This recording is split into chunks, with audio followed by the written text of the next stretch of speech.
Folks, welcome. He did beat you to it. Mr. Flex was on the ball right there, like lightning. Anyway, welcome, Mr. Flex. Welcome, the Wise Pods. And today, what we've got is this French Nintendo Entertainment System. This one's interesting as well because, well, let me get that the right way around. But if you take a look at that, you can see it has a multi-out from the SNES. So there we go. That's interesting. This isn't modded. This is just how the French systems were made. Quite unique. They were the only NESs that had these when they were built. But yeah, this one, it has a blinking red light problem, and I can tell what the problem with this is immediately. I've done these before, but if I plug the power in and I just flip open that. And then pop the game in. There's no resistance. It just slides right in. That's not good for a NES. If you power it on, I'm getting nothing there. Power it on, I get blank. Now, let me just double check that I've got that plugged in. I think I do. No, I don't. Of course I don't. That's why I got no power. So, if I just get this plugged in.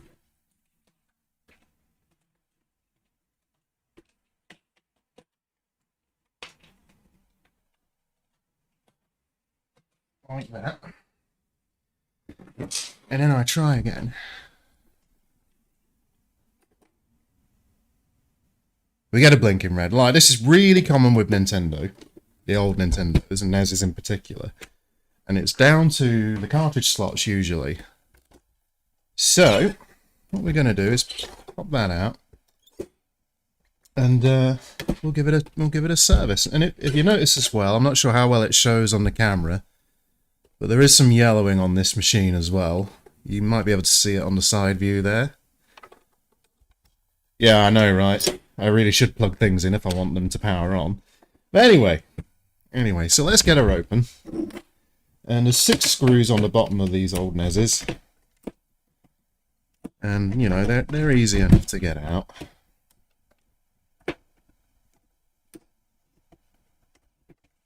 It's just a case of go around, get them all out. Like anything. That's one. You might notice as well, I've cleaned up my soldering area. It's not the tip it usually is on my streams. Oh, I don't think this one's ever been opened.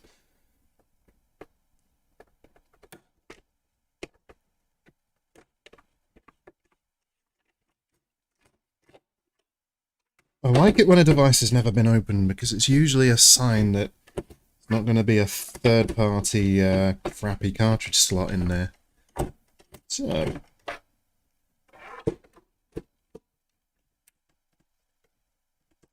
some tension on that.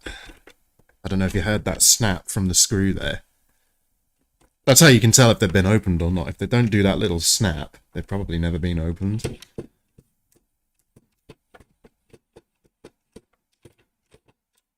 There we go.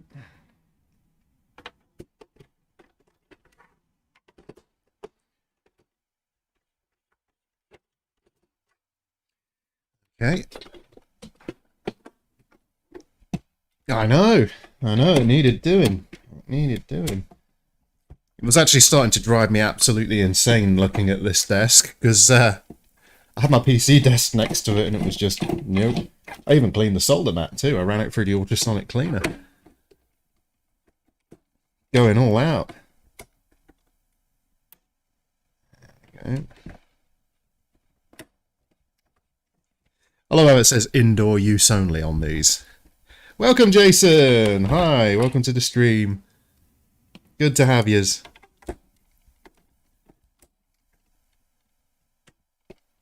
Oh. Yeah, man, that one was a bit tough. I've made a vow, by the way, Jason. I shall not swear on this stream. I shall not swear. I'll have to stick to saying things like, oh, fiddlesticks.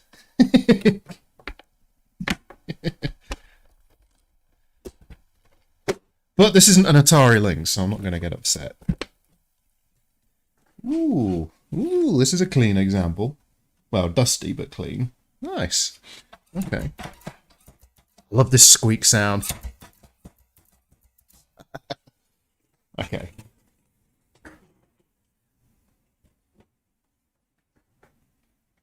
Well, yeah, I guess if it's pouring it down with rain, you know.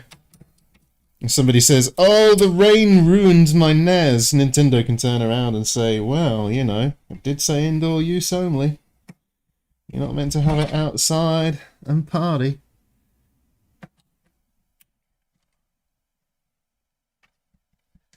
Yeah, no worries, Jason.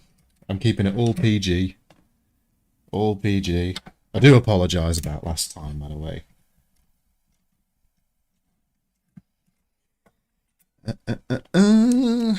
Make a way around. You know, it's kind of funny, the shielding they put on these old Nintendos. I mean, I'm pretty sure it's EMI shielding. I'm not really sure it was actually necessary. Maybe it is. All I know is my screwdriver likes to stick to the shielding, which is kind of annoying. How's the audio, by the way? I have changed my audio setup.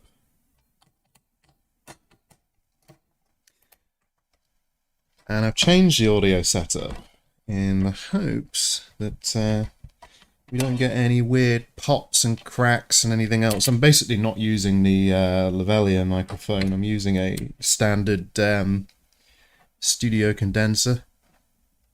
You should try working on Dreamcasts. Well, I will at some point.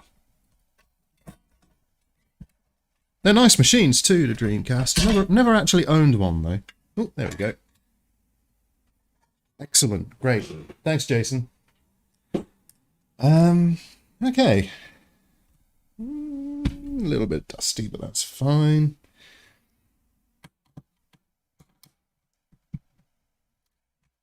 It's crispy as chicken. Well, not all chicken's crispy. Not all chicken's crispy. You know, you could have chicken in a stew, or you could have pulled chicken in a sandwich, you know.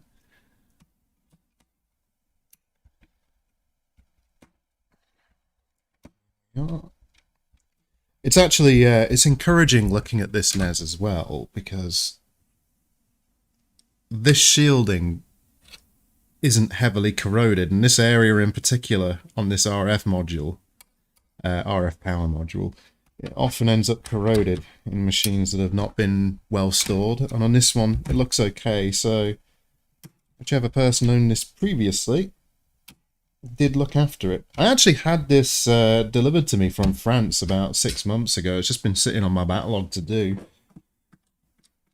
and it's one of the rarer multi-output NESs. It'd be quite nice to get a actual RGB mod on it. I'm not sure though, because the back of the NES could be lying, because it does say RGB audio out, right? RGB/audio output, which is it's interesting. Also nice on the peripherals there, Wise Pods. Yeah, the Neturose, it had a bunch of I think they largely use things like parallel ports. I've never owned one, but yeah, from what I know. I think all these screws are the same. Yeah, they are. Okay. I'm doing one on this RF modulator right here.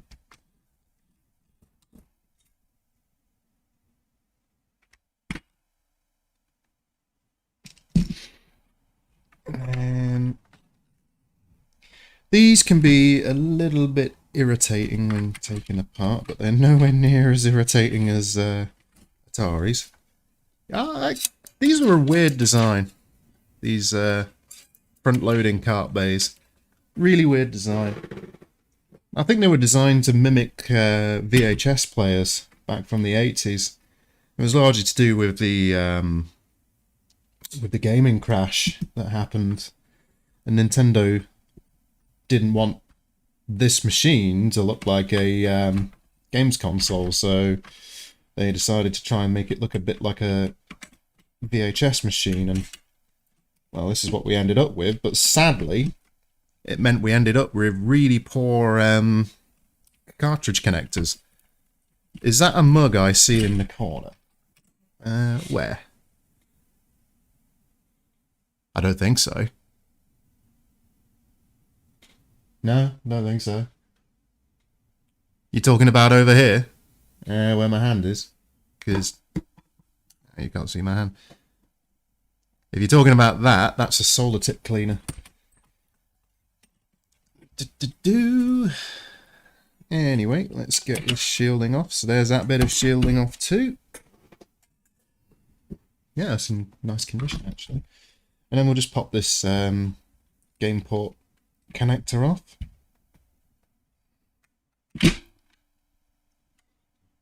Neat. Okay. There we go, we've got the PCB. Right. So having a look, I've never had a French NES, so I'm just seeing if there's many differences. All original capacitors. This is a really clean example, actually. This looks great. Let's get a bit of zoom. Zoom, zoom, zoom, zoom, zoom.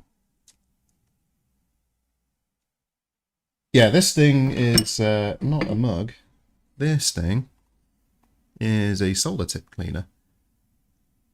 Looks like a mug of cocoa with marshmallows. You're not on about this, are you?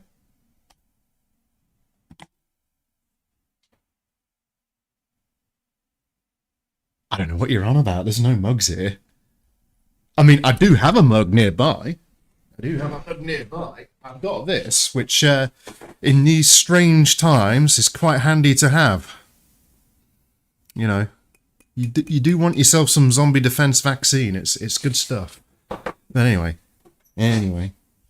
that is not normally in camera shot. There we go. So these can be kind of tricky to remove. These take some pulling, right?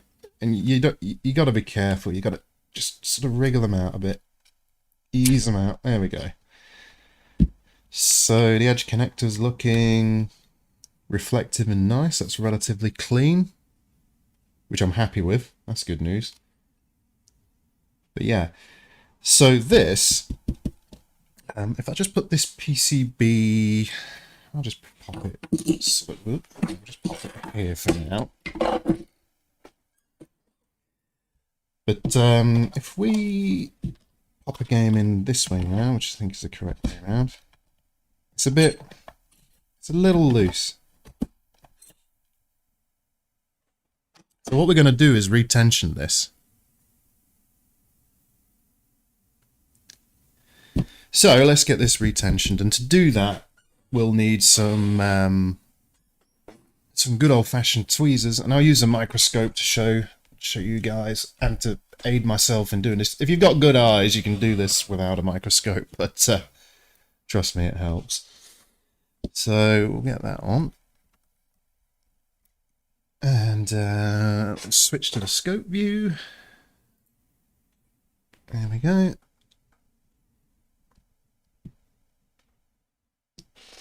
And it would seem my microscope's on a bit of a funny angle, I think. Let's see what we can do about that. Let's come up a little bit. Yeah, so all of these little pins, they look just a teeny bit flat, so we're going to have to go along the line with a pair of tweezers and bend them up slightly, but you got to be quite careful. That's not focusing so great, is it? You're getting a lot of glare, right? Let's see. How's that? That's okay, isn't it? Yeah, my eyes fail a lot. Okay, I think... How does that look? That's okay. Alright, so I'll just grab a pair of good old-fashioned tweezers. In fact, this pair should do the job. And what I usually do is I go from one side to the other. So if you see this here, what I do is I slide the tweezers as best I can, and it is tricky, under. In fact, I'm going to come from the other side with my left hand. There's not much room. Because you don't want to bend these too much. You can bend them too much, and if you do, you're going to end up having to put a whole new game cart reader in. I've got spares, I could do that, but it tends to be these are just a bit better. So if I just bend it up gently, slightly, like that, and we can see that's been raised a bit, right? Compared to the one next to it, it's been raised a little bit. And we just want to do the same thing all the way down the line. And you want to come from the side where you've not bent the pin yet, essentially.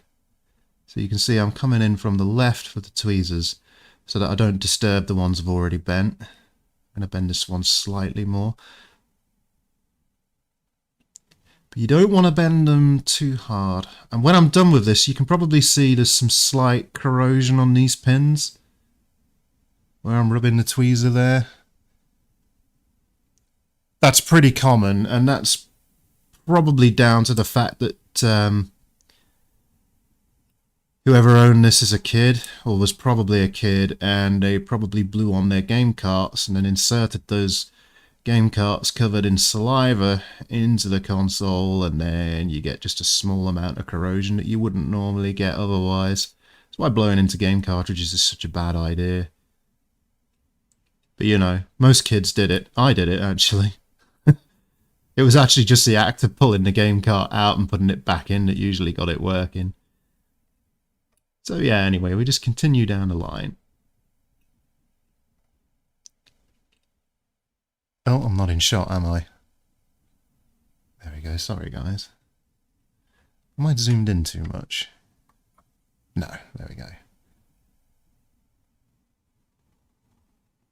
No, they won't snap, wise pods. It's these things are surprisingly durable, and you know, even if they did, you can get replacement cartridge slots. They're not as good as the originals, as I say, but they're okay. I'm going to bend this one again, actually. Yeah, I don't want to bend it any more than that. So what we're trying to do is raise them by about 2 millimeters. That's all we're aiming to do. We don't want to like raise them too much. If you raise them too much, this won't work. They're bent on a particular angle so that when you push the game cartridge down and lock it into place, they'll hold the game in the correct position and make correct contact at a certain angle. Afternoon, RB King. Afternoon. I'm just doing a simple cartridge slot retensioning on this. You can see I'm just going down this line, and it's a fairly straightforward process. I'll be doing a little bit of soldering in a little bit, but I'm going to check that this works first. So we'll go down the line.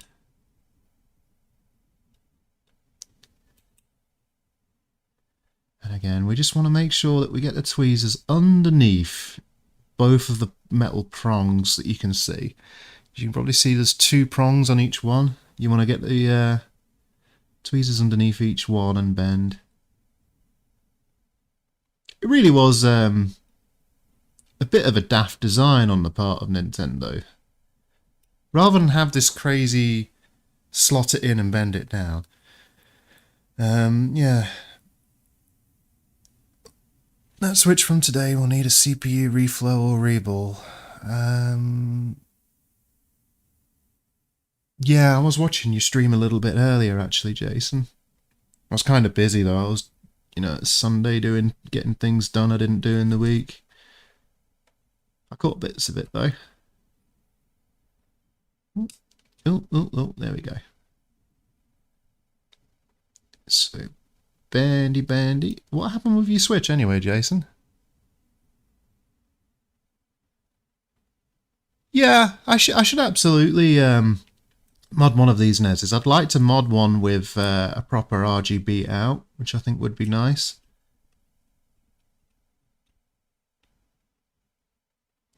I know a YouTuber called Voltar, he does a lot of that sort of stuff. Okay. So yeah. You can see he's just somewhat annoying to well, not really that annoying, but you know, it's a case of just sitting down and doing some tedious pin bending. In general, better than buying a new cart slot, though. And not just because you're saving money, because obviously this takes time, but it's generally a more reliable repair. Depends. Okay, let's make sure we don't bend that.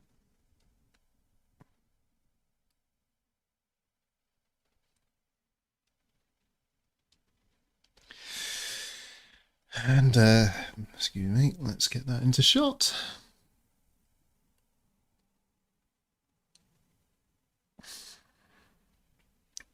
And we're nearly done with this.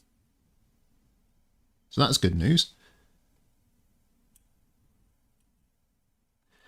And as you can see, we've not broken any of the plastic separators or anything like that. You know, that's a pretty good looking fix. I got the port changed and at power on, I just get the Nintendo logo and it powers off. Jason, take a look at one of my videos on that. That is probably a corrupt NAND, and it's probably down to something whoever owned it previously did. It's usually a firmware issue where it becomes corrupt. You can rebuild the firmware so long as you dump the prod keys and so on. In my experience, if you get the Nintendo logo and then it powers off, that's usually the firmware. Although I've had it once be the LCD connector as well. So it's also worth looking at that. But yeah, definitely take a look at my video on that, Jason. It might get you up and running. It's a bit strange that can often be the problem, like less of a hardware and more of a software problem, but it can be. So yeah. Anyway, let's slide that out of the way and go back to the good old-fashioned cam view. Oop. What I'm going to do is just douse this in isopropyl. And then we're going to brush its teeth.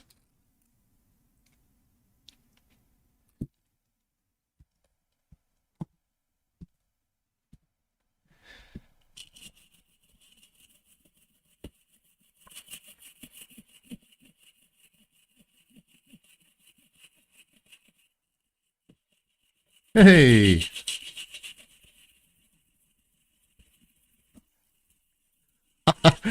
Unintentional ASMR right here.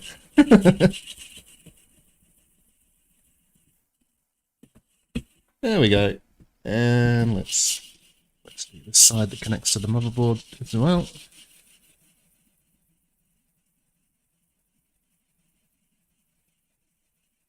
I'm going to see if it works like this now. It might do. But I'm also thinking of ultrasonic in it as well, just to help dislodge any little bits of corrosion in there that rushing hasn't. Hey Jinxie, welcome to the stream. Good to have you. Yeah, we're just working on a NES. Nothing too fancy today. Still quite isoproperly. Yeah, and then we'll just pop that back in like so. It's a nice stiff click from that there. And then we'll get the actually I'll zoom out a little bit.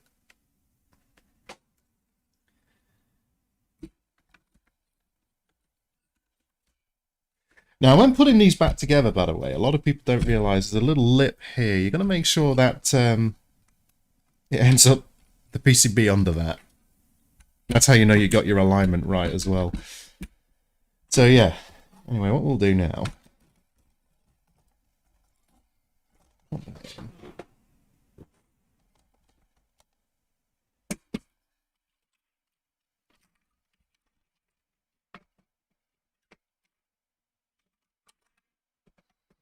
Let's try and finagle things a bit. I think that's about right.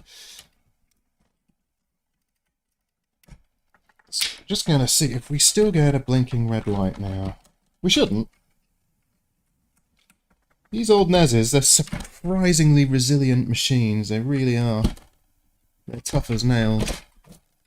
There we go. Okay. Zoom out a bit more.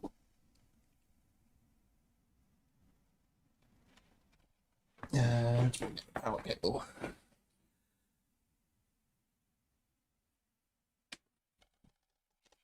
You know, it's nice seeing the same faces turn up on these streams. I quite like that. It's nice having you guys along.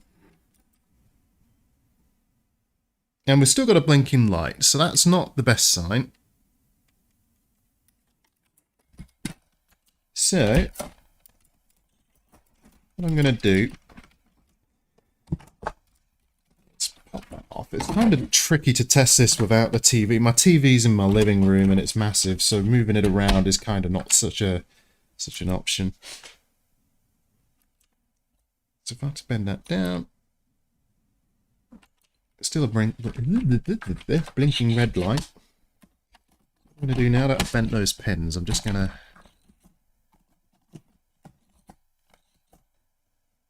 Oh, very nice on the Dreamcast.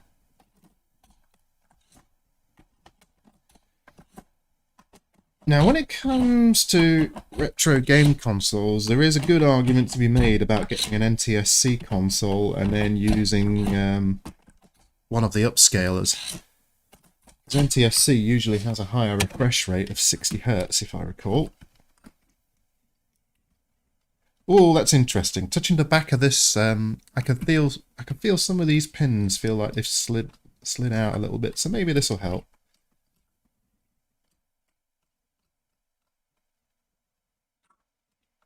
So let's see.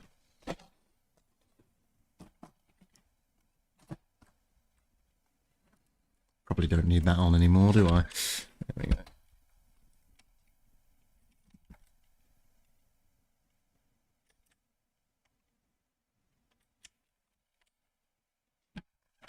Yeah, I'm not too worried about exposed electronic components. Just, you know. Okay, so this one doesn't seem to want to play ball. Sometimes they do, sometimes they don't. You can take a little bit of fiddling. Let's see. Come on. So I'm just going to make sure this is lined up with the screw holes, make sure we get the alignment for the game cart right as well. Just in case it's an alignment issue.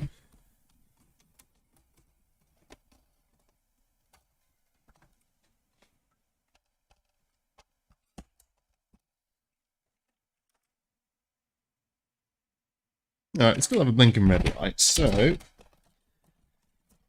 Next test I'm going to do, I'm going to grab a replacement slot for it. So if I just put that aside, plug that.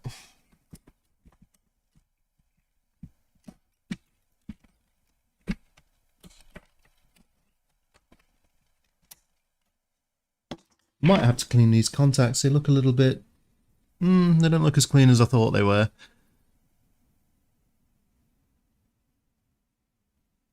Yes, I like to live dangerously. Right, so just give me 1 second. I'm just grabbing a cart slot. I've got a big thing of them somewhere here. I think even Jason might approve of my organisation on this one if I can find it. Yeah.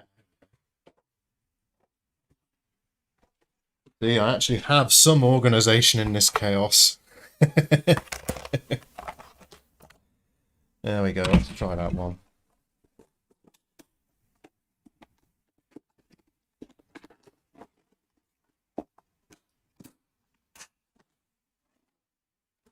That aside.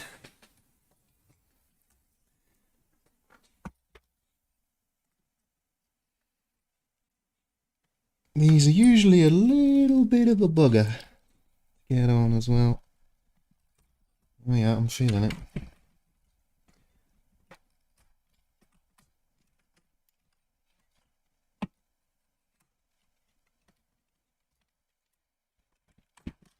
So this will confirm whether or not it's actually... This is fiddly. Come on. Oh. Yeah, this should confirm whether or not it's actually the game cart slot. That felt loose. Feels very loose.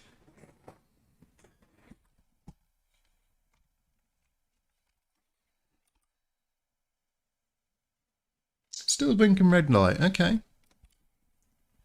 Where's your elevator music? Good question. In elevator land. Elevator land. I mean, I could try humming for you. But, you don't want that. You really don't want that. Right. Maybe that's the wrong set of cart slots. I have a few, I think. Yeah, let's have a look.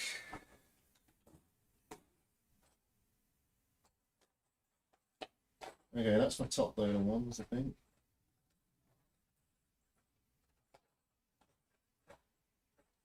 Oh, good lord.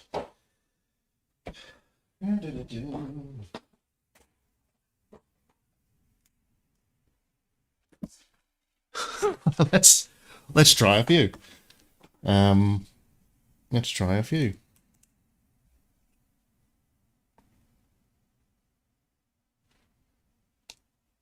Okay, you're the old one.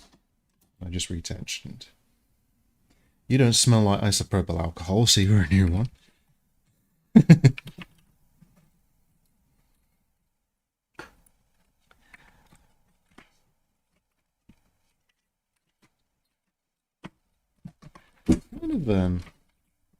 Kind of more fiddly on the French version of the NES because of the AV multi-out sticking out on the back.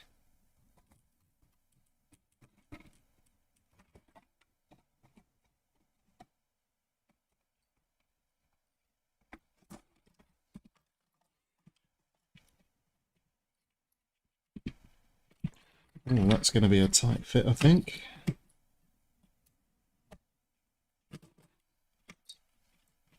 Liminac.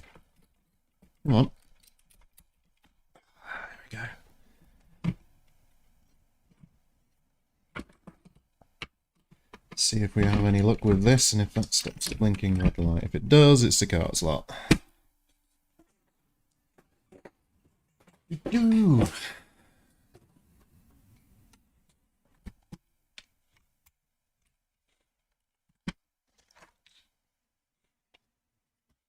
The only thing about the replacement cartridge slots with these, you're not actually supposed to bend these down anymore. You're meant to leave them in this sort of up position. Now that is interesting. Just to confirm it's not the game, I'm going to grab another game. I've got a few, so one sec.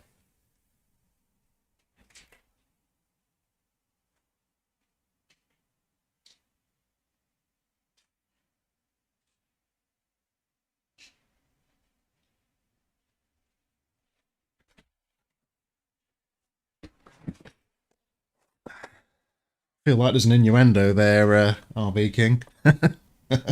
So we got this to try, and we got this to try. Maybe one of these will work, just in case it is the game. You never know.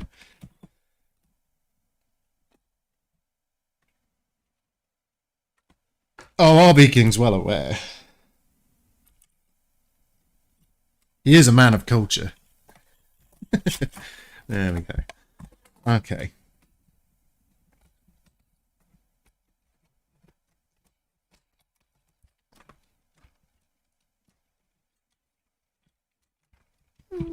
Quite fiddly. Yeah, I'm up. There we go. See, the thing about NES is, you do have to have the game in just the right orientation sometimes as well. Is that in right? Yeah.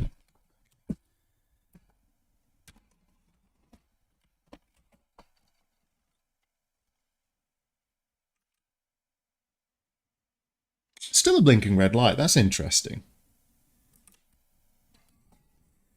Now I know that there is a chip on this board responsible for copy protection, and that's usually what causes this, but I'm thinking that it's probably the edge connector rather than the game cart slot, if we're still getting blinking red lights on more than one cartridge slot. So let's give that a clean up and we'll see if that makes a change.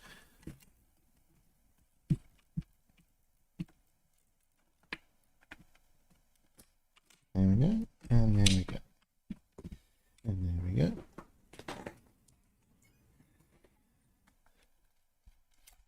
So my thinking is perhaps this is just a bit iffy and needs a cleaning up. So let's give that a go. Let's see where we get with that.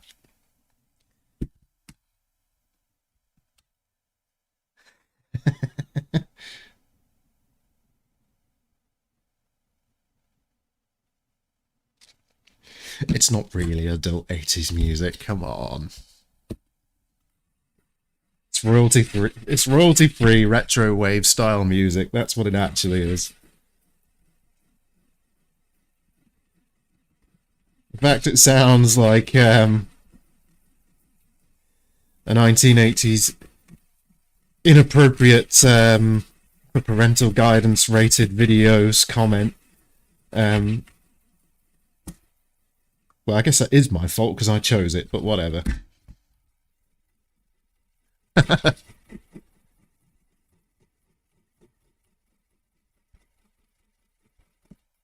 Some more unintentional ASMR for you guys.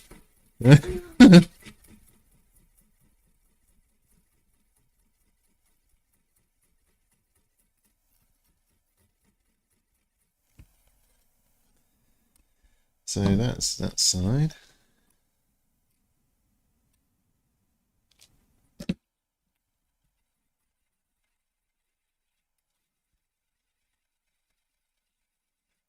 I believe it is this chip right here, actually, that's responsible for the copy protection and usually causes a blinking red light. And it's usually when there's not good contact between the pins on the game, the cart slot, and the edge connector. So I'm going with the prime candidates at the minute.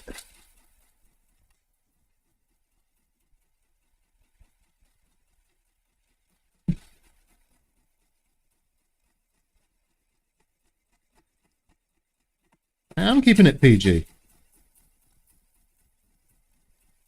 I am. I'm planning not to swear at all. If I wanted to say what the bleep, I will now say either what the bleep or what the frig, what the flip.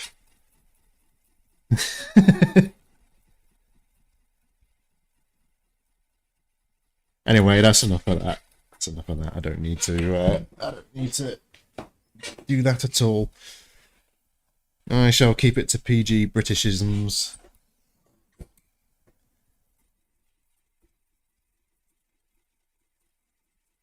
What, the SpaghettiOs? Well, that's not British, but whatever. Ooh, this looks different. This looks very different to the ones I normally work on. That's kind of cool. I like that.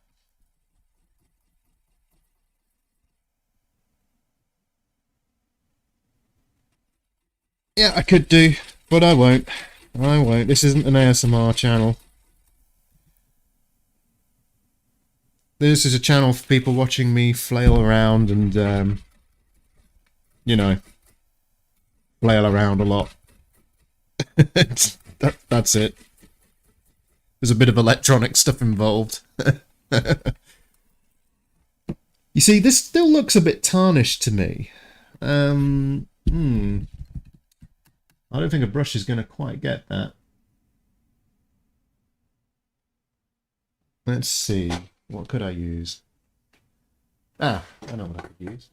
I could use a Scotch-Brite. I've done this before, and it'll take off most of the oxidation, and it shouldn't damage the contact too much. If I do that.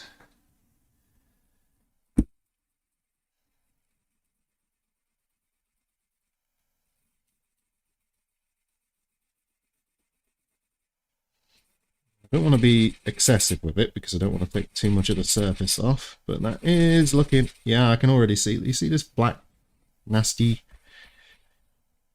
oxidation stuff? Yeah, it's coming off. That's good. Okay.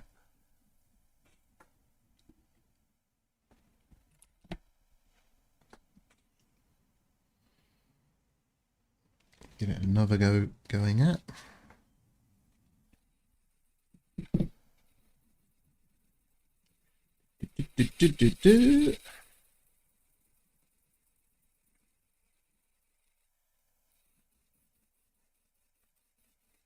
We were basically just using the abrasiveness of a Scotch-Brite to get off nearly 40 years worth of tarnish and oxidation that forms on oxidization. Yeah, you know what I mean. Okay, I think that looks a lot better anyway to my eyes. And there is a bit of debris and dirt on this mat now, so yes. Do this side too.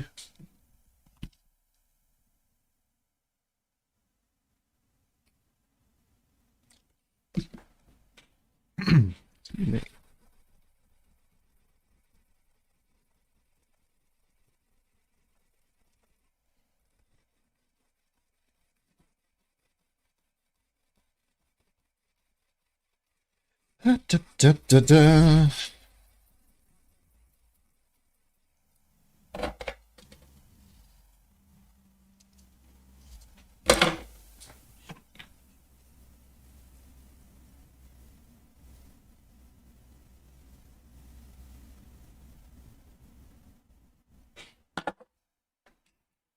I can get my cart slots mixed up. Okay. That should hopefully do the job.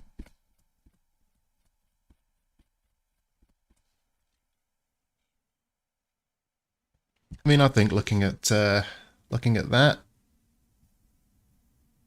looks pretty nice now. Well, that side needs a bit of a wipe, doesn't it?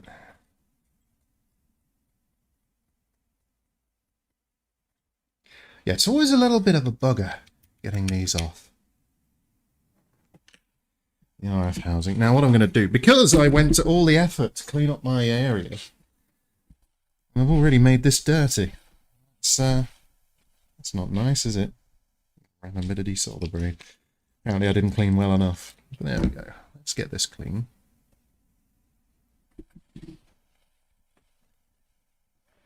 Oh, that's interesting. The Stream Elements bot doesn't seem to have saved the chat commands. I updated them to link to people's channels a bit better and describe them a bit better. And the chat bot's not really doing that. It's slacking off. Stop slacking, bot. Stop slacking. Right, anyway. We'll go back to this. There we go.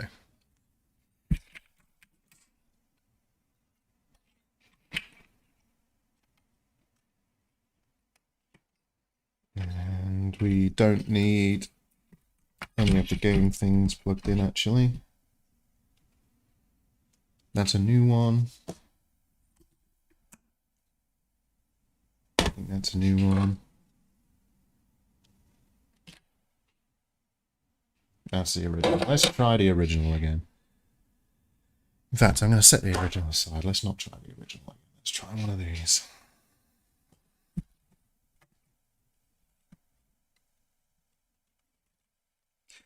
It was a shame they didn't use a top-loading design, honestly. Good God. It's a lot of pressure.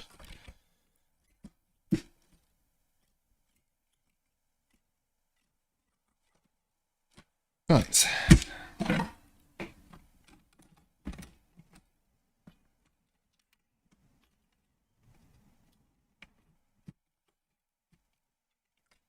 And there we go, and that's okay. Let's try again, shall we? Let's see if we still have a blinking light. We might do. You never know. Well, that is a...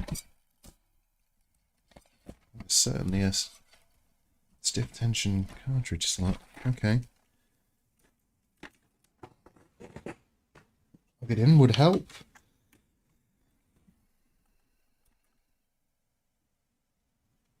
Still a blinking red light. Okay, that is interesting. I'm probably going to have to trace out the contacts then.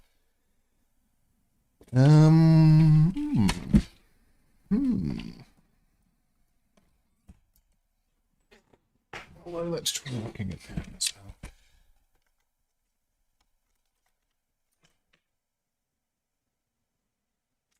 Yeah, I've never seen one that stays blinking after after a cartridge slot swap like that. So that's interesting. Good God, that had that cartridge in a death grip.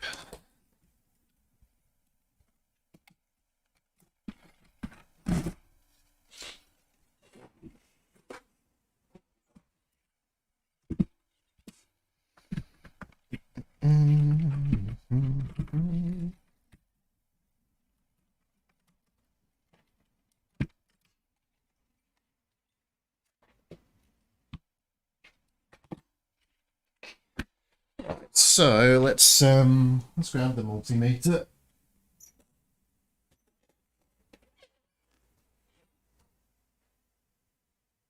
Where is the multimeter?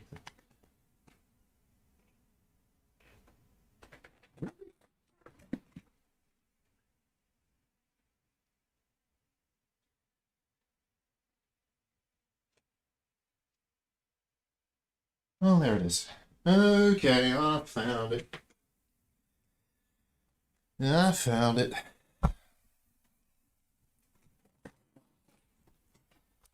Yeah, I think we can probably get away with just a continuity check for this. Okay.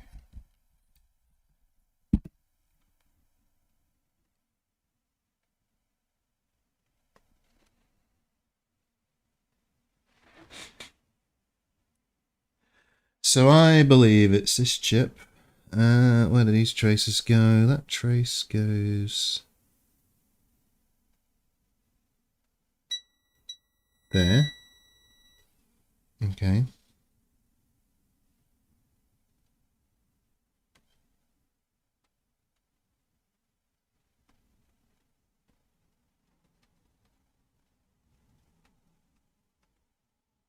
See, we could have a dead, well, these chips could be dead as well. I don't know. I don't know.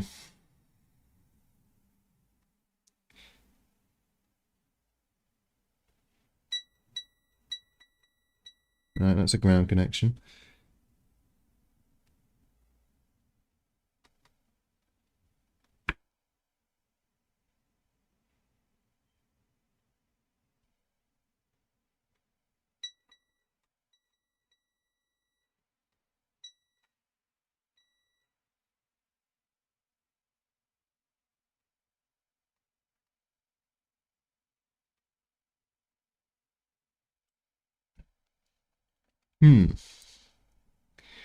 Okay.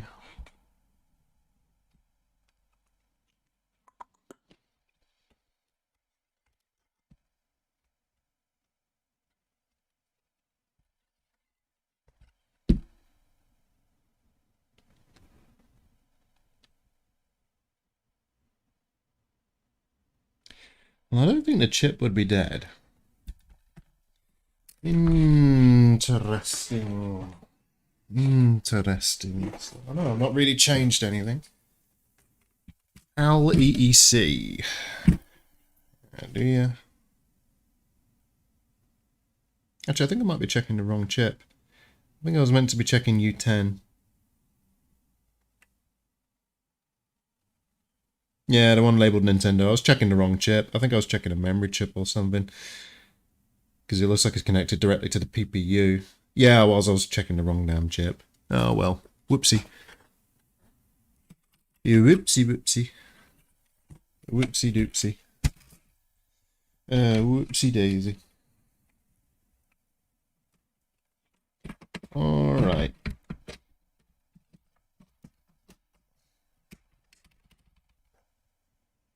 Might even be I need to clean the games. You know.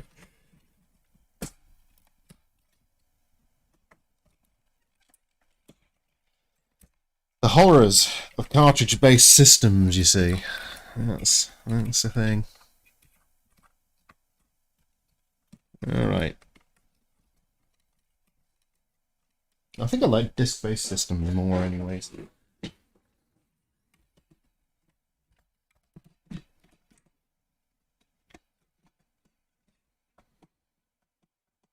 Even if they do tend to have a bit of disc rot these days, which is a bit of a shame, but you know, these things happen as well. Okay.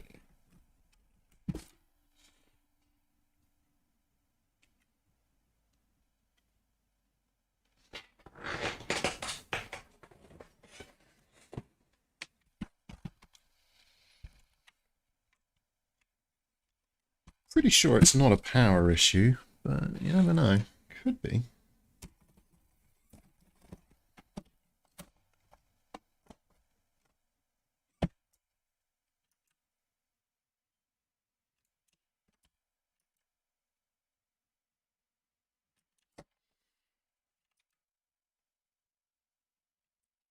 What I'm doing now, I'm kind of finagling the cartridge to see if it's that.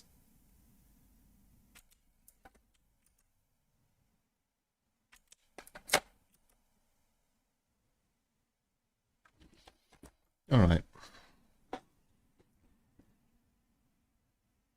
Oopsie count 1. Yes.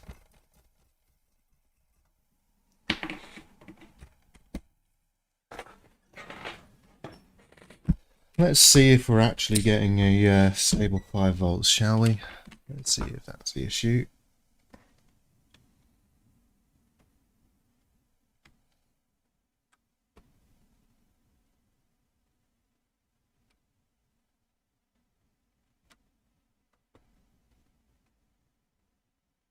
Yeah, looks like it.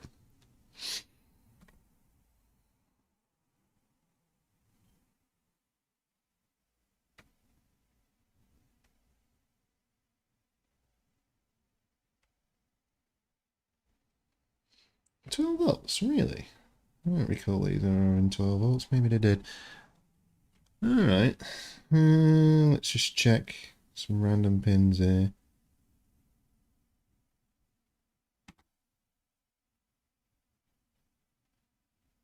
Yeah, that's because it's rebooting over and over. Okay. Perhaps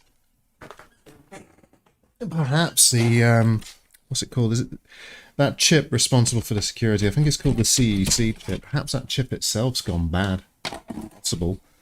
That's a thought, isn't it? Okay. Well, I can scavenge one of those, in fact. I do believe. We get put that over there so I don't keep confusing the original slots. If we take a look,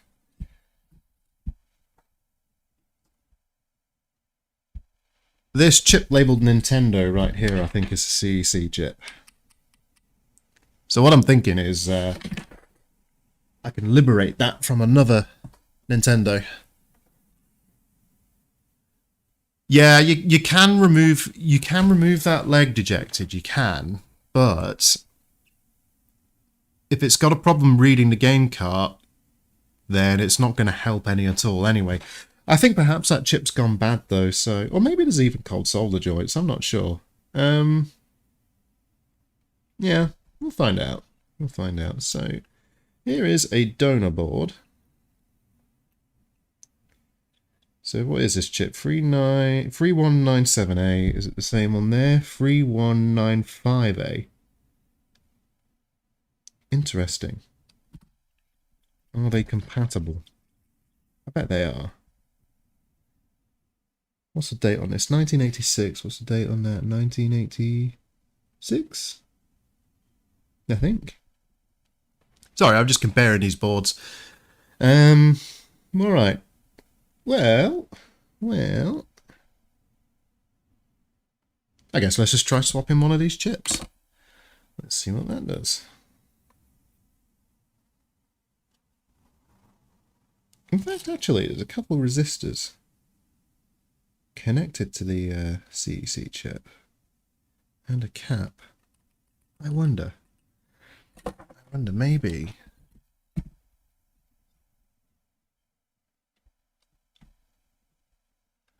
Well, I could, but again, I don't really want to go butchering good chips if I can help it. I really don't want to butcher chips. But what I'm going to do is I'm going to check these filter caps installed against that chip to make sure that the caps are still good as well. You never know, right? Maybe the cap's just going bad. Let's short out that cap actually first. Okay.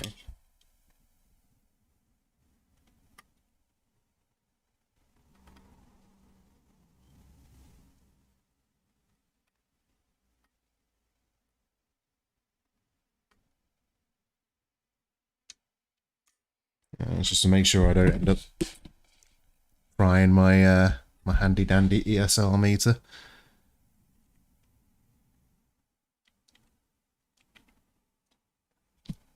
Because I can see that this capacitor is connected to the CEC chip.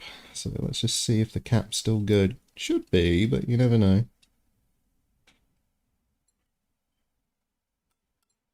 Ugh.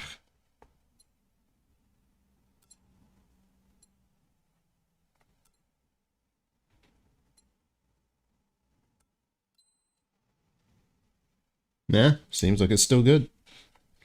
That other cap connected to it? I don't believe it is. Okay, so I think the cap's still good.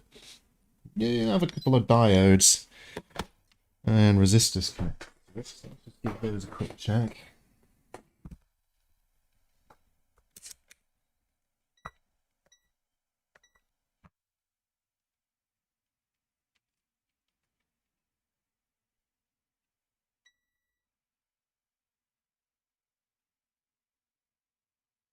Okay.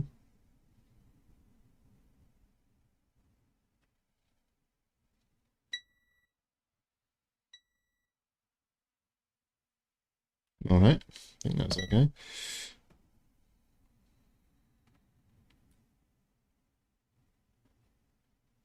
Zero out that.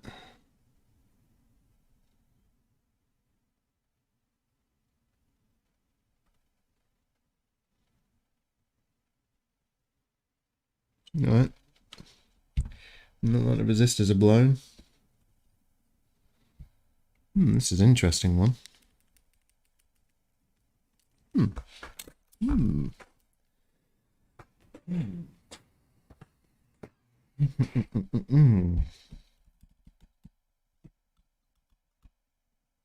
So we've got the SRAM, we've got the CEC chip, CIC chip, sorry, I keep saying CEC, it's CIC. Oh, okay.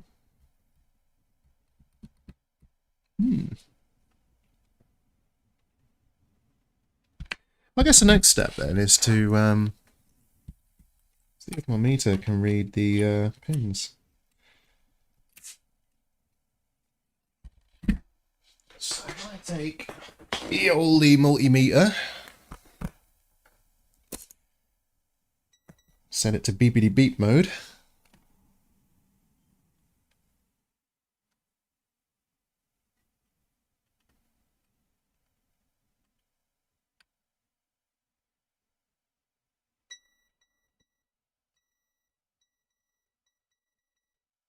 Okay. Okay.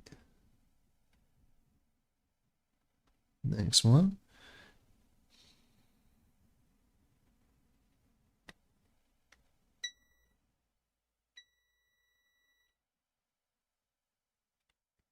Interesting.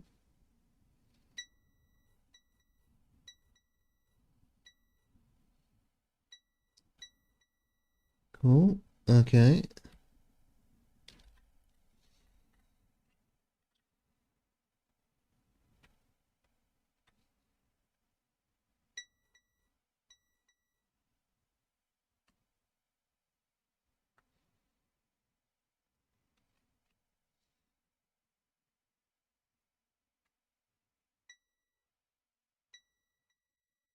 Seems fine. Seems fine. Fine.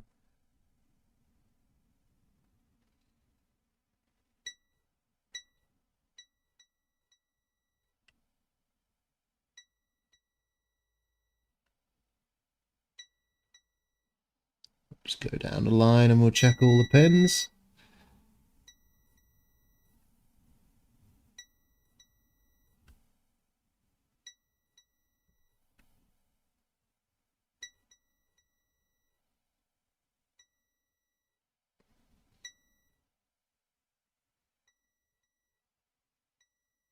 All I'm doing is I'm going along and just checking the edge connector.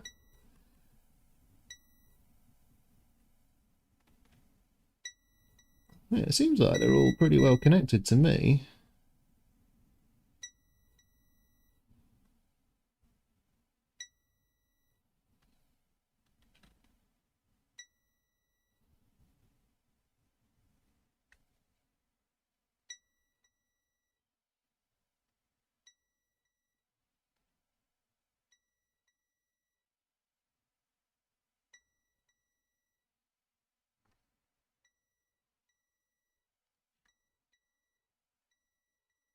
Yeah, I mean, before we mess with the chips, it's probably wise to just make sure it's not a physical connection problem. Usually is.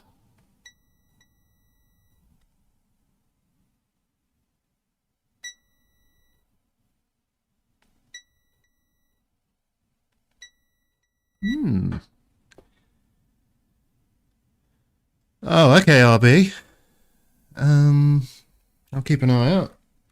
Alright, so we know all those contacts are good. So these ones will be the bottom connectors, so I should just be able to touch the pad and then those. We're getting contact there. And there. And there.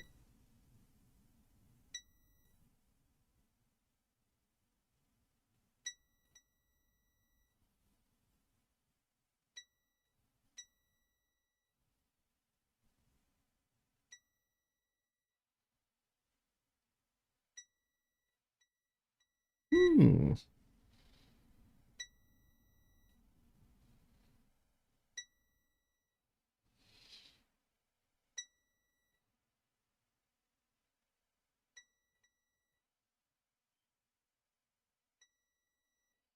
I'll get it under the scope in a minute and do a visual inspection. Oh, hang on, is that one not making contact?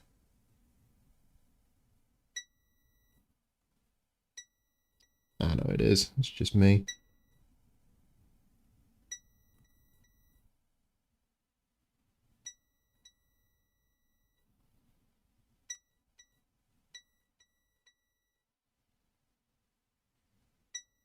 I just like the sound of beeps, that's all it is.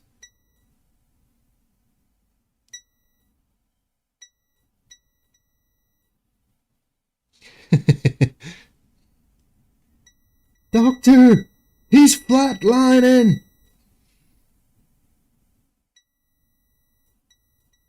Okay. Okay.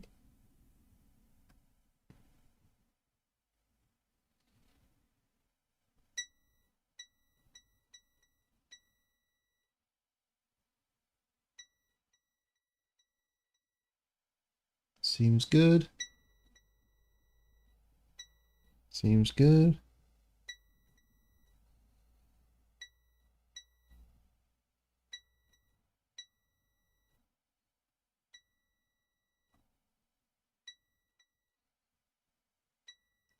Sure is tedious.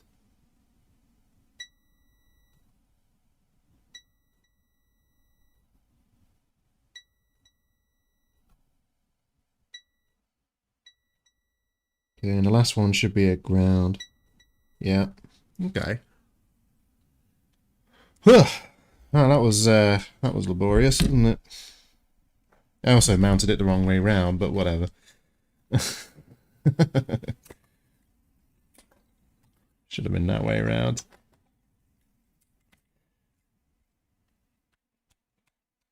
Okay, well, anyway.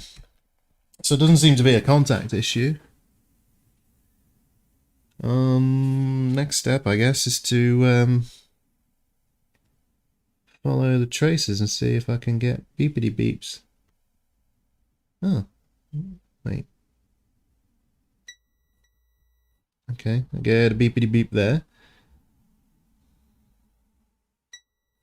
I get a beepity beep there.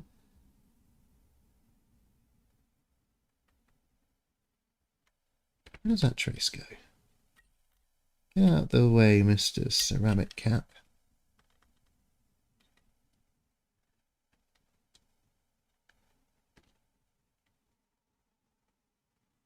Am I just going... Are my eyes just giving me problems here? Oh no, that's from the other side of the board, but I should still get... Huh. Really?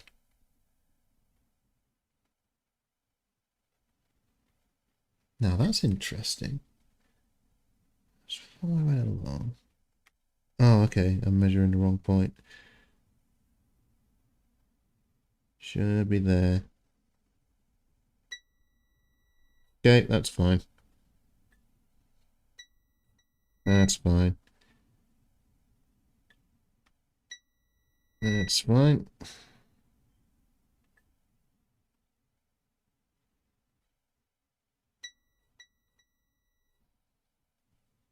And as you can see, I'm just kind of trying to follow the traces. I think this one goes straight to this chip. It does, but we got contact. Got contact.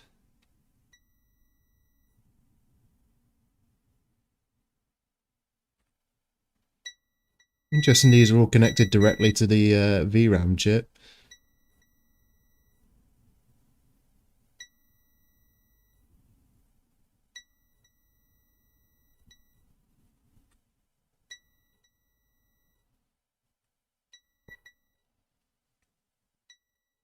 Hmm. Hey Lee, welcome, welcome, welcome, welcome. It's just me being a derp. Being a derp. Trying not to be derp. Interesting. Alright, so... Hmm. Hmm.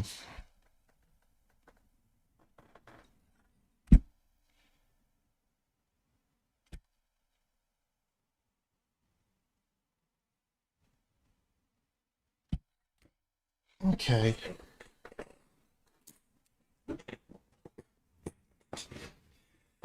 Let us reconnect things.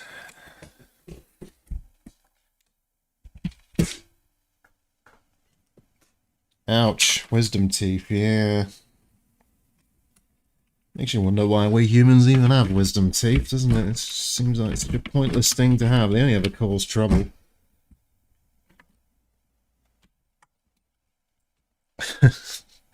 Yeah. I've got a couple of wisdom teeth that need to come out. They're quite annoying. I think I'm going to hold off until the good old-fashioned COVID vaccinations are hitting my age group.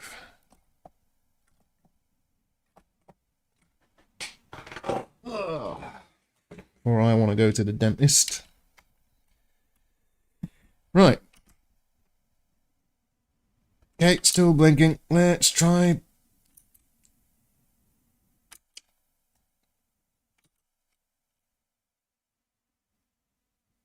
Hmm. Hmm.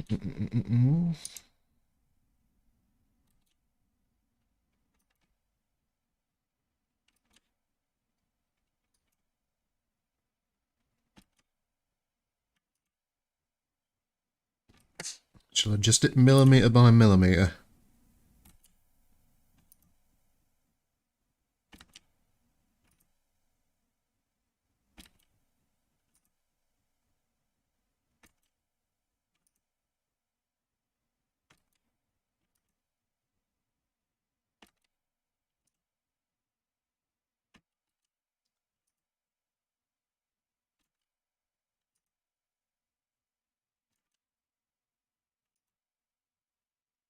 Yeah, most interesting that it's not loading.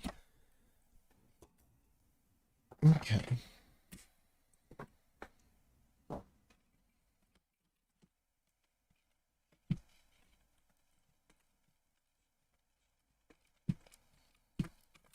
Yeah, fair enough, Lee. I mean, most people don't really want to go to the dentist if they can avoid it, right?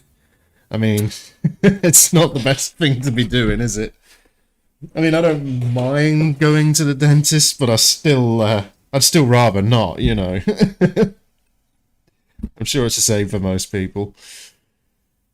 Okay, so I'm going to put it down to not being the cartridge slot, which is interesting. So I'm going to do a quick visual around that CIC chip. Let's see what we can see. I'll head on over to the microscope. And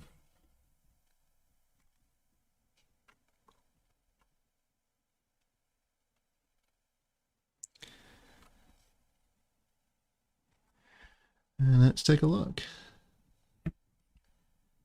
So here is our CIC chip. So it looks like 4 of the pins are connected to ground. I think that's a ground plane anyway. Looks like it.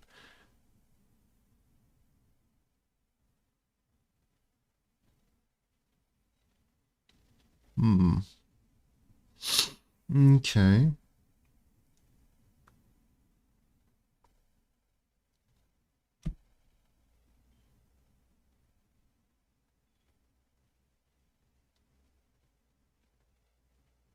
So what do we have? 1k ohm.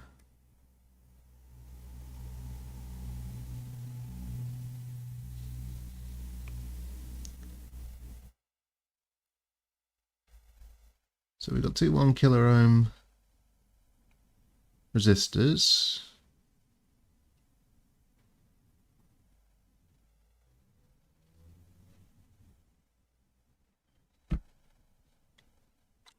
And I checked that cap and it works. That's connected to it.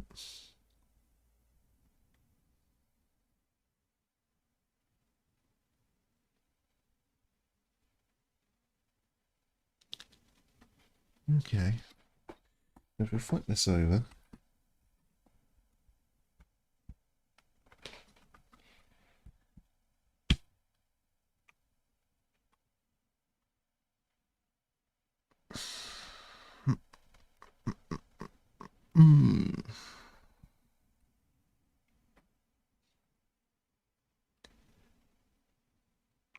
Oh, that doesn't look so great, does it? Right, let me see if I can show that better. Right there. Look at that.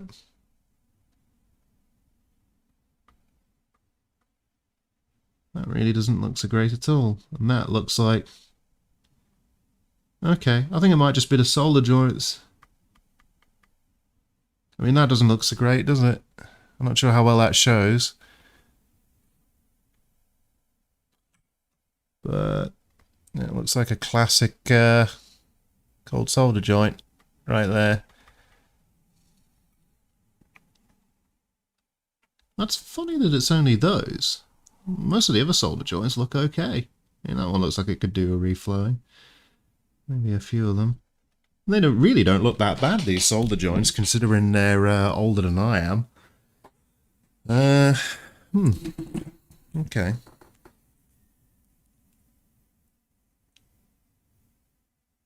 You've not missed too much, Lee. The main thing to watch out for with NESs is really the game cart slot readers. And, you know, they age like anything else. So I'm just going to reflow that. Now that looks interesting. I'm not sure what's happened here. Kind of looks like it's been torn up. I'm hoping that's just a solder. Let's touch up the joints around here anyway.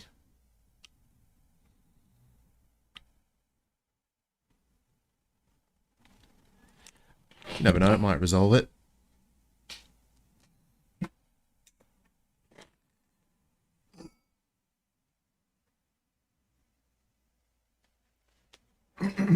Hopefully we get lucky.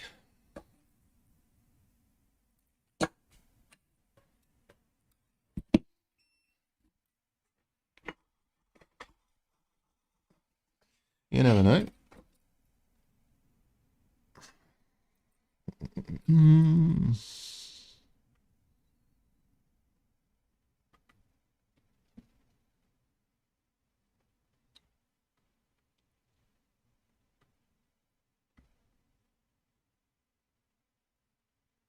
Yeah, it's almost like the pad's been partly lifted. That's strange.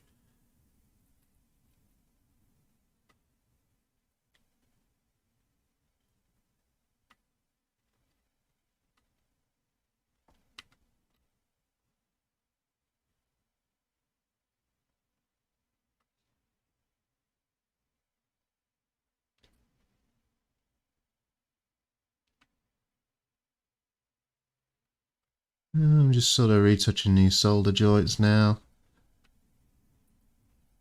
Sure how well you can see those ones at the top there. There we go.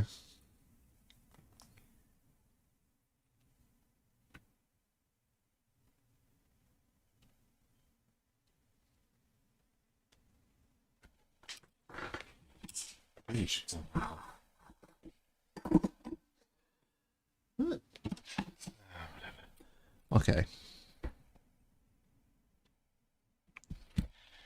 Alrighty.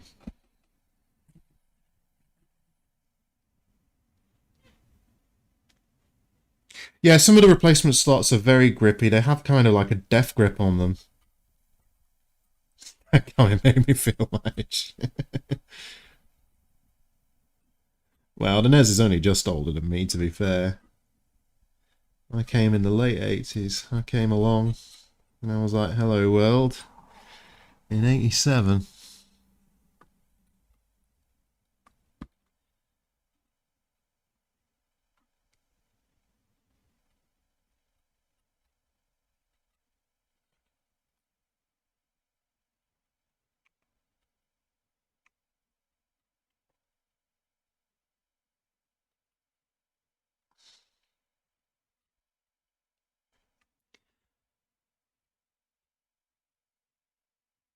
Oh, yeah, cotton's like catching on everything there.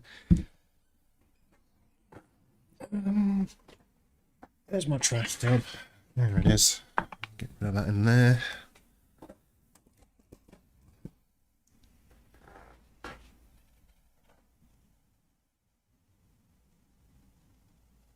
Well, it's possible, but I've tried another slot, so I don't think the slot itself is a problem. I think it's the board. I think it's just some cold solder.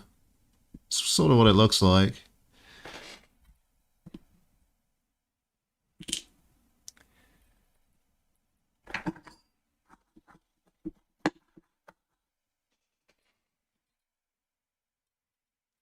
So what I'll do is, if I can get it into focus properly, there we go. I'm going to touch these ones up a bit as well. I mean, I think these should still work electrically, but I'm still going to, you know.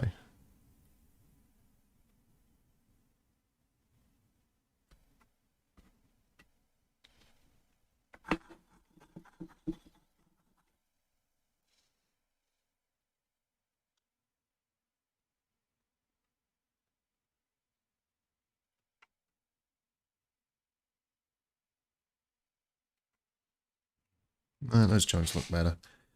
Ish. Ish.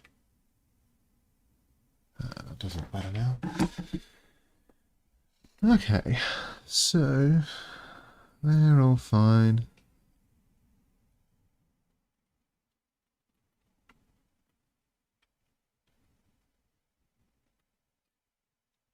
I mean, that joint there I'm looking at has seen better days on the left there. You see that? That's not brilliant.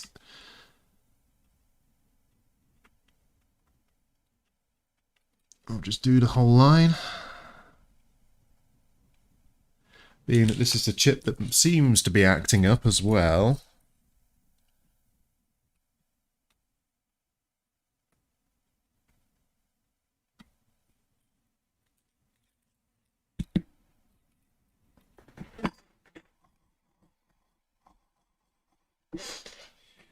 Yeah, that's the thing with retro electronics, isn't it? Bits of them fail, you know.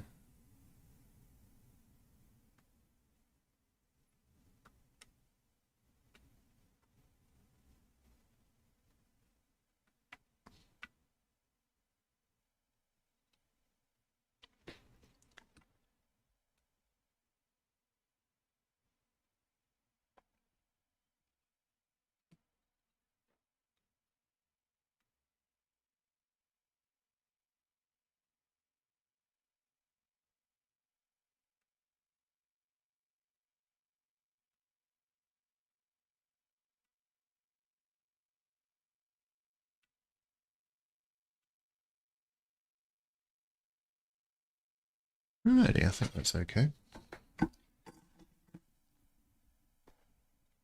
Getting somewhere. I'm going to do the other side of the chip as well, just to make sure that's all good.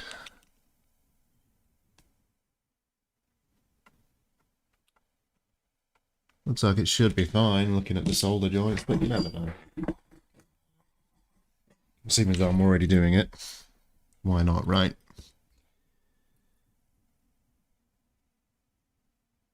Do you know what, Lee? I've thought about doing exactly the same thing myself. Those look really cool, the Open NES boards. I think there's an Open RF modulator board as well that you can build.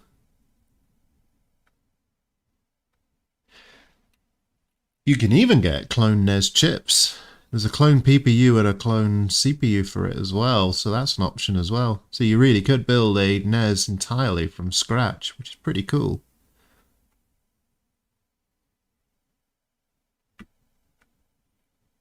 It's one of the projects I want to do at some point, but like, I'm in no hurry.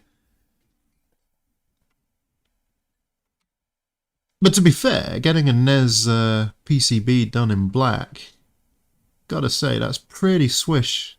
You know, pretty swish. Okay, just looking at all these solder joints while I'm at it. I think most of these look okay.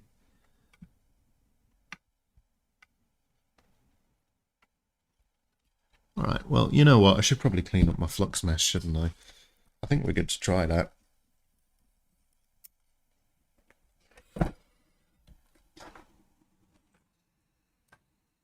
So if we flip on back over to the cam view,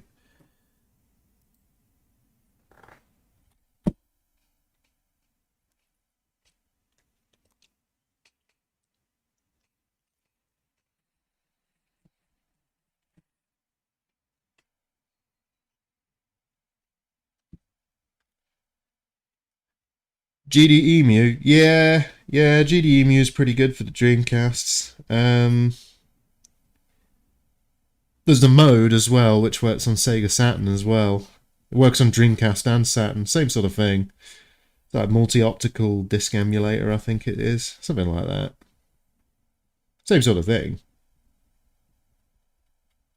But I think you can even plug in SATA solid-state drives into the mode, which is super cool. Because, well, you can put all your old retro game backups on there, your ISO files that you've made when you've dumped the game and definitely not downloaded from a website, and play all your old games.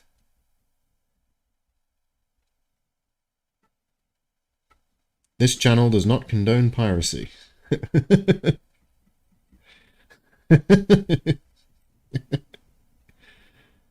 Oh dear. Alright. Yeah, the matte black PCBs are lovely. Yeah, you can get the clone chips off. They're on AliExpress. I can't remember the name, but they are referred to on. If you go to the Open NES PCB GitHub project, if you scroll down the main description, like on the README page, like the main page of the GitHub repository, if you scroll down, you will see.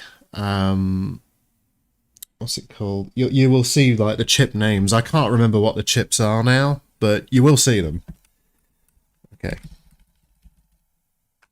Let's try this again, shall we? Let's try this again.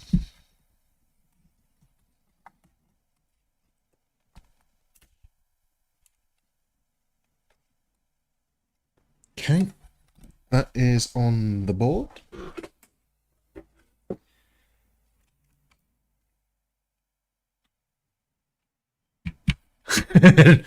No channel does, but everyone seems to own a full library for all systems. Yeah, funny that, isn't it? Funny that. But look, you see, these are 100% authentic original games. Cannot be accused of piracy with those.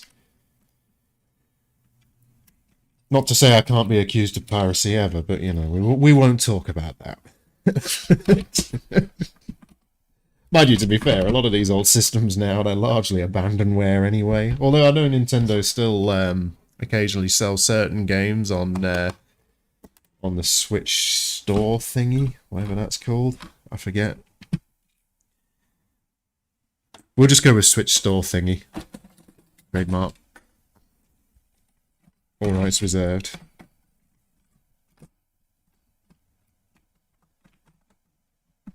But if you want to use Nintendo music on your channel, you can't really directly use Nintendo music, but you can use remixes. So that's what I do whenever I want to do that. You got to be so careful. Nintendo in particular can be really heavy-handed with its intellectual property enforcement.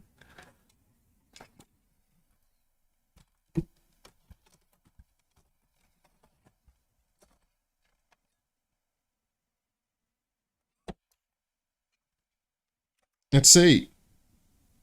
No! It's still blinking. I was really thinking it'd be a cold solder joint just there.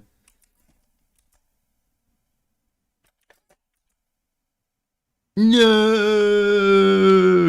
No! Why? Let me see why. Alright. Well, this is the original cart slot. I've just done the soldery, so let's just pop that back off and use one of the replacement cart slots just to rule out that we haven't fixed it, but it reintroduced a problem with the original cart slot that I retensioned. Just to see if that is the problem.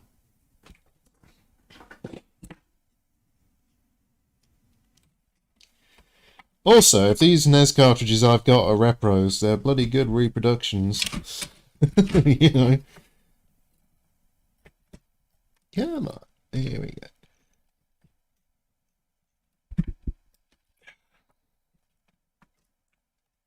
Tell you, these aftermarket game cart slot reader thingies, they don't half grip the cartridges with a death grip.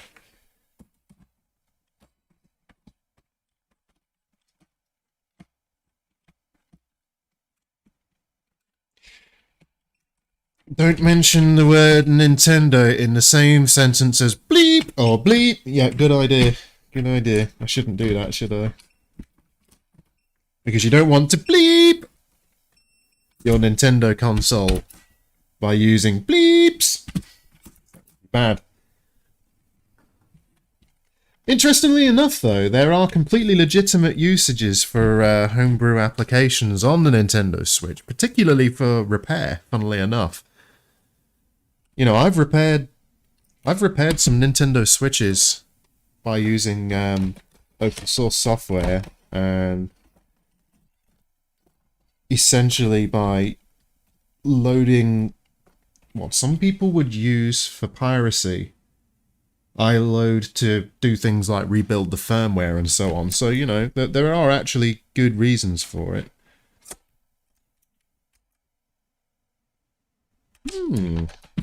This is interesting.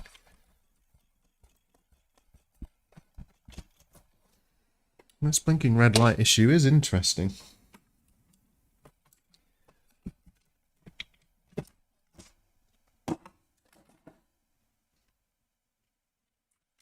I might YOLO this. I might completely YOLO this. And just go to town with my hot air gun, reflowing all the joints. Because I think all of the components on this, yeah, they're all through hole. So I should be able to get away with that.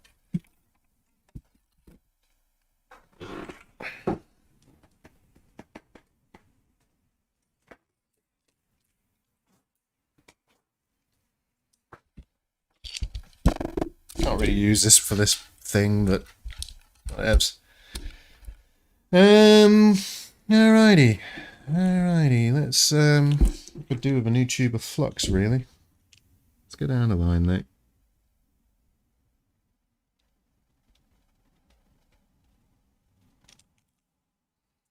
Hi, Andy. Welcome to the stream.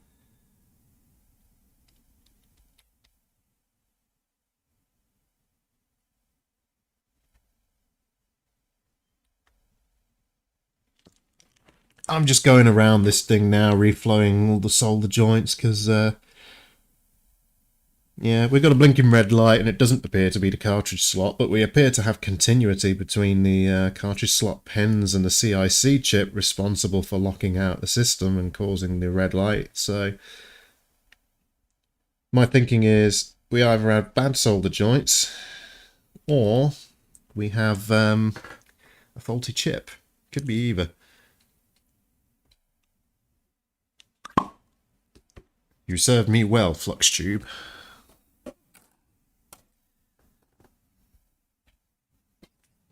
It did serve me well.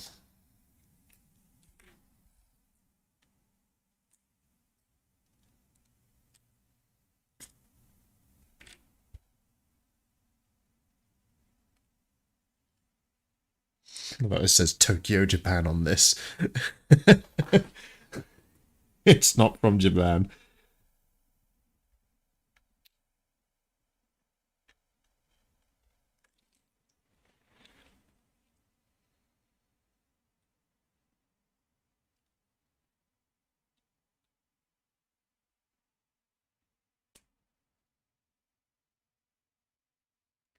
Just flood this thing in flux.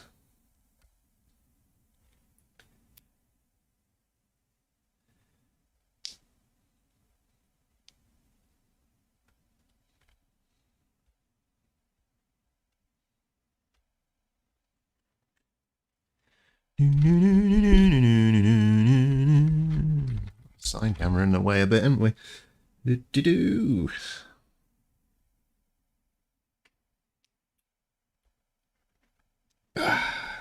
Flux. Delicious flux. Thanks for a brilliant Sunday afternoon snack.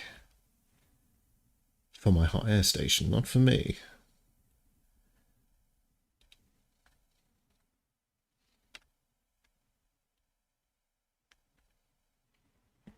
Oh, that's interesting. They're quite dusty. Let's.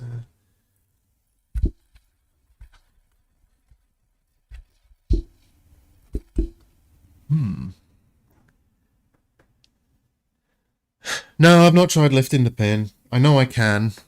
I know I can.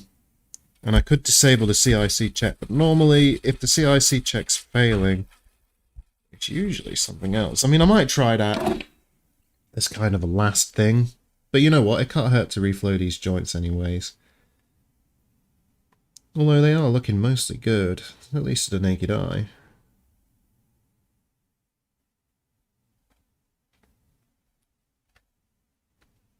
So yeah, we'll see. We'll see.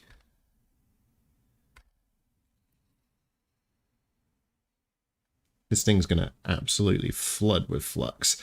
This should be fun. This should be fun.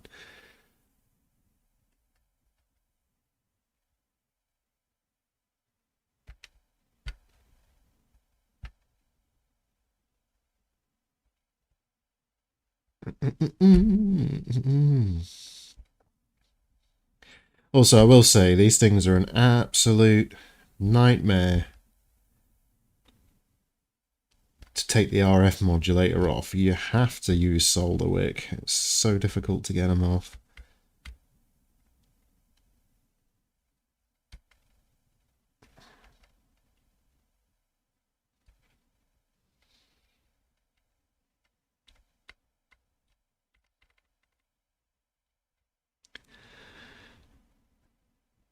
Yeah, they're fine. I've actually serviced most of these cartridges. Not for a little while, mind you, not for about 3 or 4 months, but yeah, they're all should be good. I have definitely tested them all.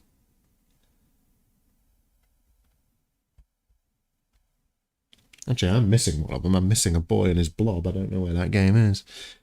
Might actually be in the other NES. Let's get rid of some of that dust. It's just... Boop, boop, boop, boop, boop. Boo-doo-doo-doo-doo. Here we go.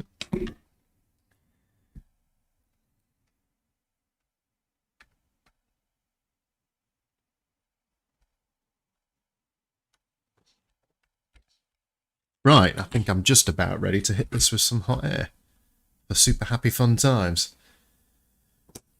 Let's do it. We got this set to 60% air, 420. Yeah, should do it.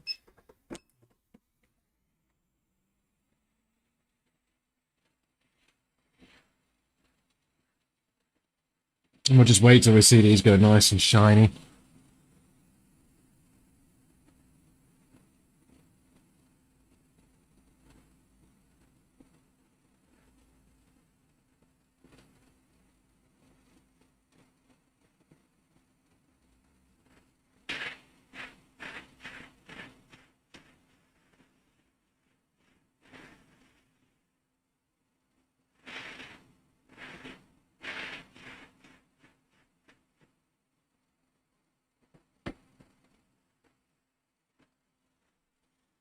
All fun and games. Come on, melt, melt. Ooh, did that fall out? That might have fallen out, whatever that was.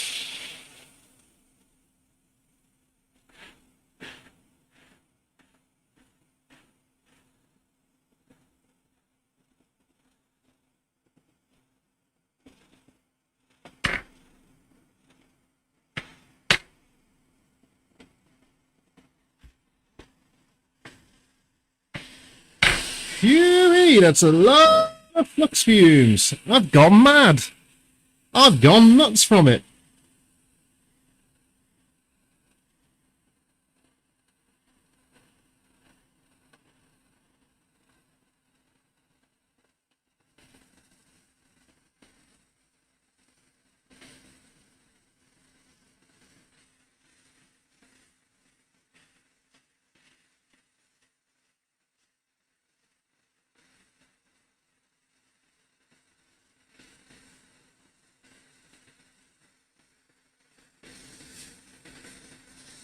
Good God, I've got to get that extractor on 1 second. I swore it was plugged in. Is it really not plugged?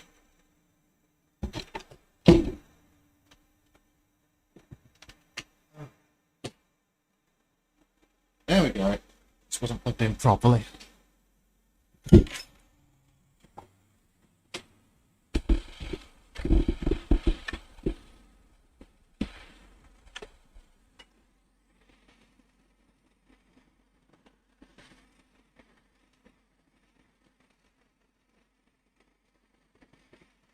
Yeah, we're not messing around with this.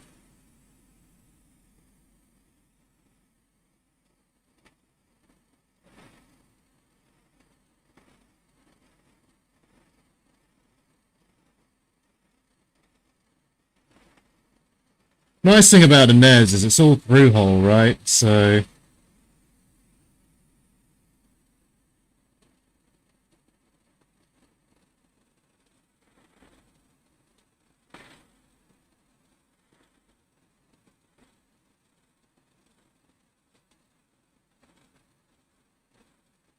because it's only a two-sided board, you can get away with hitting it with hot air like this.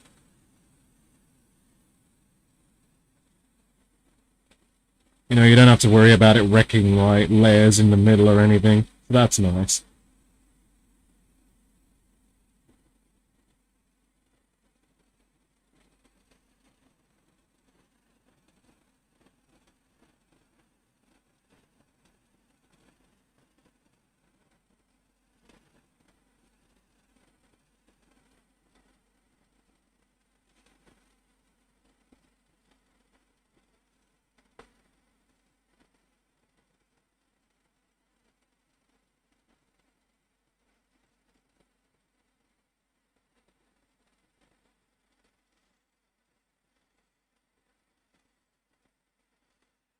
Right near a massive ground plane here as well. But that's sucking up some of the heat.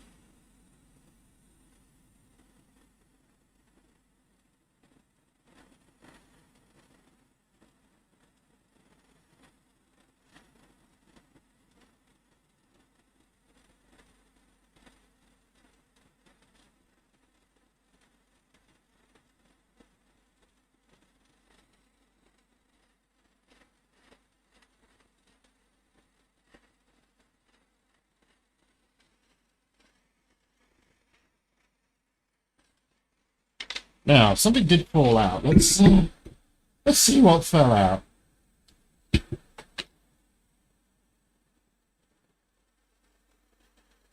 This do. Okay.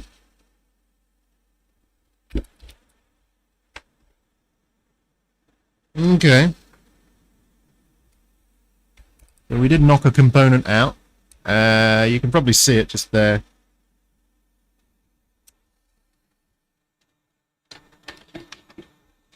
So, let's get that resolved.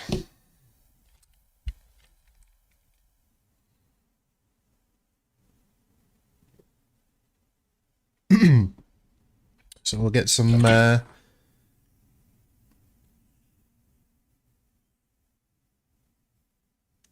if the files exist for it, yeah, I probably could RB. Yeah. Assuming that the 3D print files are around, yeah.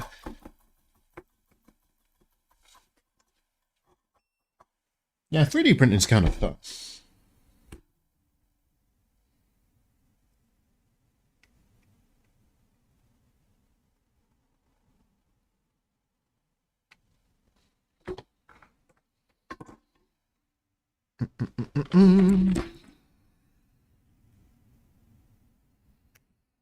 Let's go with the beefier, solder wick for these holes, I think.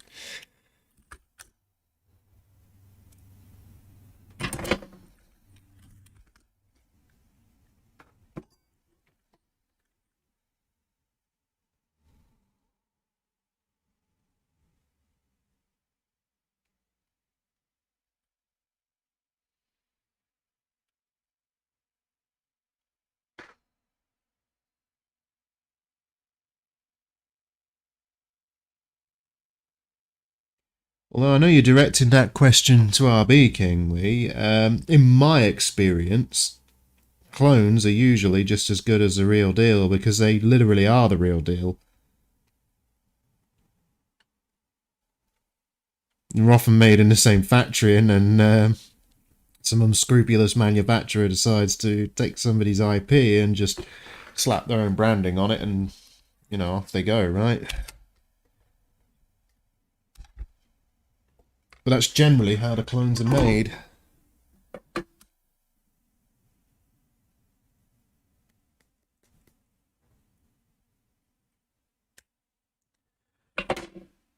Most of the issues you will see around the clones are because clones tend to be built on older revisions. So, for example, like EverDrives and stuff like that, a lot of those clones are built on older revisions. It's probably the same thing for something like the GDE Muid, I guess. I mean, I don't really know. I'm not that versed in it. I'm kind of guessing, so take it with a pinch of salt, Yeah, this hole doesn't want to clear out. Come on.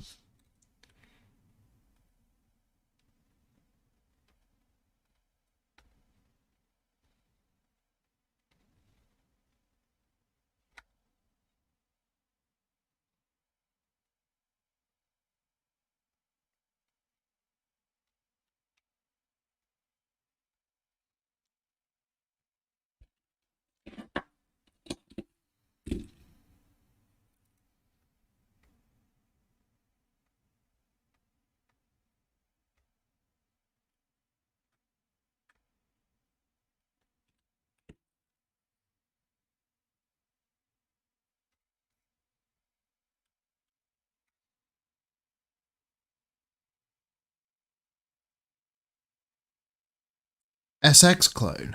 SX clone. What's SX? SX. I'm sure I know SX. I know it from somewhere. Oh, right, the Switch. SX. Yeah, of course. I don't think there's any clones yet. But you've got to remember, the people that would be manufacturing SX clones realistically are going to be Chinese companies. And Nintendo is enforcing its intellectual property in China. Most of the SX devices that were available are now gone.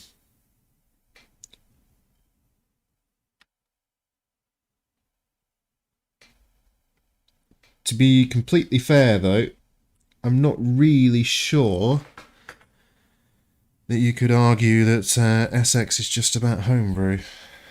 That company, Team Executor, they were kind of geared toward not homebrew.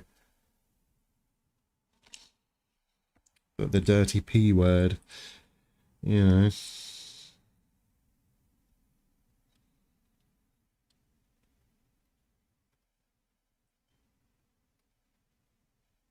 You know, this hole really doesn't want to clear.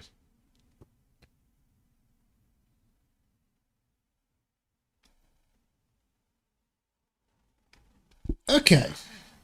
Well, I have a desoldering gun. Why the heck don't I just use that? I should just use that. I mean, take the Game Gear LCDs. The cloned McWill screens are perfectly fine. You know, you wouldn't know that they're not a clone. So there's that. That when I first started working with them, I had no idea. Oh, why do you make this noise?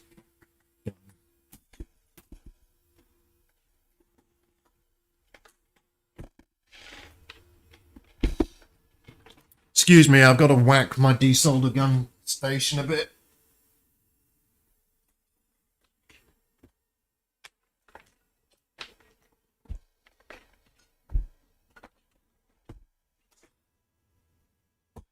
Alright, I did it.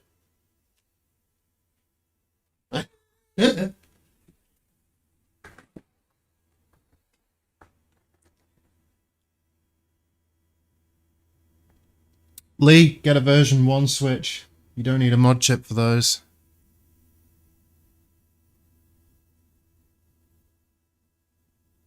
And yeah, the 60 FPS patches are actually quite nice. I've tried the 60 FPS patch with Dark Souls on the Switch. Overclocked, sort of get it stay consistently 60 frames per second, and it's pretty good actually. It's better than you might think. Would recommend.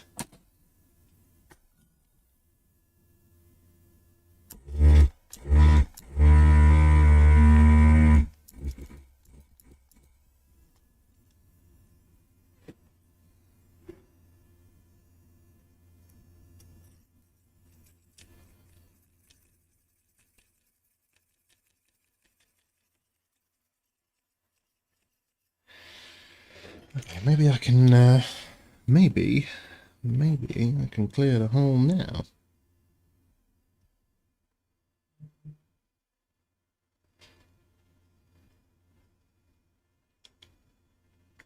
Just give it a little while to heat up a bit.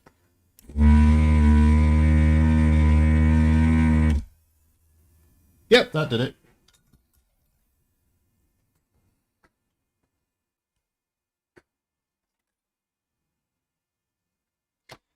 Let's pop this back in the way it should be, like that. Just accidentally made that fall out. Oh dear. Oh dear, oh dear.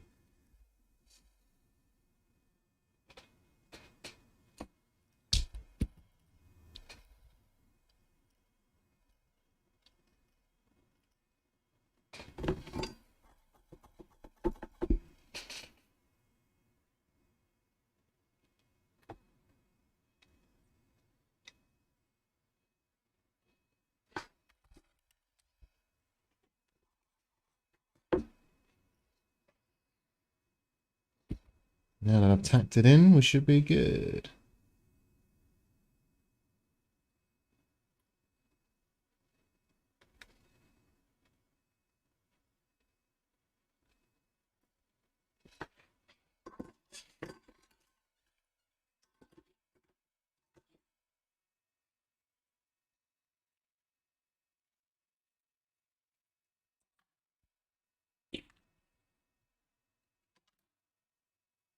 Alright, let's try and organise this workspace a little. A bit messy. I don't like that. Just stop allowing it to happen.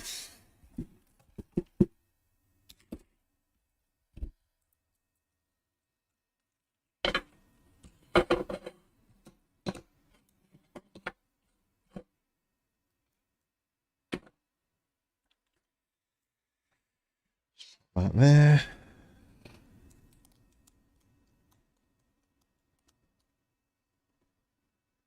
Where did I put the original cart slot thing?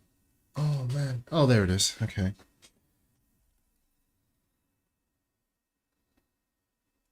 Alright, so all of that was reflowed. I'm sort of tempted to throw it in the ultrasonic as well. I don't know yet. Hi Technic, welcome to the stream.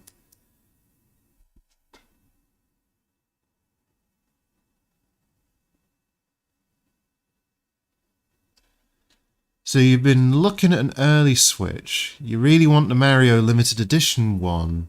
Do you know if I could swap the boards, or has there been revisions to the layout? Just check the description, can't see it about. Where did you get that PCB hole at?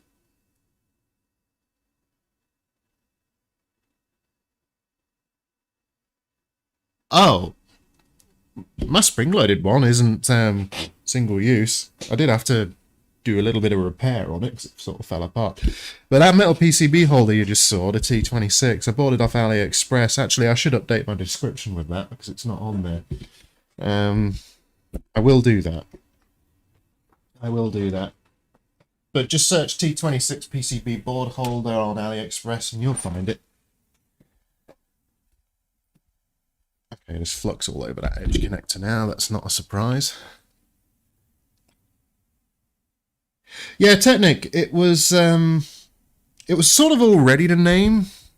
Like, at the start of a stream, you'd see it, but, like, yeah, it was kind of not that well seen, and I thought, you know, rather than go by my online gaming alias, why not go with what this channel's about, right? I can join the repair club along with much better text than myself. Such as Jason, Micro Mage. There was an Uber Repairs as well. I forget that channel's full thing now, actually. I don't think I've seen them in a little while. Uber Micro Repairs? I forget. But yeah. I mean, right now, I'm largely just, you know, I'm kind of faffing around. I've had this NES for bloody ages.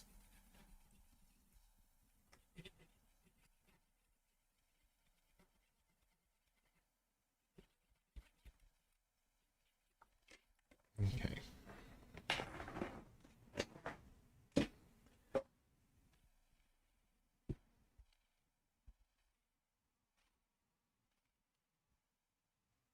Platform small screen. Yeah, I know that feeling as well. Right.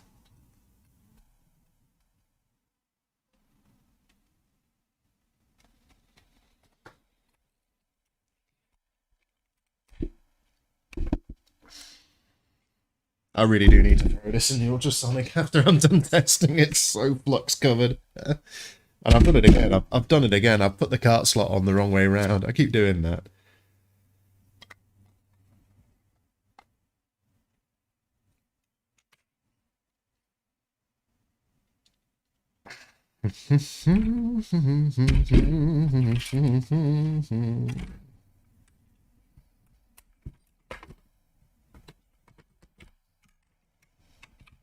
I'm actually looking forward to receiving a logic probe so that I can check chips on systems like this to see if they've actually got any, if they've got any activity on the lines and so on. Shouldn't need to press this down, actually.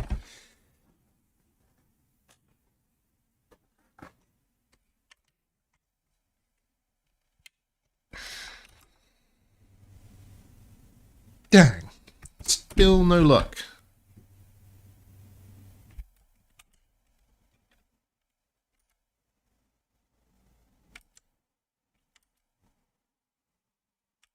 Alright, let's just for argument's sake rule out. Even though I've tried a few of it. Let's just IP8.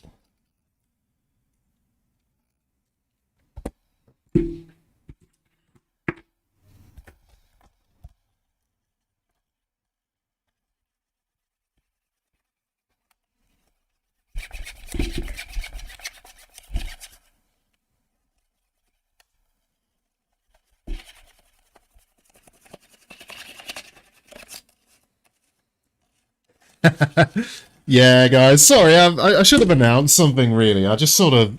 I was going through the account stuff I've got, and I was just checking it all, and... I'll be king.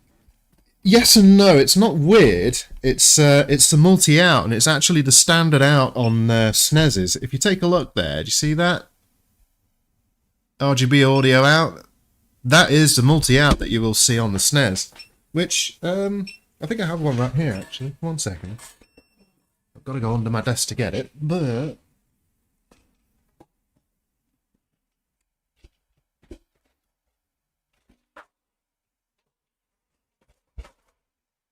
Oh my god, that is literally disintegrating.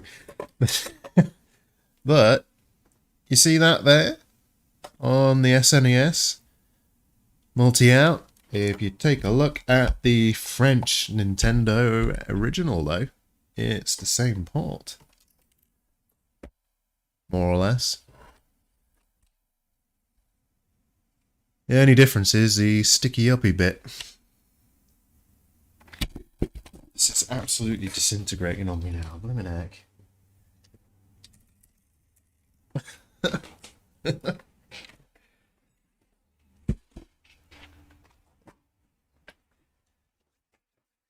Yeah, it is similar to the GameCube one. Nintendo stuck to that standard for a while. They used it on the N64 as well.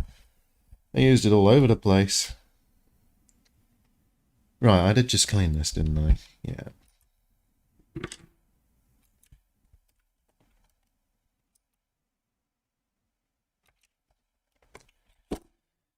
Okay.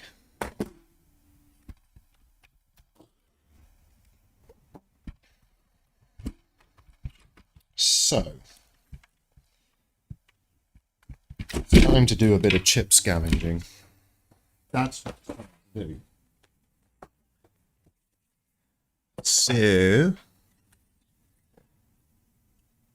we want this chip right here. Right here. That chip. So, let's zoom in on it.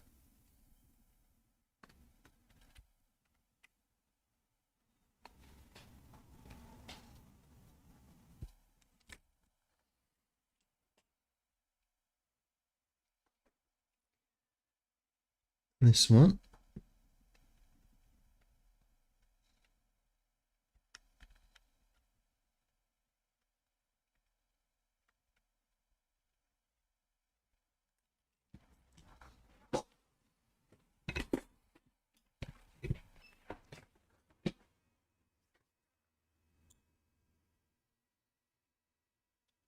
Seen a mod where people are adding that port to NES consoles from an open source PCB and 3D printed socket.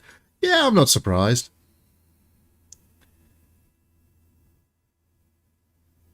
No, actually, I don't have any...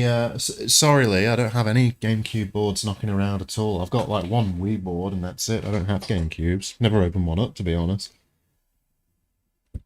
It's one of the consoles I've never messed with. Sadly, I kind of would like to mess with one, but whatever. Actually, I say that. I promised my niece I'll take a look at her broken GameCube from when she was a kid.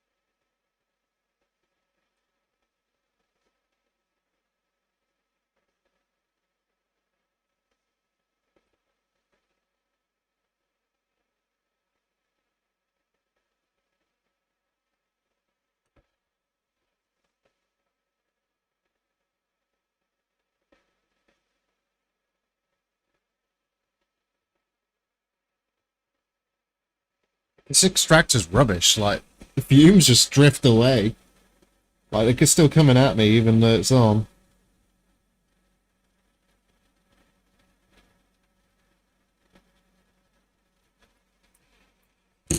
Right, okay.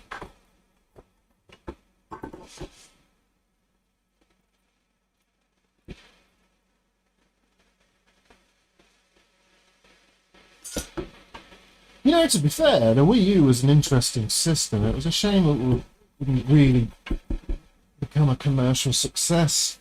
You know, I guess that's the way things are sometimes with Nintendo.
Come on, camera. There we go.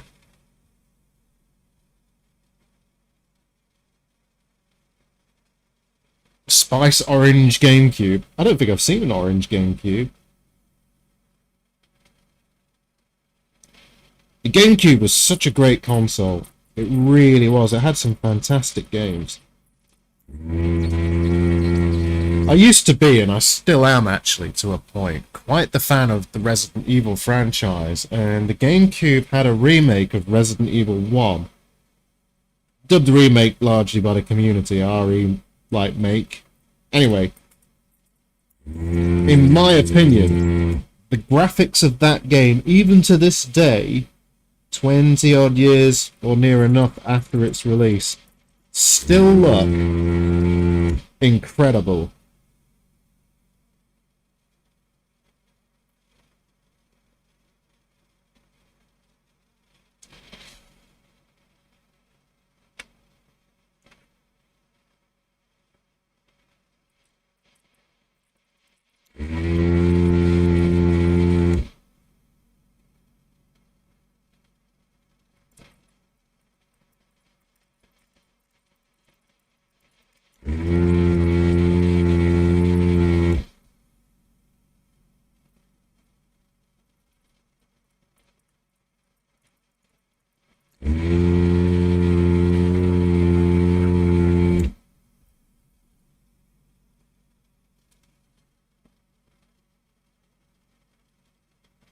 PS2 DVR. Okay. Interesting.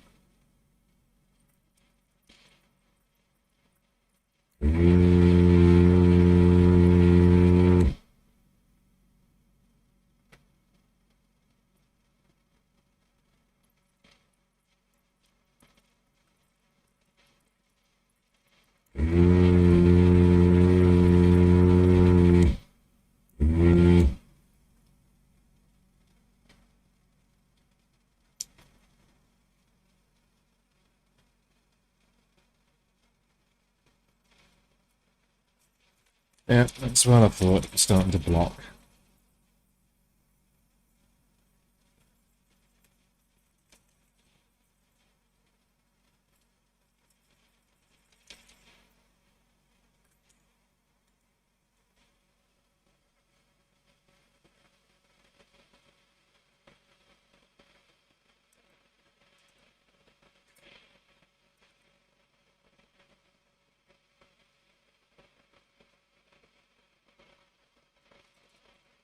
What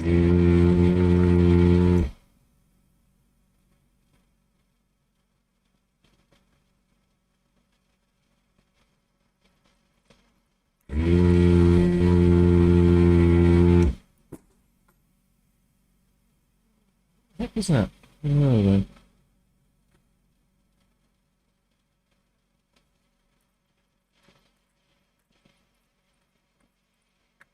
Oops.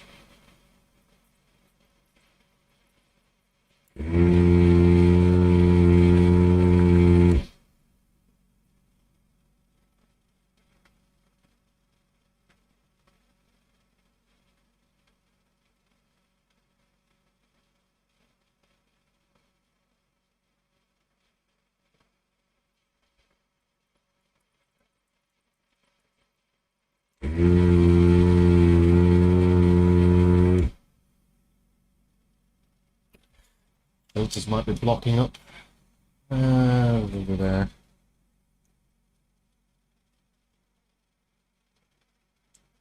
You talking about the soft mod or a hard mod?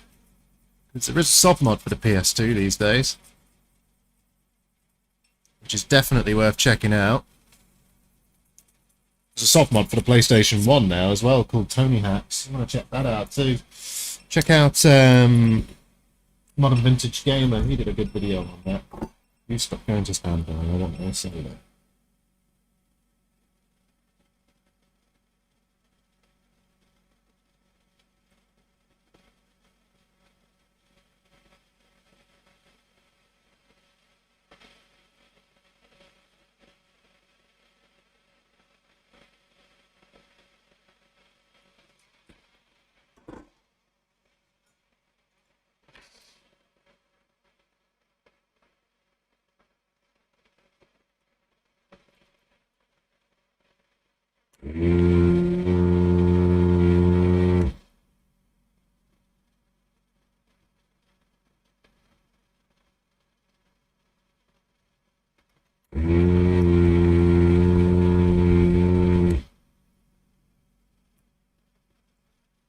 Yeah, we don't seem to be one of the common.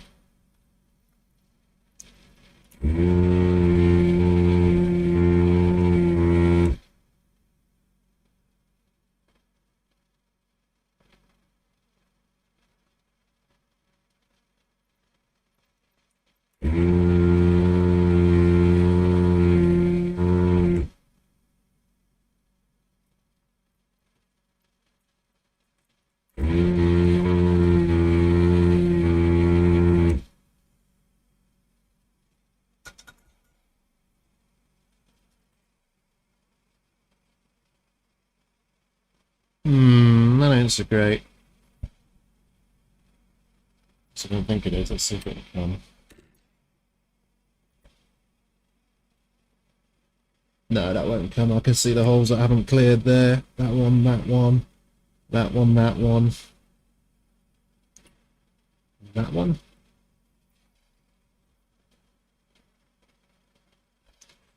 Oh, that's irritating.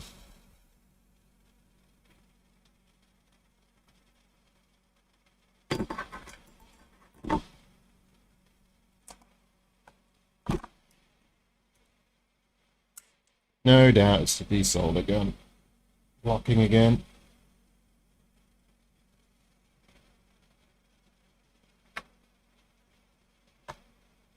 Oh, who'd have thunk it? I'm right.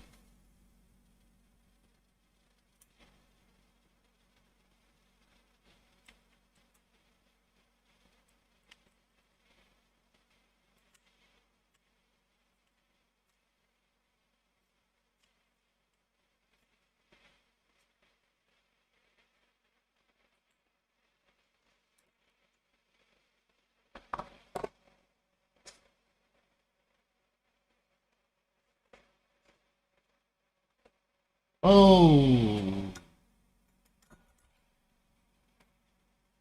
Damn it. Where did that go? So I'm on my best behaviour today, no swearing, so... Wanted to swear it.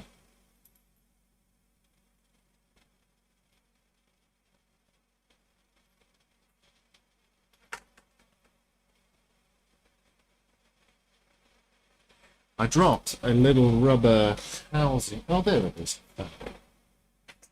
The desold again.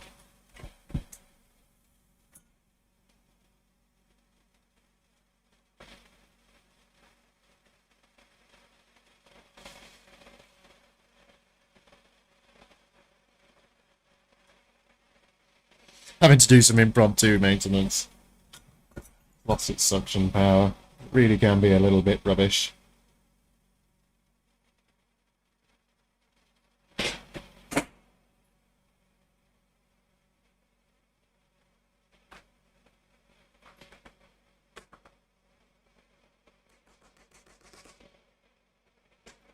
That's good enough.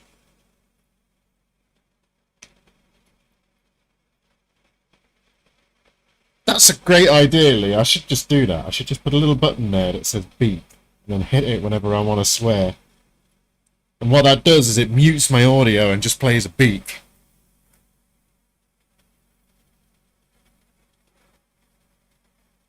Faulty switch tablet on there now. Joy-Cons won't attach to rails. Guy wants 70 quid. That's actually not bad. Joy-Con rails are dirt cheap. You can get a Joy-Con. You can get a set of Joy-Con rails for like what, $5 or $6. They're not much. And it's pretty much open it up and swap the rails. It's a fairly easy job, honestly. If somebody only wants that much for a Switch, that's a good deal. Especially for that particular fault.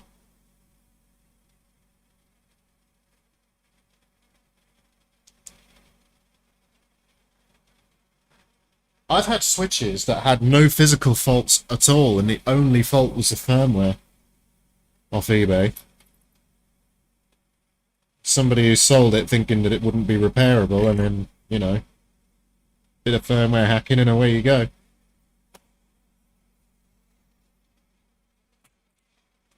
Well, I say hacking, actually, it's more like restoring it back to its factory state. Hacking's probably an unfair way of describing it.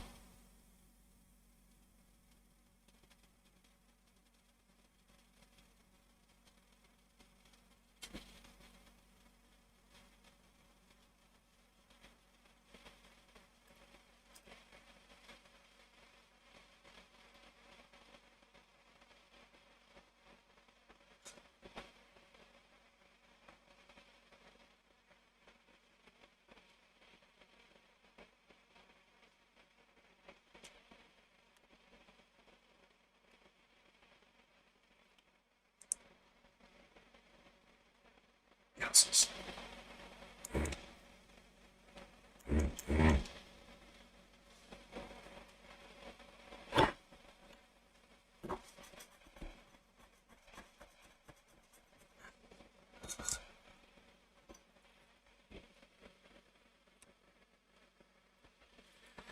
There we go, let's go. I want to see which holes have been properly cleared and which haven't.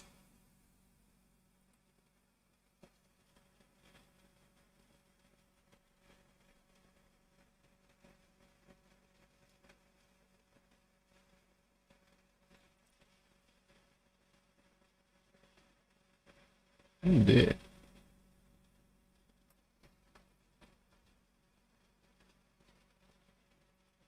Some of these look mangled.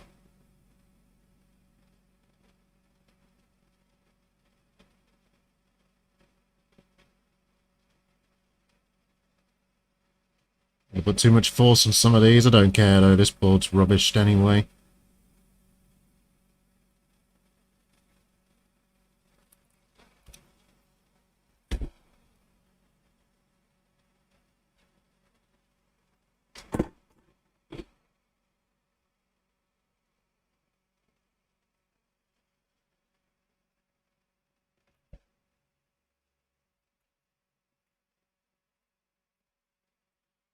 Wrong chip. It's that chip I want to be looking at.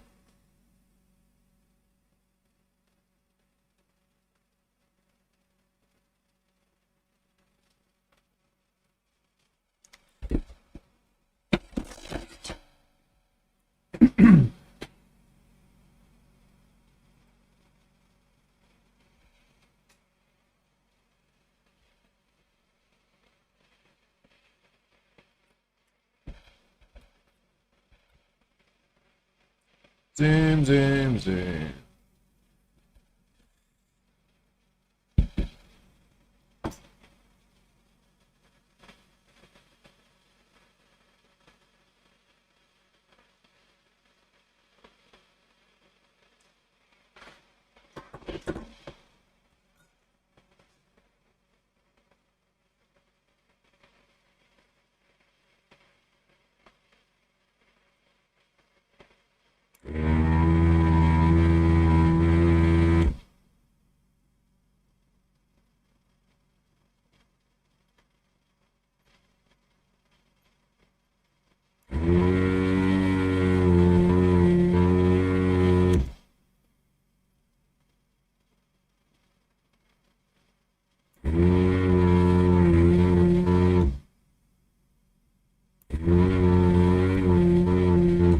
I think I need to switch the desolder tip. I think this one's too big. What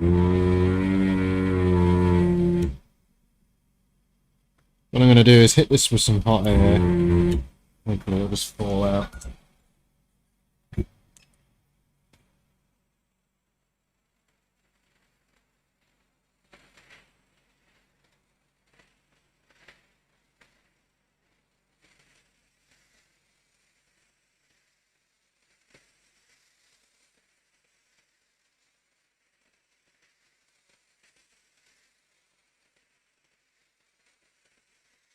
You never know, I might get lucky.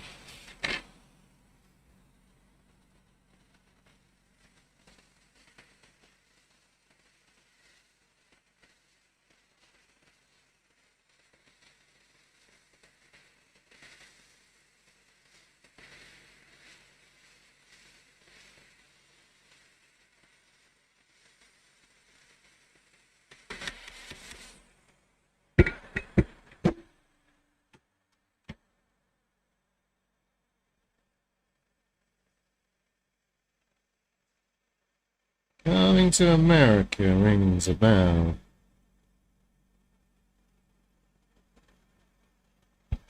Good God, that's hotter than I thought. I should have known. Foolish fool. There we go, I got the chip I'm after. It is Captech. Captronics, it is Captech. It is. Ah! Ah! Ow! Ow, that was hot. With a new name? Actually, it's the original name. It's just my YouTube name's Captech. The channel name was New Retro Repair, but I never gave it the proper name, so I finally got around to it today. Okay, so we want to get that off. I need to let the desolder gun cool down. Okay.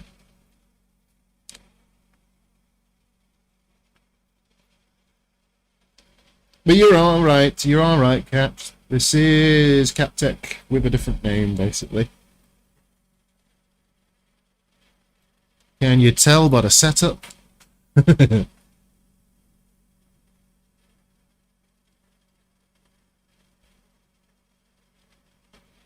Shut up, you fan. Don't need you running anymore.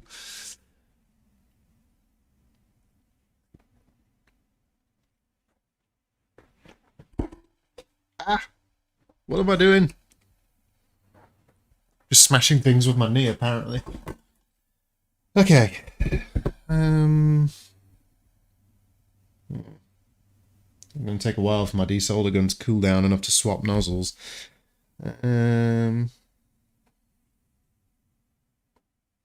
Maybe I can cheat.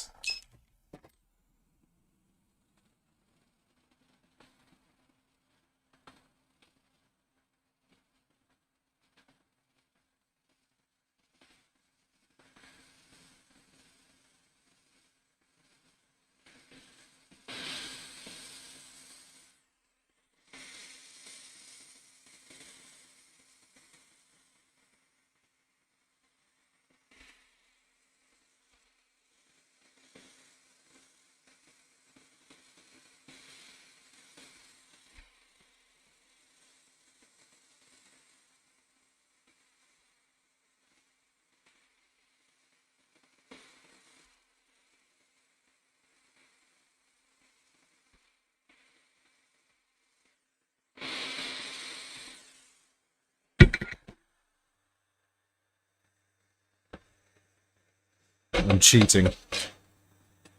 I'm cheating this chip off.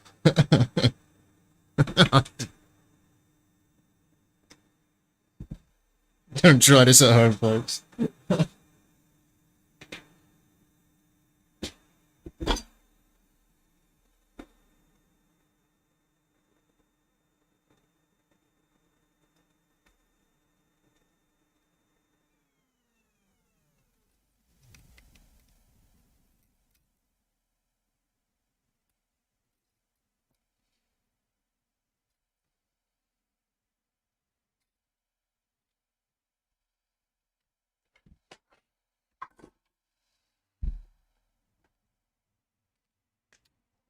Ow, ow, ow, ow, ow, ow, ow, ow.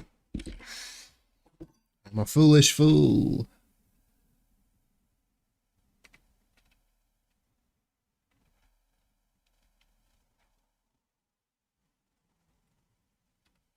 Oh, because I just want to remove a silly CIC chip. Or really, stop red blinking light.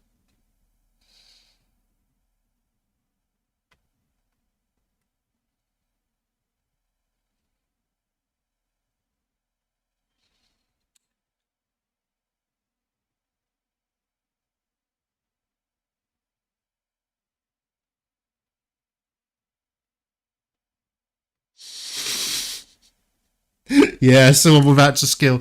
I like linking it like that. Because, you know, Phil knows what he's doing.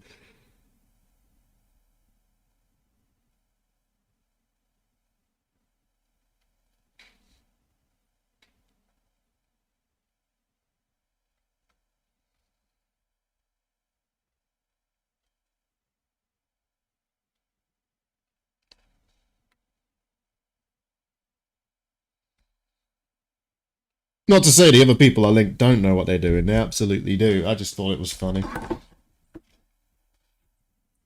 Hello, Wayne. Welcome. Welcome. Welcome on. Welcome all. Welcome to the stream where we're attempting to remove a CIC chip from a NES without using my desolder gun because I'm just being a bit lazy right now because it's still cooling down.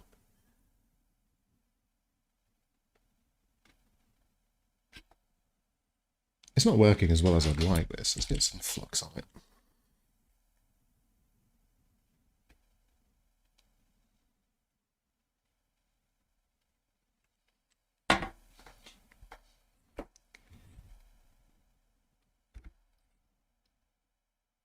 Yes, this is a French PAL NES.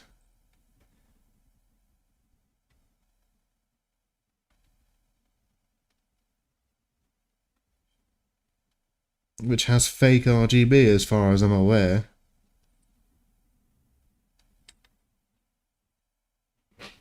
Oh, God.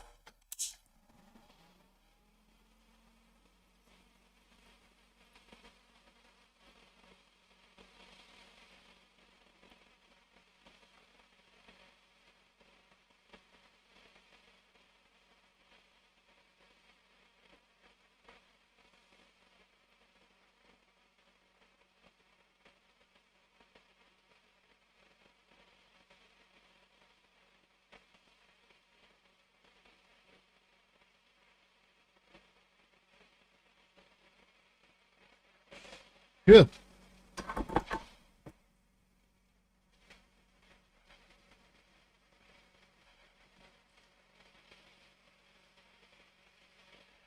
Yeah, I'm not the best at getting solder off either, if I'm honest. Depends what I'm doing.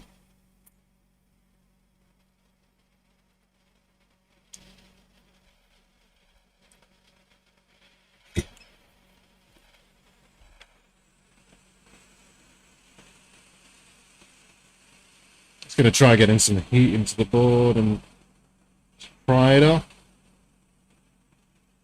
I don't care about this chip anyway.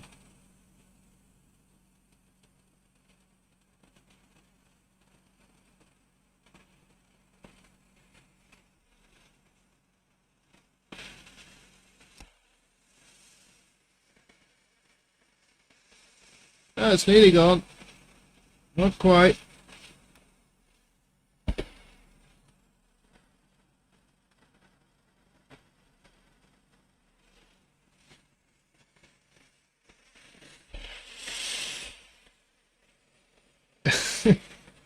What am I doing?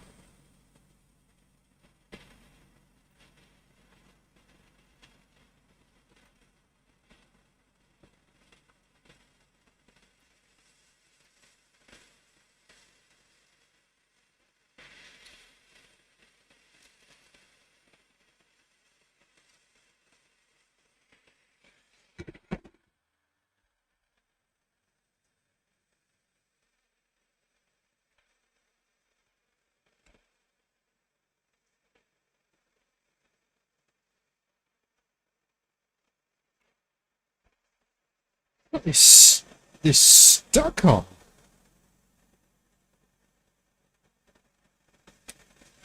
Alrighty.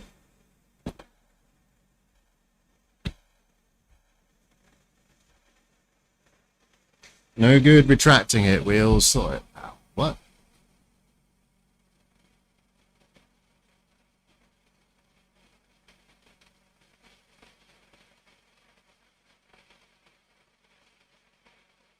So I'm just checking the chat. So do you not have a fume extractor on? It's so quiet. If so, then damn, link me to that quiet extractor. No, it's not. It's not a quiet extractor. I've got noise cancellation active. RNN noise. If you're not aware of it actually, and you use OBS Studio and you want to cancel out background noise, what you want to do is right-click on your microphone in the audio sources, go to filters, add filter, and noise suppression. And what it will do is it will suppress a lot of the background noise, which is, you know, quite a nice feature to have. So check that out, Kat. It should help your streams a little bit. But it depends, because it will also mute sounds like you, I don't know, tapping things or whatever, you know. It'll only really capture the voice. So it depends what you need.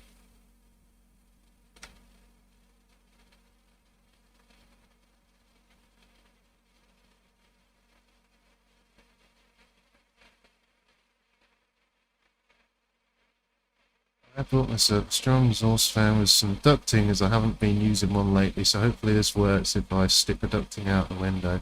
Yeah, Catronics. The other thing to get is, my extractor here is very basic, it doesn't work very well, but the other thing you could get is a fume extractor with a HEPA filter. If you check out Jason's Electronic Repairs, he does a review on one fairly recently he's got. You might still be watching the video, I don't know, but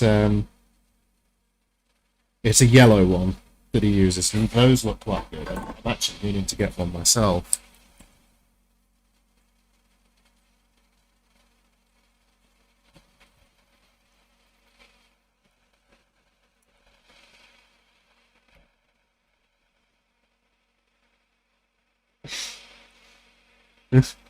Stamp chip. But hanging on by a thread.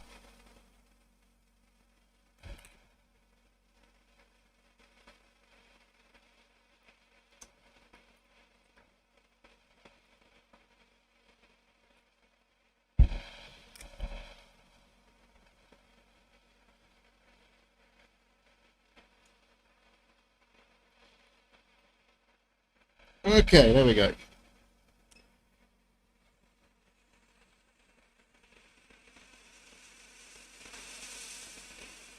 Yeah, I mean, I don't know if you can hear the hot air flowing and stuff like that, but you might find that gets a bit muted as well.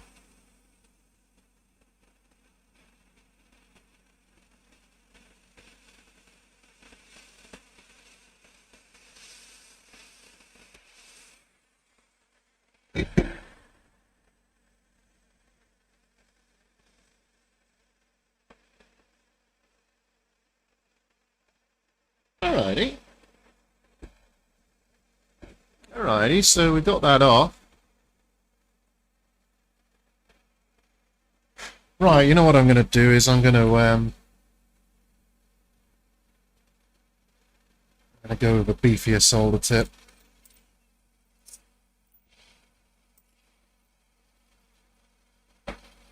And yes, that soldering iron is switched on right now.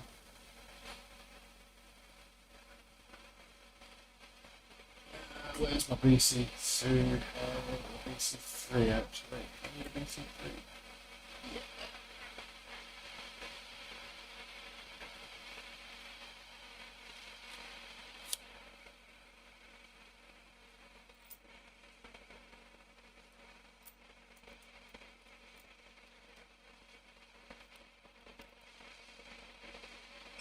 Cool.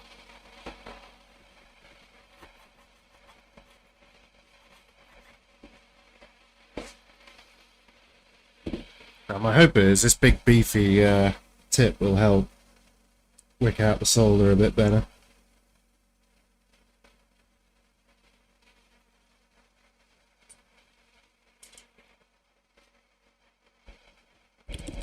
Where's my other camera?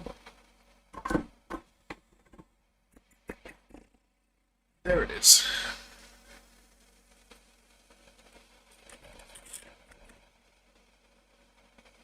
By the way I removed that chip is really not the best way at all. Probably shouldn't do that.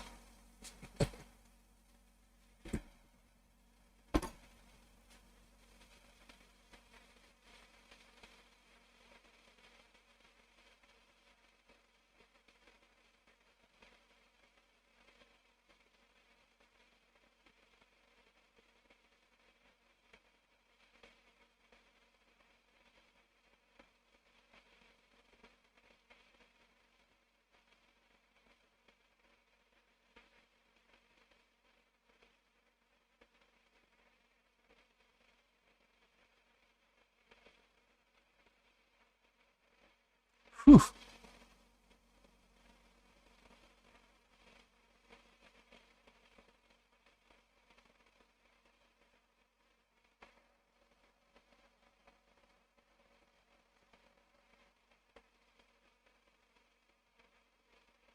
I don't want to linger on those pads too long, actually.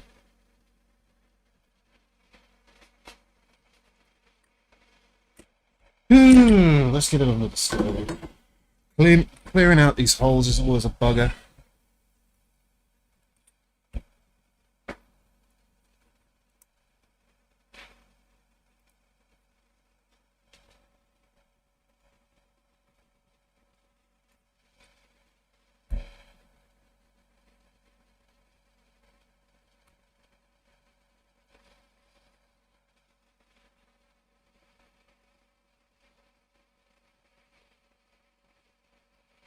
Yeah, that's clear, that's clear, that's clear, that's clearly not. That's not, that's clear, that's clear, that's clear. So what I'll do is I'll try adding some fresh solder. Turning up the heat of the iron as well.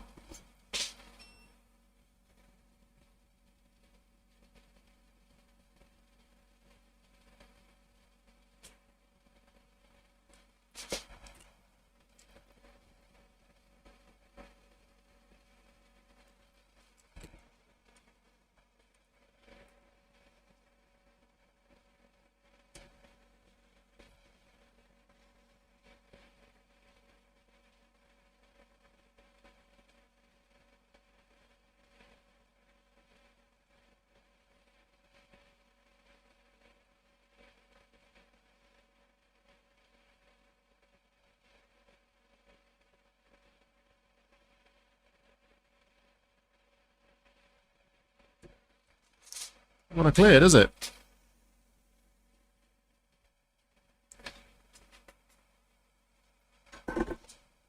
Really now? How many viewers do I have? Out of curiosity.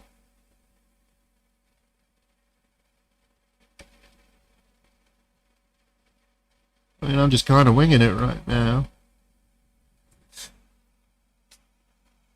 What are we at, guys? And gals? Guys and gals?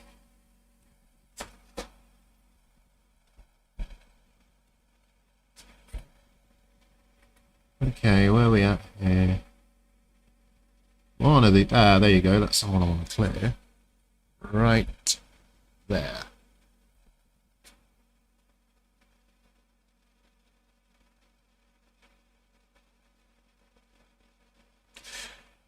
$17. Ooh, nice. Nice. Yeah, I'm mixing some fresh solder in. You know, I've done it a couple times now. I don't know if you guys saw, but you know, it's just problem is gravity. You know what I mean?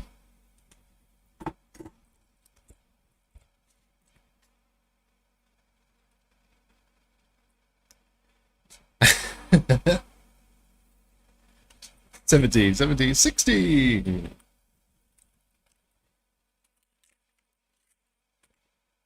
Well, let's see what we can do for 16 viewers. Let's see if I can do something basic, like clear out a solder hole. Ah, there we go, finally. You should be able to get that chip in now.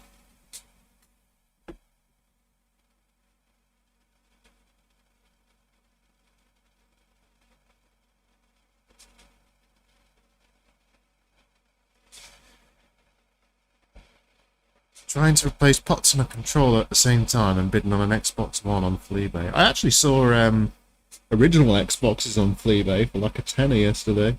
I know that's not what you mean by Xbox One, but did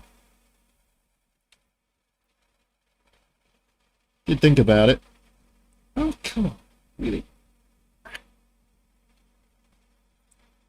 Hey, there we go.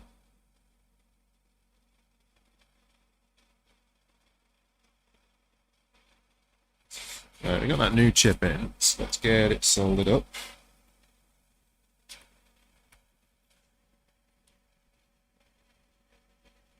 Oh crap, I bent a pin. Oh god, I bent a pin. No!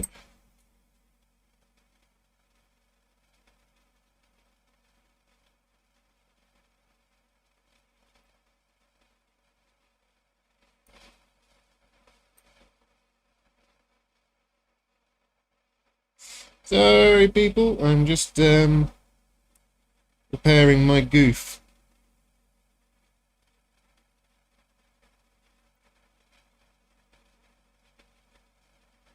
Because apparently I bent a leg without even realising it. Should do it. Okay, let's try that again.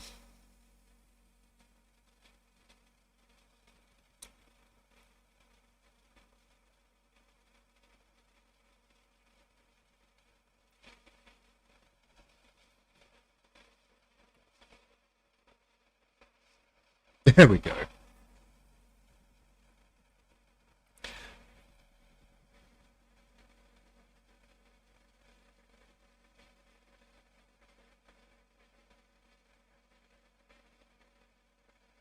You want to leave just so someone can say 15? Why 15? Out of curiosity, what's special about that number?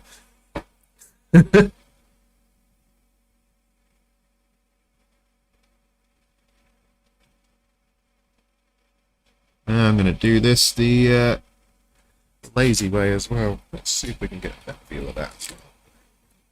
I'm going to drag solder this. Just because.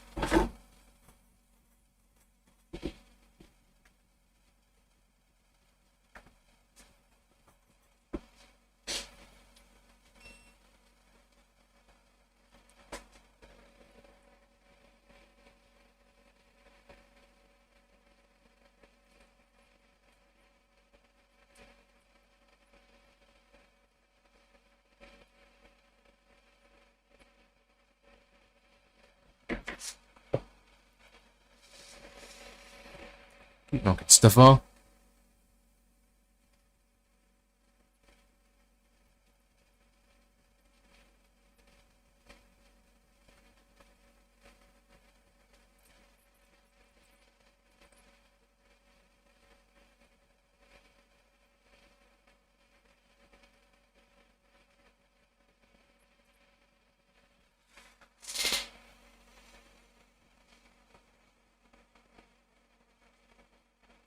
No, I just thought there might be some significance to the number 15, you know. I thought, like, oh, interesting.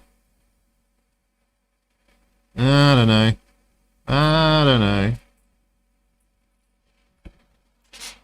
It's actually kind of hard to drag solder with this. Not solder, solder wire. Oh well.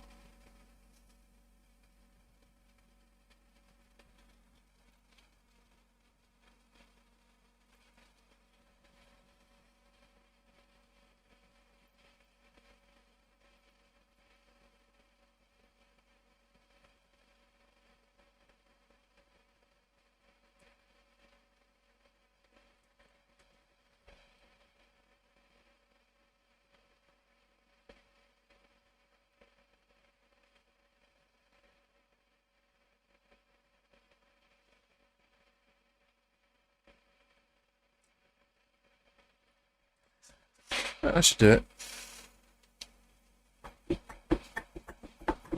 I know, it's so much easier soldering a chip in than it is removing it. Like every time. Every single time.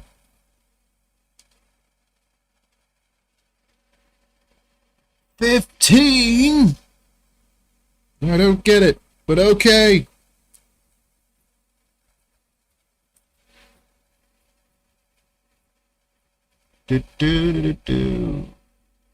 Oh man, that burnt flux. Lovely.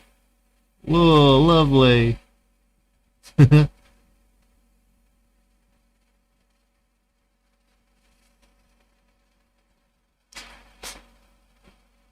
so glad I've got like 1,000 copies because I don't care about just wasting one or two.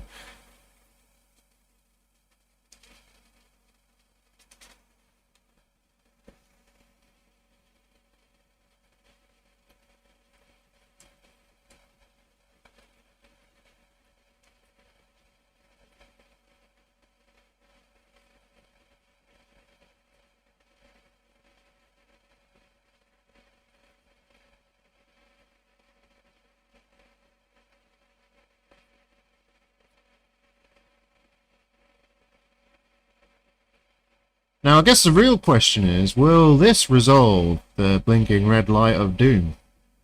Maybe, maybe not. Who knows? Depends on if this CIC chip that I removed was actually dead. Could have been. It might just be barking up the wrong tree. It might not be the chip at all.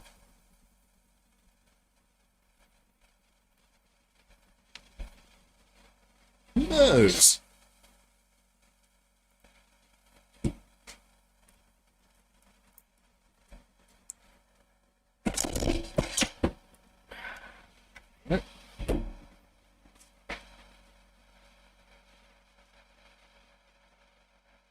Now be nice, people, be nice.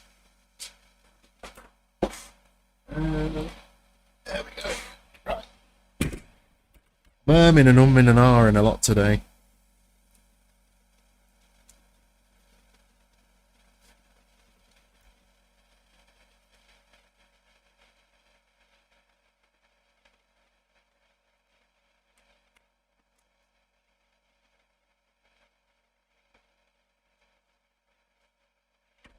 Ban Jinx. Nah, that wouldn't be fair. That wouldn't be fair.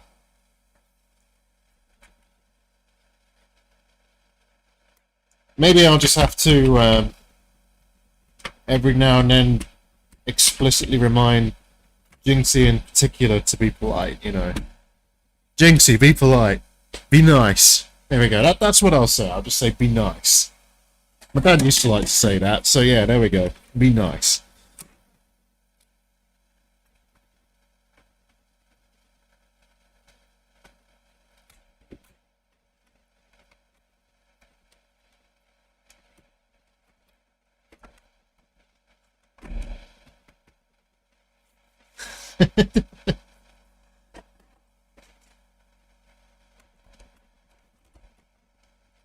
No, I'm not vengeful.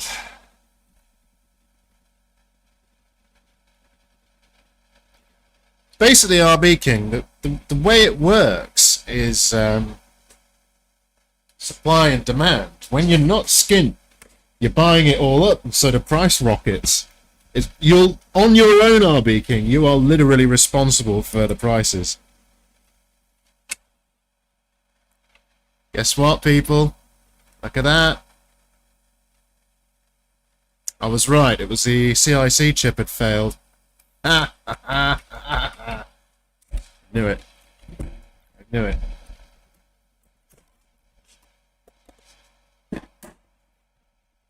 Called it. Just still wish I had the logic probe. It'd be much easier to check these things. Now I'm going to use the original cartridge slot real quick, just to see if the fix I did on that worked. Should have done.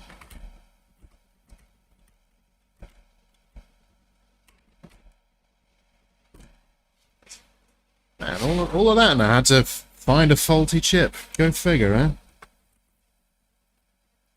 But you see, that was knowledge right there. That's knowledge of these retro systems, you know, like, I know the CIC is responsible for the blinking red light issue, so I kind of figured, alright, well, I'm not going to go chopping legs on it or anything like that. There's actually a more elegant way to disable that chip, by the way, people, if you ever do want to disable it, but not damage it. You just need to tie 2 pins high, you don't actually need to chop a leg. Yeah, I do sell them. I do sell them. So, Sega Game Gears, for example, I usually sell those for around 65 to 70 pounds after they've been recapped. But you're talking quite a lot of cleanup work and stuff. I usually charge actually significantly less than my time's probably worth. There is that. But yeah, that's my general rate on Game Gears, like, for buying one that I've got. And that's with the refurbished slot. We got a red light, people. We got a red light. I was right then. It was that damn chip.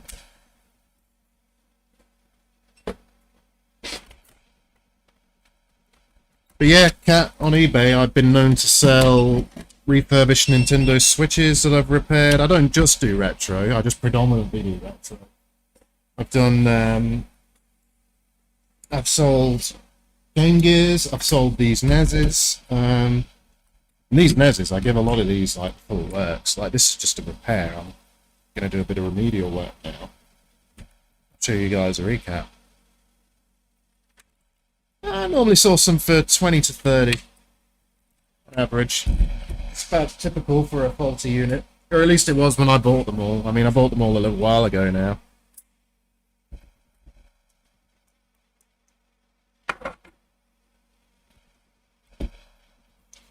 And RB King's right, I do charge quite a bit less than I really should charge. Which one's the original? That one, or was it that? But yeah, Cat, generally I try to go for under 20 and then sell for sort of 65, 70-ish, typically. But it depends.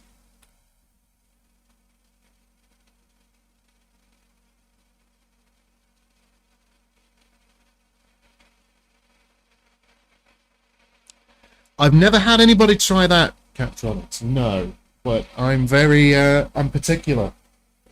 Like, sometimes you'll get people who message you, who start asking you questions about the item and stuff. You can often get a feel for it, and if they're going to be like that, if they're going to start asking lots of strange questions about the item, you're actually best off stopping them from being able to purchase, because they oftentimes the kind of people that will then go, it's not as described. But yeah, it's not a problem I've had much of.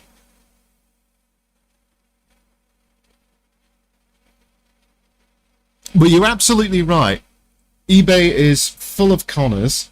It's full of people, like, I've bought faulty items where people have said, oh yeah, this is spares or repair, when the item is really only good for spares, not repairs. For example, Nintendo Switches, I've had them come without the NAND modules installed. If you don't have the original NAND module, you can't fix it. It's game over, you just can't.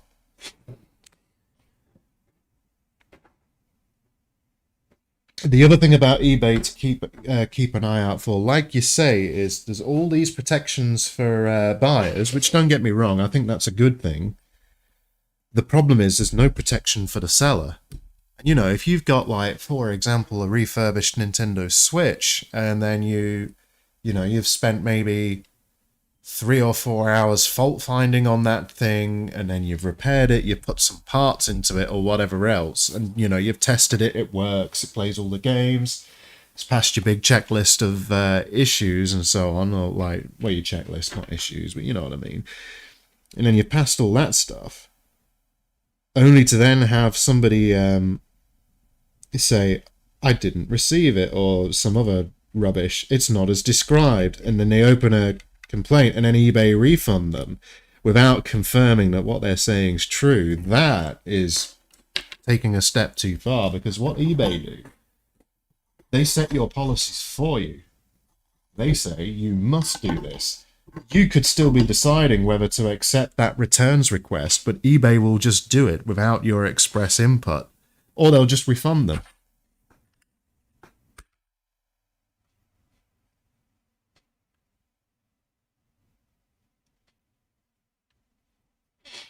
Nubitus. Yeah, I don't know what you mean.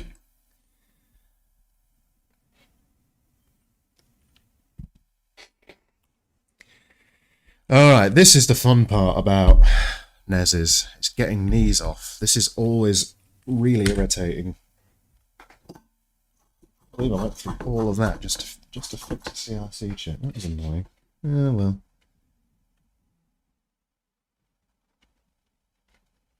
So what I normally do is reflow these first.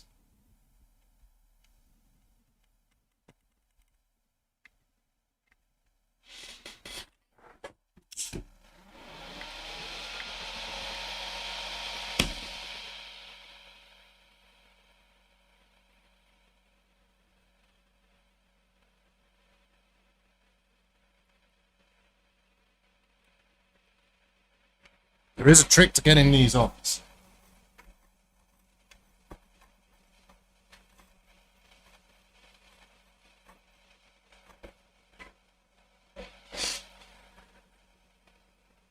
Yeah, you see, the problem is Catronics, and other people may or may not be aware of this, but like, there are distance selling regulations right now that does actually apply to second-hand goods as well.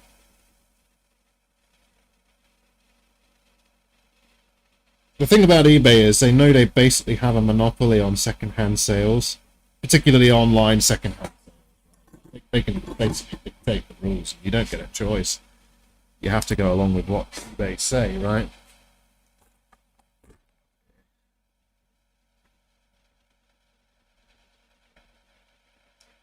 Ah, Wayne, don't put yourself. Just go for it.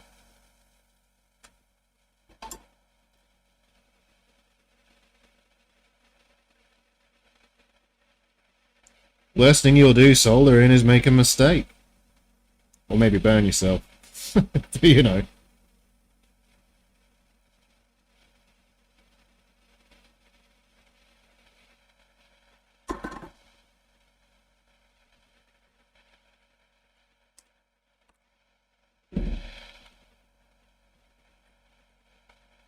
Oh, thanks.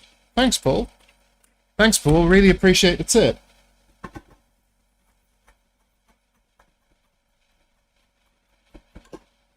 Don't know who Paul is, but thanks nonetheless.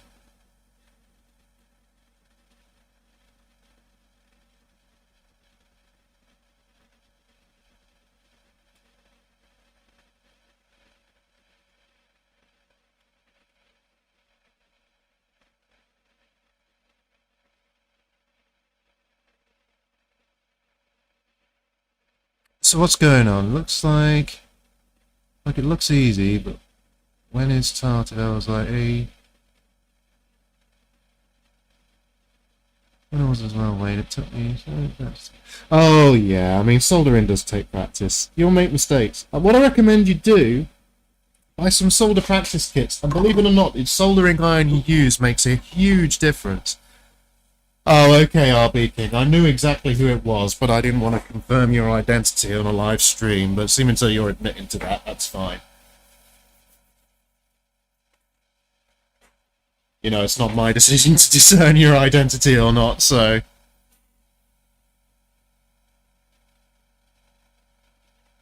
I know who Paul Willis is, I do. It's just, I don't know if he's... Yeah, you know what I mean.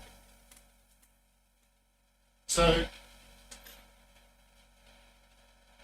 if you're new to soldering, actually, if you're not new to soldering as well, even if you're not new to soldering, what I recommend you do is, well, you'll be given an option. A lot of people choose the wrong option. What a lot of people do is choose one of these pencil irons.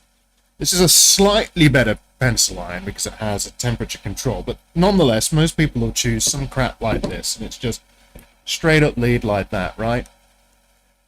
Do not get one of these when you're learning to solder, because although they're perfectly workable, and with the right technique and so on, you will be fine, I would still recommend against it. What you want to get is one of these, or similar. This is a T12 soldering station. This particular one's KSGER.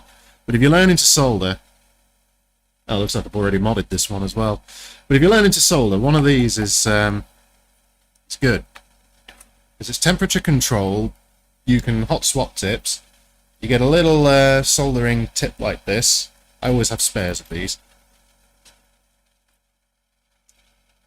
But that's what you want. Yeah, most people get an iron like that. I mean, I got one. I mean, it was there to show you, right? You know, like, but it's what most people go for when they're first learning to solder, and it really handicaps you, and you end up fighting the tool, and that's not what you want to do. You know, the tool should work for you, not against you. So yeah, that's just my 2 cents.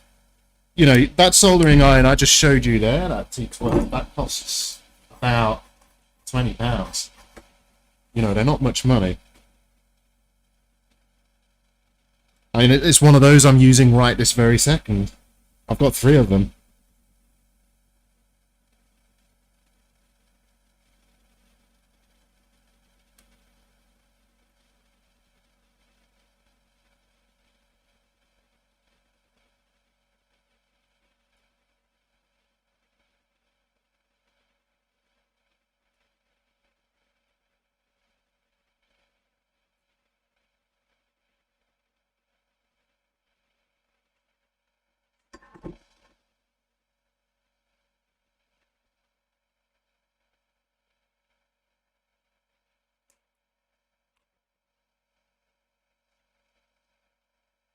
Okay, let's take a look. We're all on your FBRB.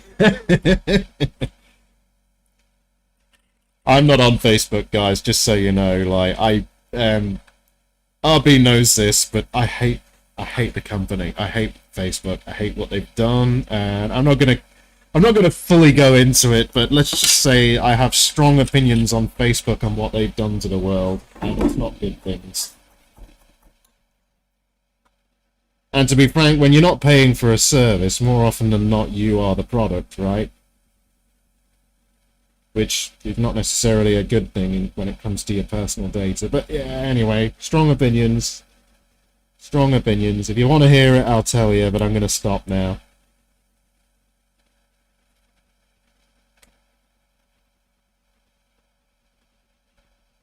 Also, I hate getting the solder off things.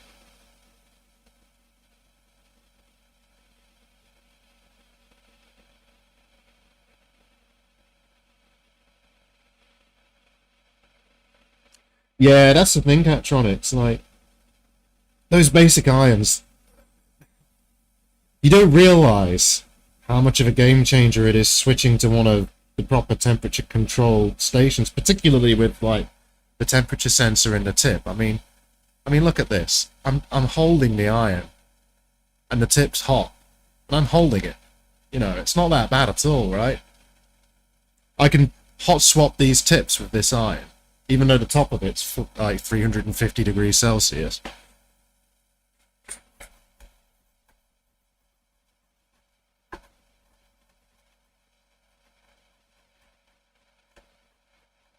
You see, Kat, I will agree with the business part. I won't agree with the part about friends and family. Your friends and family, your true friends and family, you'll happily pick up a phone and call.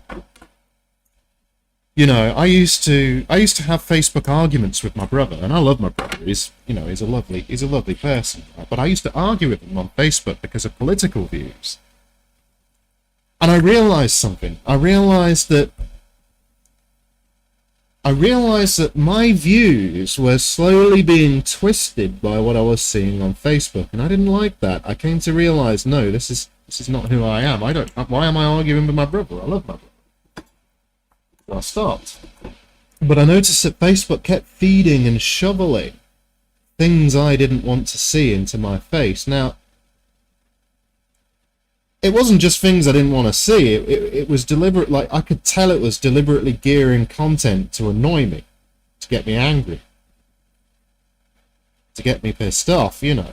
And I started to think, do I need this?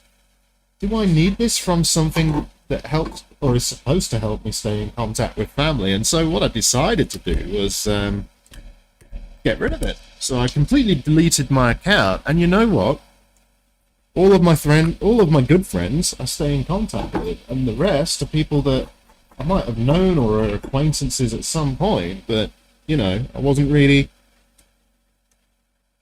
that friendly with. Like, you know, not that I disliked them or anything, but you know what I mean. But yeah, from a business perspective, I totally get Facebook, right? It's a great way to connect to people. It's a great way for them to connect to you. I totally get that. So it's pros and cons.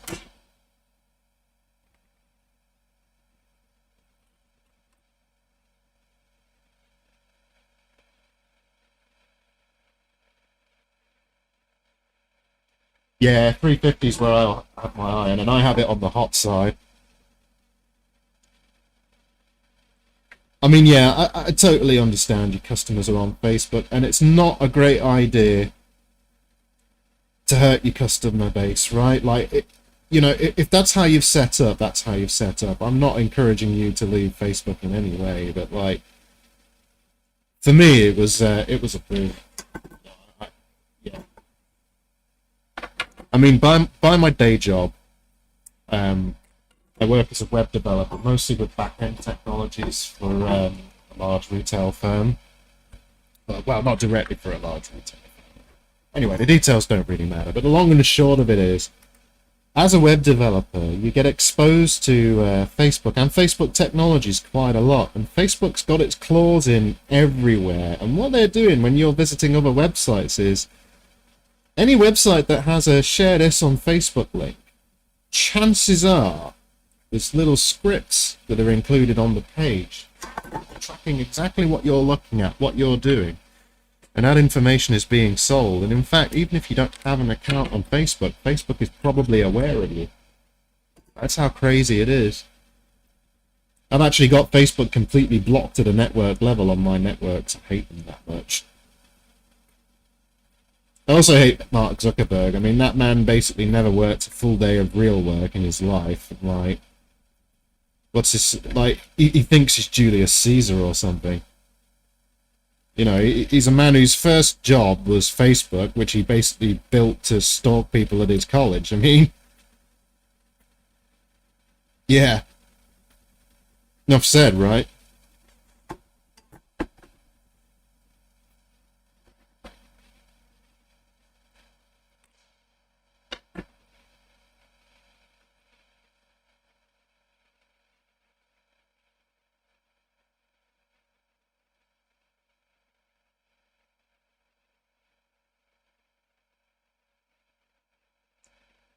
Damn cat, that really sucks. And that's another thing about Facebook. There's not really any humans you can reach out to for support if you need it.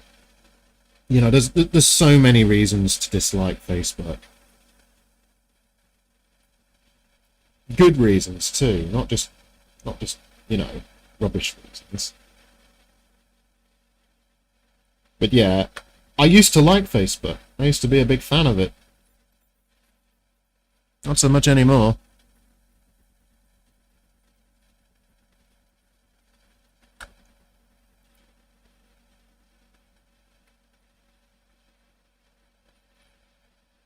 God, I hate getting these off.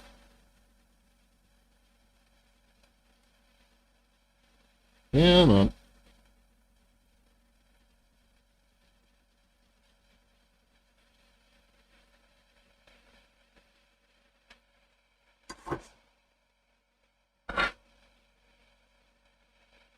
But that's the thing with Facebook, you know, you build up your business in that way, you put all that effort in, all that time, and so on, and then they do stuff like that, and you expect, okay, what have I done wrong?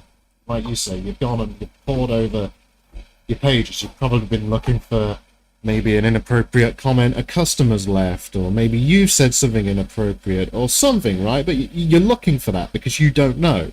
And they won't tell you, they won't give you a reason. They'll just do it. No explanation, no nothing. Again, you are the product.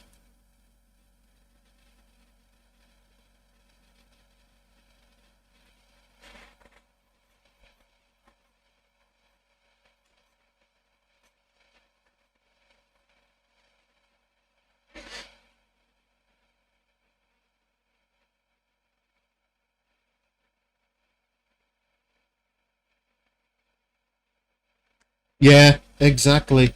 Exactly. Like, being given a reason is, at the very least, the minimal thing they can do, right? Well, my white balance needs to be adjusted now that it's dark outside. Let me just do that.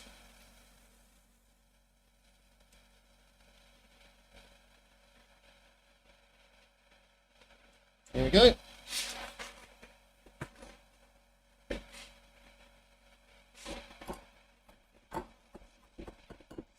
Yeah, I can think of a word that begins with F and it rhymes with a shortened version of Zuckerberg. So that word, the Zuck. I vowed not to swear today, so.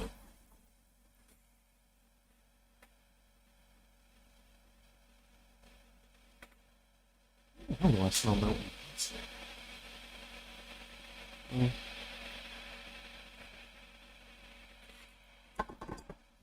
Meh.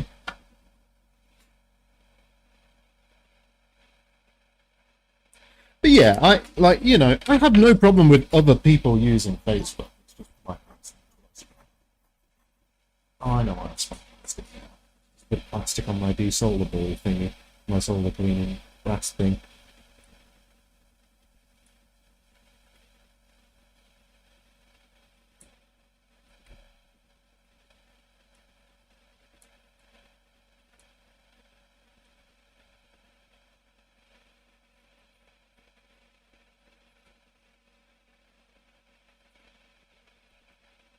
Right. That is not properly desoldered. But it's close. So what I want to do now is switch over to the top and pop this off. So let's do that.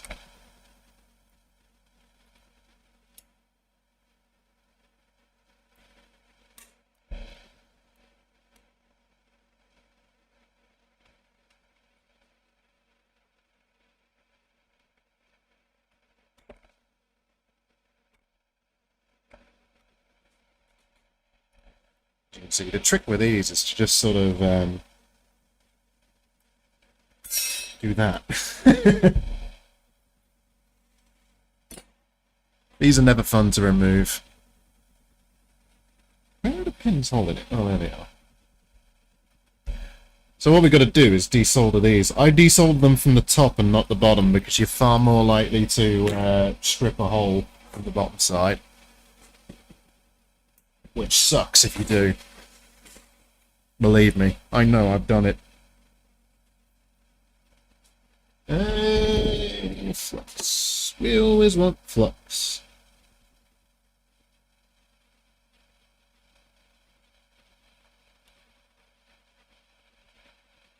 Yeah, this French one is looks like there's more components on it. I guess that makes sense though, because it's got this multi-out port.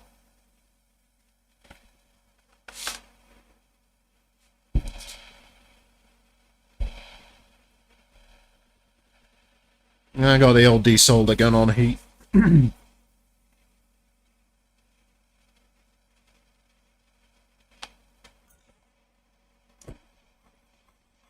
the reason I could smell plastic was because I actually used the brass ball that's now in my solder cleaner thingy to clean the nozzle of my 3D printer, because brass is not very hard metal. So, you know, I got to clean the nozzle off of my 3D printer. The downside was it ended up with PLA plastic all over it.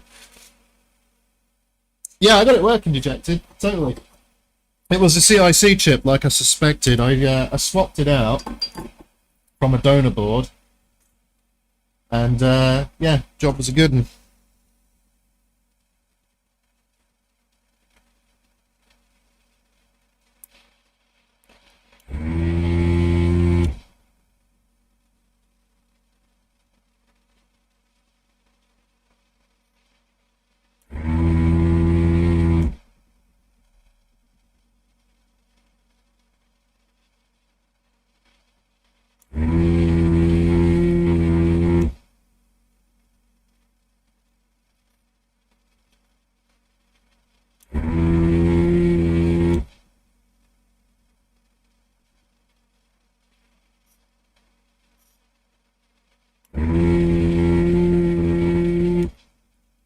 But there we go, that's how you get these RF modulators off. You desolder from the top.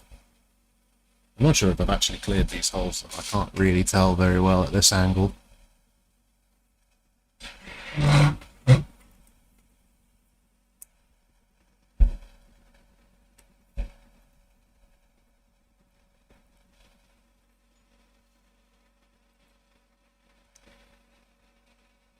Yeah, I think that's clear enough. Looking at that. Looks okay.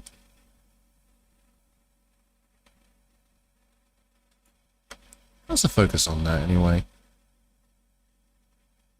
Yeah, that's good. But yeah, welcome back, Dejected Tomato. Anyway, why are you a dejected tomato? Why not, you know, a regular tomato? Or like, happy tomato? Me, you seem happy.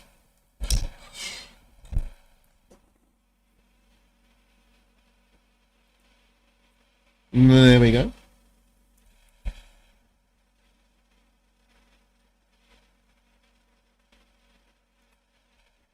So now it really is a case of get this off, and we might need to just hit it with hot air a bit, but we'll see. What I'll try and do is get the tweezers under it a bit.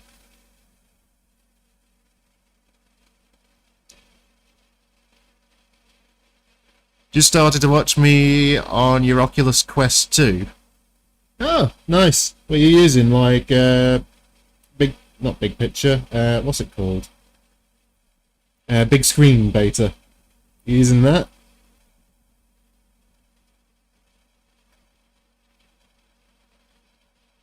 Because a big screen beta is pretty good if you've not used it. Oh, well, it's a pretty cool name, Dejected. I kind of like it. It just sort of conjures up this mental image of a slightly forlorn tomato sadly looking on. You know, it's just funny to me. Makes me laugh. You know, just a sad tomato looking on, dejected with the world.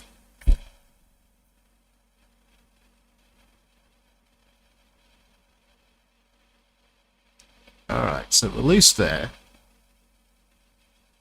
We're loose there.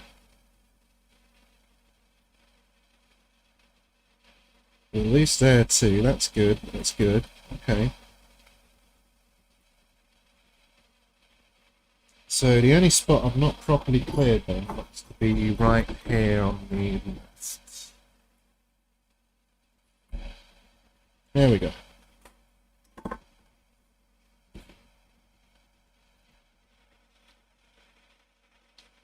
And then what you do, you can see here now, I've sort of released that. You just do that, and then you get into, and you can get access to the module. You see, nice and easy. And that way, you're very unlikely to end up wrecking, like pulling through-hole plated bits on these, because again, that's so easy to do. It's so easy to do on these boards, because these are about 1.6 mil thick as well. Yeah. Anyway, That's how you get the RF modulator off. The rest is pretty easy. So it's just a case of popping off all the shielding, really. So let's do that.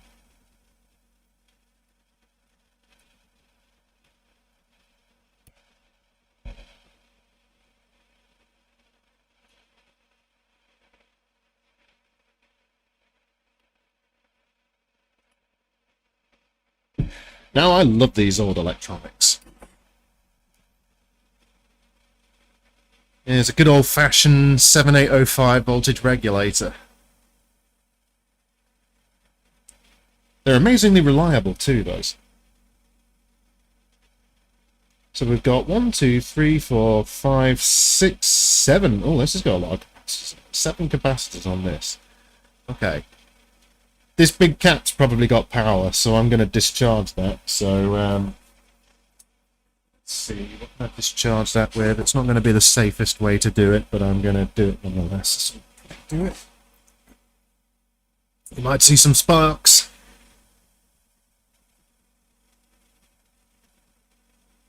No sparks.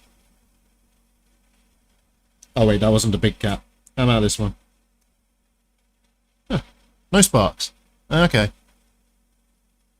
Hey, Stesticks. Welcome. Welcome to the party. I hope you brought nachos and beer. Alright, that's probably good enough. The main thing is we've likely discharged... Oh, hey, Kit Digital. Welcome to the channel. Welcome to the stream. Yeah, I think we've discharged a big cap anyway, so what I'm going to do now is I'm going to start popping the capacitors off and then replacing them one by one. I'm going to do them one by one because this differs to the UK or standard EU power supplies, because this is a French one. But it's so cool that these ones came with the multi-out. I think that's really awesome. Yeah, this is very different to a standard RF modulator. I guess it's because it doesn't have RF. There is no RF on it. Alright, anyway. So we want to get these caps off. I mean, these caps work. I don't strictly need to do this. I'm just sort of doing remedial work now. We'll take the big one off first.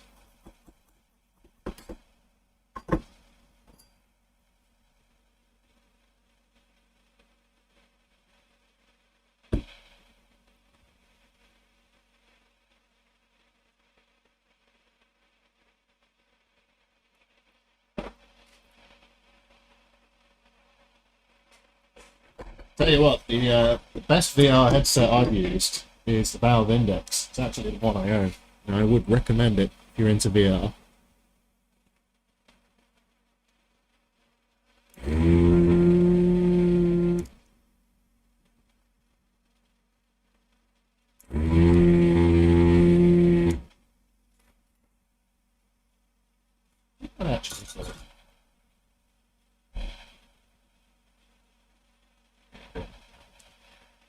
Look at this bad boy. Big one.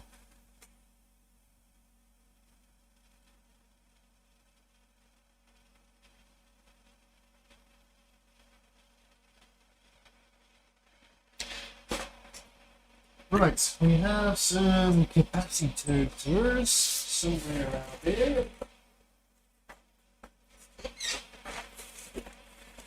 Okay, these are my Game Gear ones.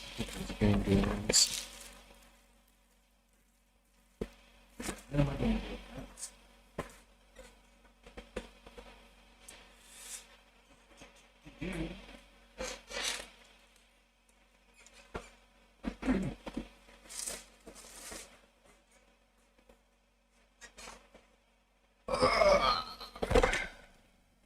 Ah, speaking of Valve Index, I just found the cleaning cloth for it.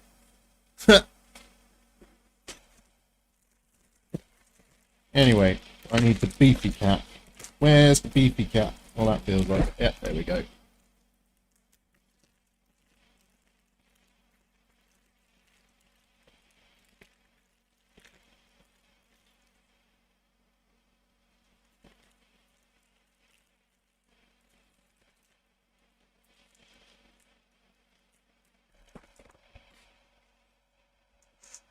Okay. I'm going to mark these down because I've never done one of these before. Well, I have, but not this French one. I think the capacitors differ ever so slightly. So I'm going to grab a pen and paper. And I'm going to mark down what each one is before I replace them.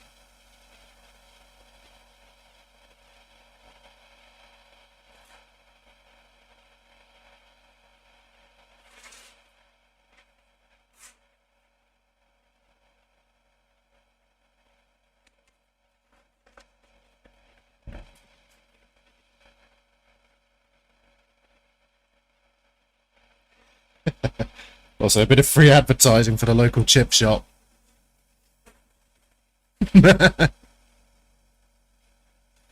Alright, so what we got? We've got this beefy bad boy. Was 2,200 microfarads at 25 volts. My replacement. Okay.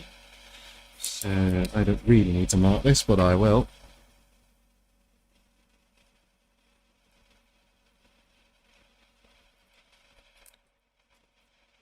Okay, the chip shop sent me a dud. Never mind.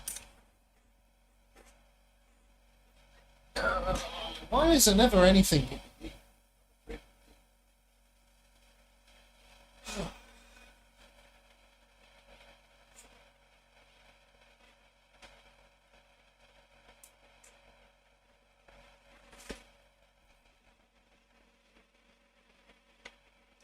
C19.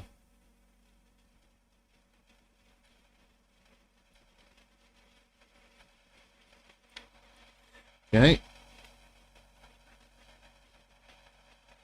Next up, we'll desolder this one.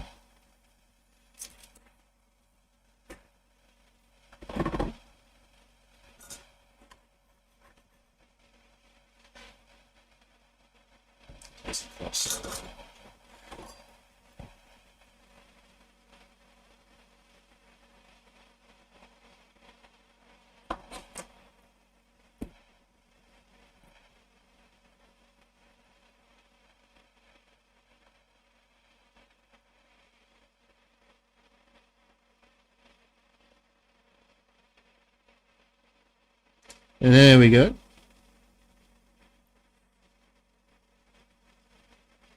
Also, to those of you not that familiar with working with older electronics in general, you ever do find yourself working with them, you need to desolder things. I would recommend applying fresh solder to things you want to remove. It just makes things that little bit easier.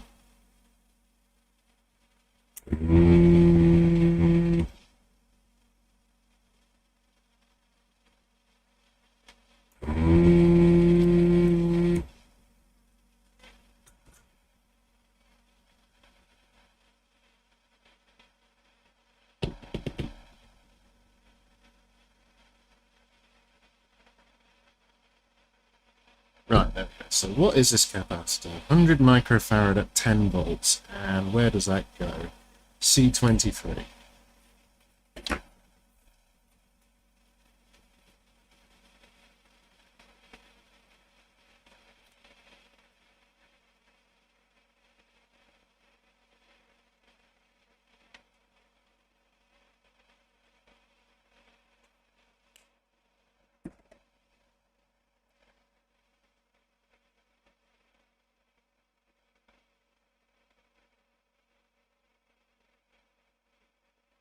Yeah, tell me about it, Jinxie. Like fresh solder, right? You gotta. Well, you don't have to, but it really helps.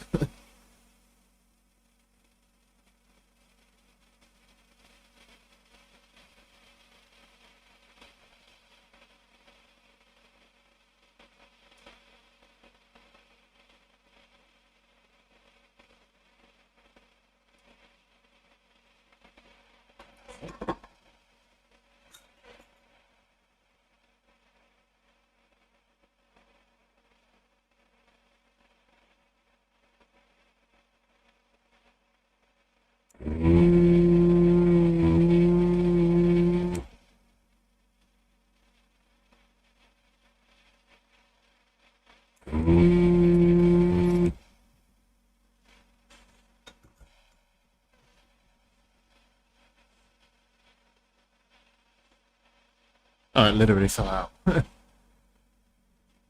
What we got here then? We've got 100 microfarad at 16 volts. That's quite interesting that they have varying voltages at the same capacitance. You'd have thought that had just gone 16 volts for both 100 microfarad ones. Which one was that? That was C20.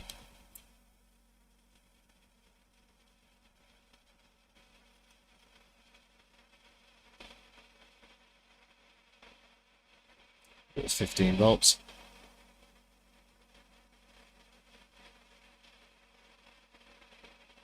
$16 volts even.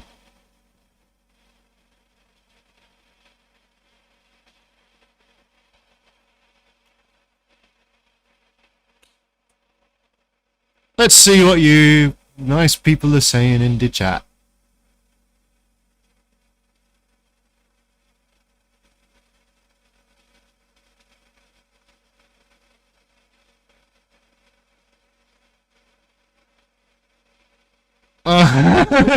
You guys competing against each other on eBay.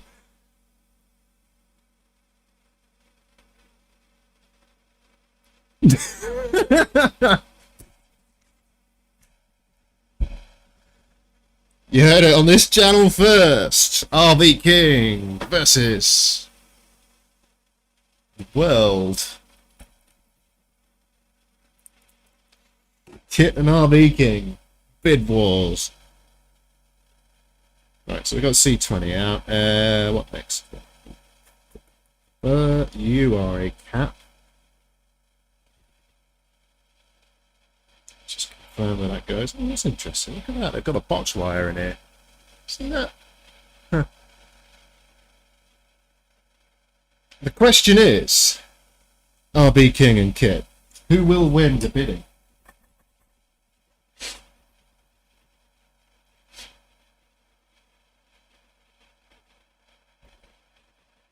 What are you guys bidding on again? Anyways, I don't think I saw what you were bidding on.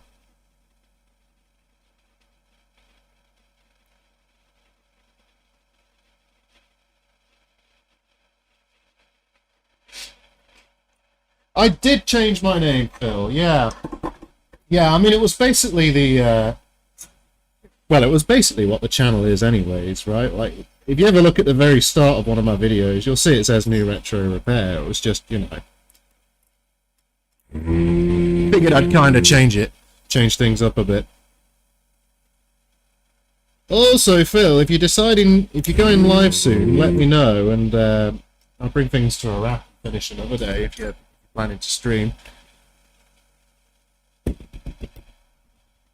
Yeah, come on. There we go. I hate these things.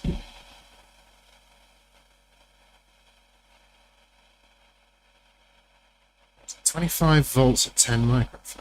Alright. Okay, you are C24.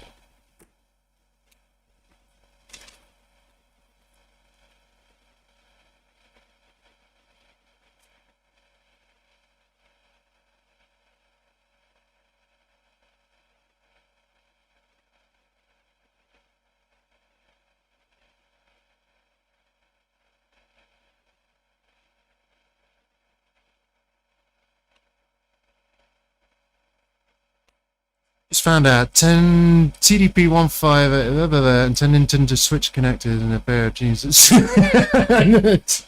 Nice. It's a bit like finding your wallet in the wash, isn't it?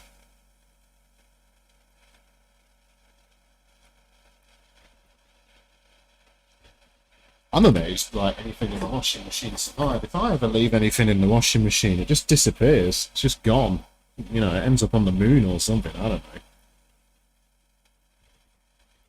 Who knows?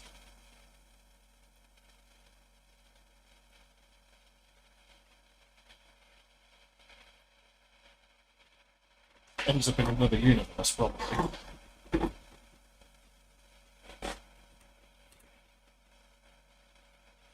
No street. Oh, okay.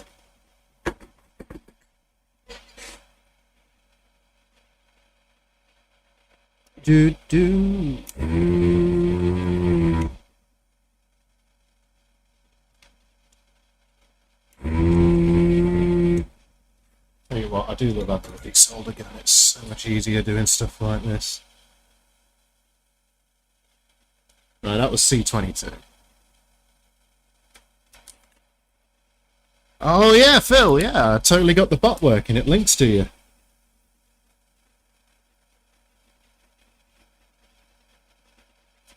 Although it's weird, I did actually change it slightly, but it's, yeah.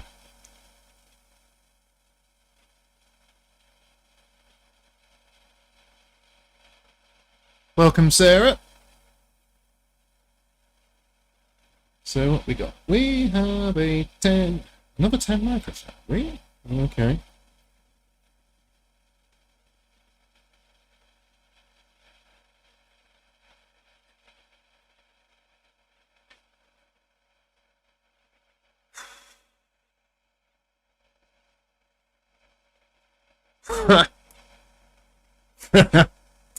That's pretty good, Chris. That's pretty good. Money laundering. Yeah, they've made it easy now, haven't they? You know. It's hard to work out where this cap is. Which pens is it? What is that? Oh wait, that's probably the plastic thing. That's the plastic thing. So the cap should be... This is legit hard to work out exactly where the cap is. Is that the cap? No. No, the legs will be...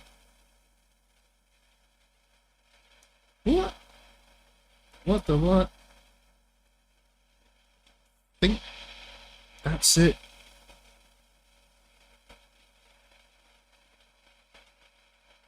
Okay, that's gotta be it. Might melt whatever this plastic thing is, though. Yellow.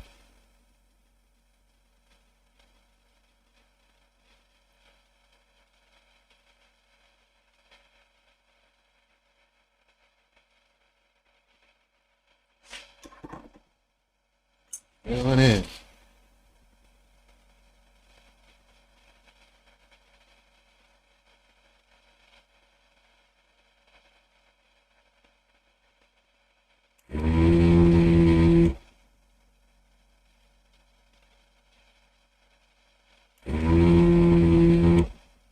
Boom Shanker.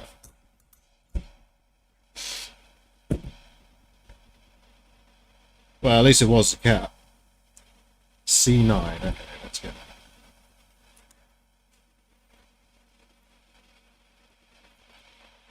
What is this?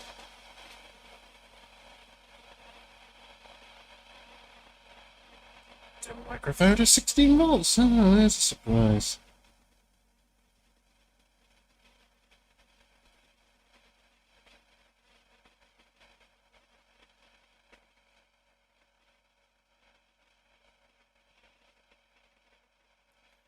Let's see what's everybody saying.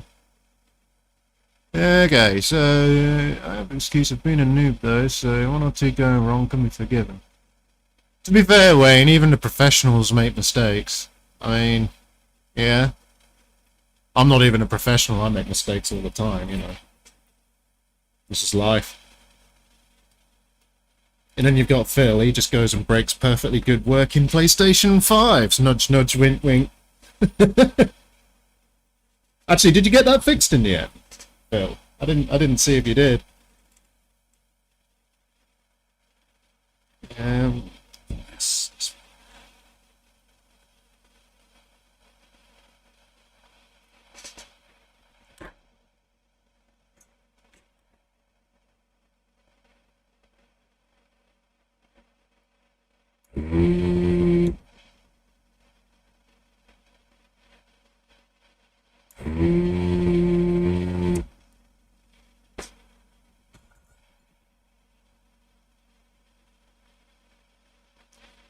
That's it, innit? Like, who doesn't make mistakes? The only difference with professionals and amateurs is professionals are usually a lot faster. You know, that and you kind of avoid the silly mistakes. But... yeah. Wait, what's that? Uh-oh. I wasn't paying attention. Okay, that's C3. See, speaking of mistakes, I nearly made one there.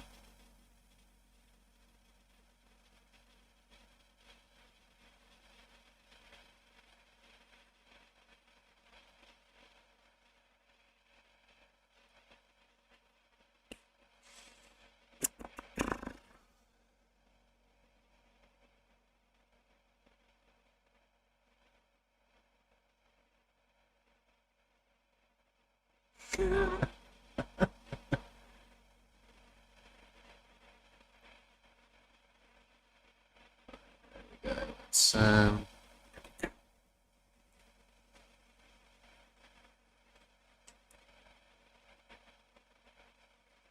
which one's the bloody cap? Okay. I have found the capacitator, and I am going to remove it by shooting it in the face with heat.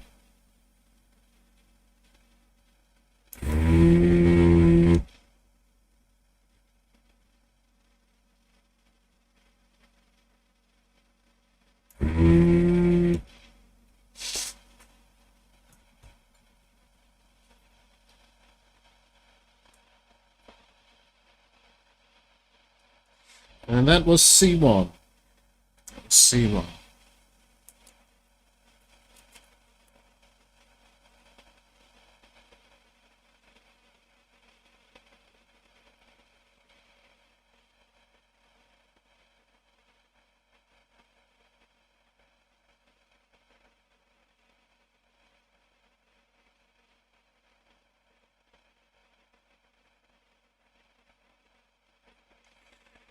Alright, that's everything on there. Now I can get to recapping it.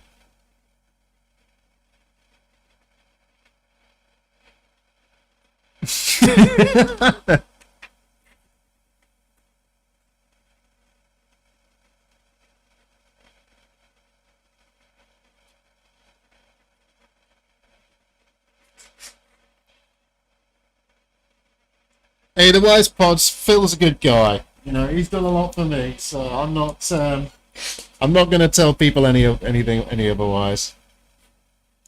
Simp on Phil all you like, guys. Did you legit have you had a stalker? Seriously? Oh man. Rather you than me.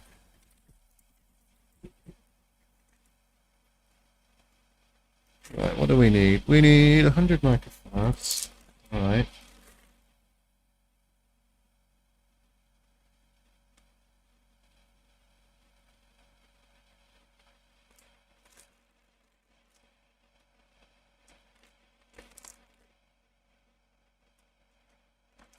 It's fat, eh?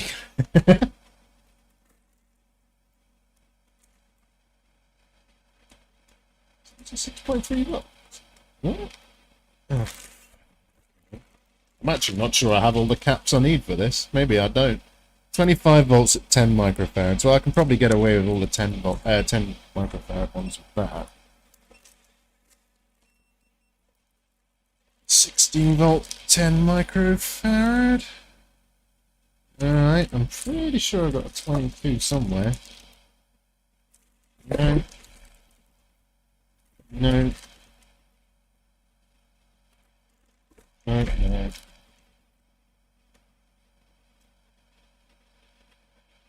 Nope.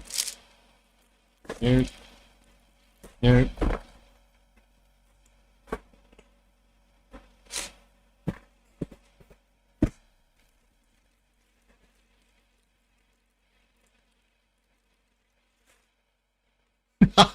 Limits.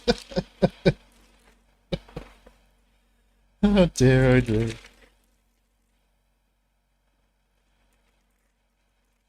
You know, the problem is I keep looking at the chat now and I'm distracting myself. I'm like, what cap am I after? And I'm like, oh, that's a funny chat. What cap am I after? Oh, crap. What cap did I grab? I tried to say cap and grab and it nearly came out as crap. Ooh, 22 microfarad at 35 volts. A bit high, but that might be it.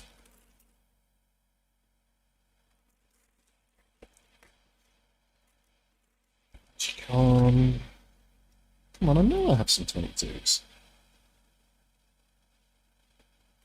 What was that?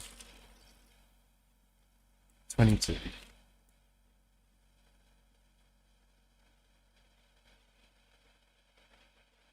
Did need a couple of hundreds. Alright.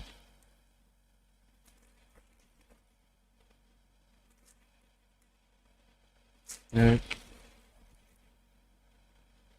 No. No. The fuck? Oh, excuse. Oh no, I swore! Bleep! Oh no! Oh no! Oh no! I'm sorry, Jason. I have dishonored my family.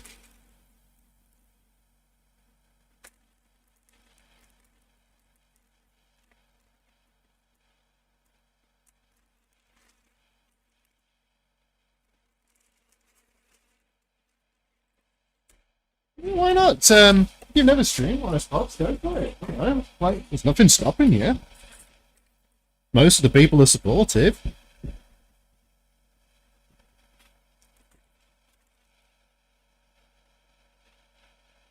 Alright. So we got a bunch of 100 microfarads and a bunch of 10s. So where's my 10 ones? 16 volt at 10 should probably do it. I know, I'm kicking myself. I know. It's the first swear word I've said. I'll have to donate money to charity or something. I said I wouldn't swear. I don't know if you saw my last stream, Phil, but like I had a massive swearing outburst where I went absolutely nuts.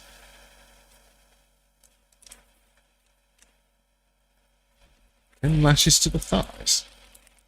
That's fine. I'm fat. I won't feel it.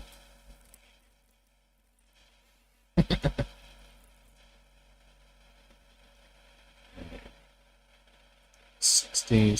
Oh, there's some 25s as well. Okay, do I have anything? I can take 2 16s.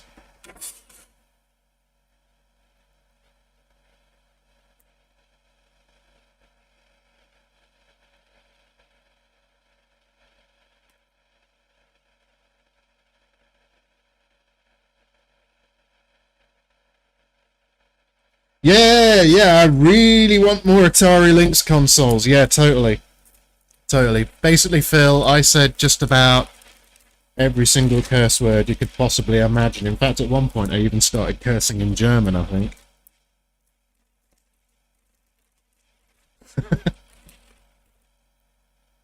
Got extra annoyed.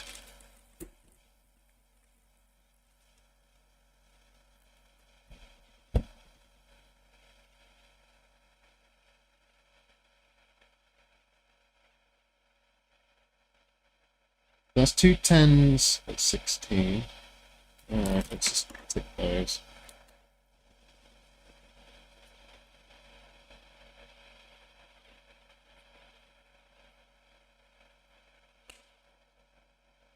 And 2 10s at 25 volts, or at least 25 volts. Okay.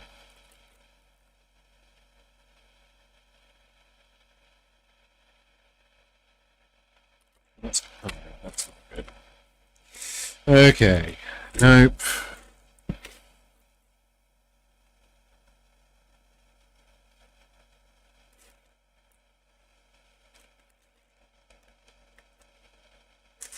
And 16.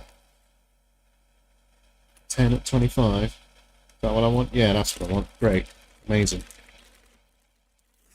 I think I've never opened these ones.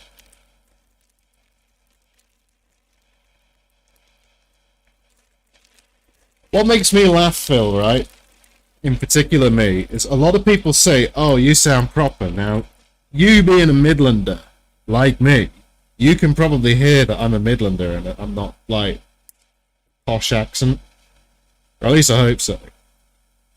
I mean, I recognised straight away when I heard you on the first stream I watched. I knew straight away, oh, Phil's from somewhere around Brum.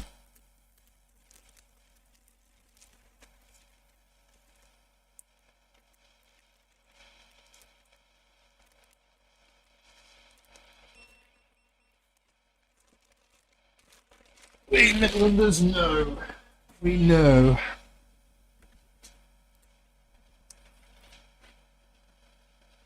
From the old coal areas. That's the accent. It's a coal accent. Yeah, we got that one. We got that one.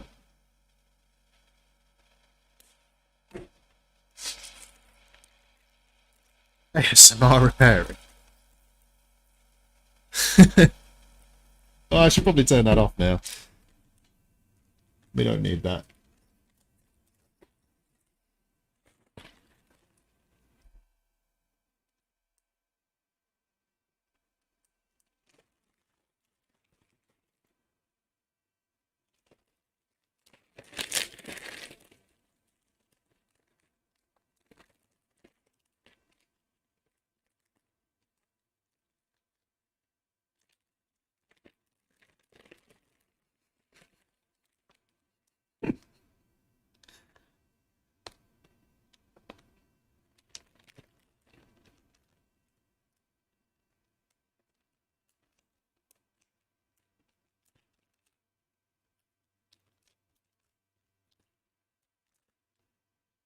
Ain't nothing wrong with accents. One of the best things about Britain that makes us special as a country, right? You know. And 122 microfarad.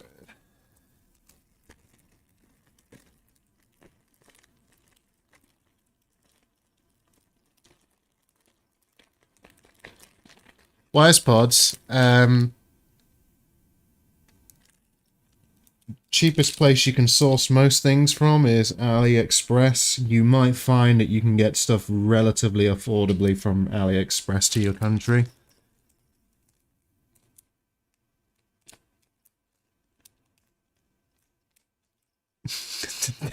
USB microscope. I actually had my first microscope nearby. Grab it real quick. Actually, I could give it away to one of my watchers.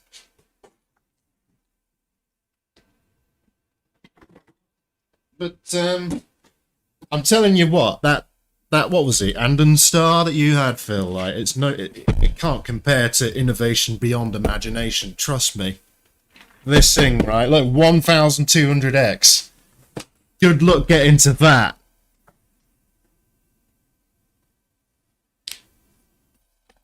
You see this? 12 megapixels. And HD high. I bet yours doesn't have HD high.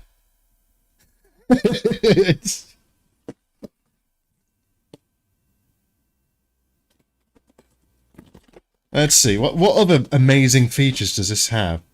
It has a specially designed stand.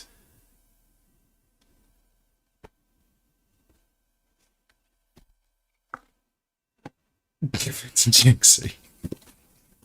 1200X. Oh dear. Oh dear.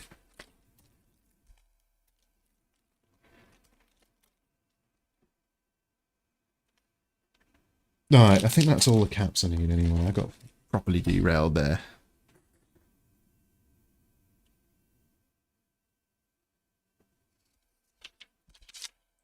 Tell you what, though, like, actually, as a little scope, it's not that bad. I mean, admittedly, I've not packed it away particularly well, but yeah, it's not terrible, believe it or not. Just got an integrated LED on the bottom there. I've never had its screen protector off. It's all right for the money.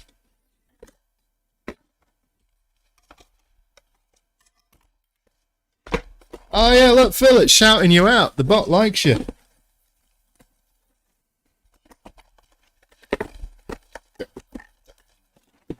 There we go.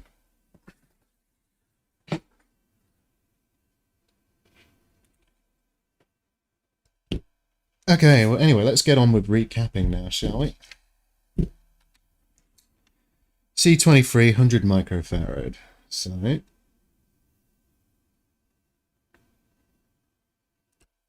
100 microfarad, 10 volts. I'm going to go up to 16 volts, which should be fine. That was C23, which is over here. So, let's get some zoom.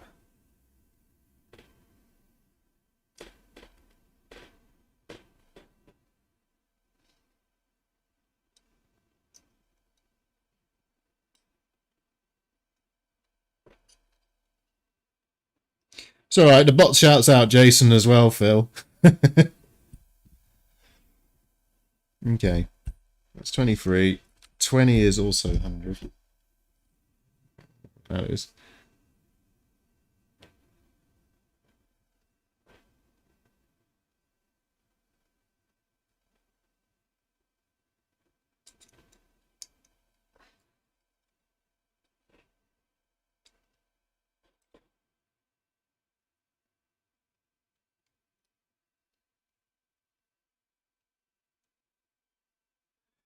The bot is my only sub on OnlyFans. Nice.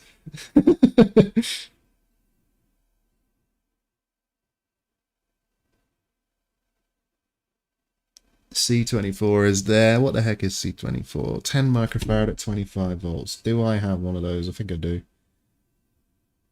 Yep, I'm holding it. Okay. What's the polarity? There's no polarity stripe on this cap. Does this cap even have polarity? What the?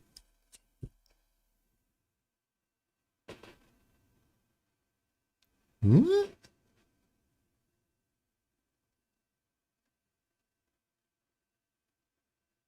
Seriously?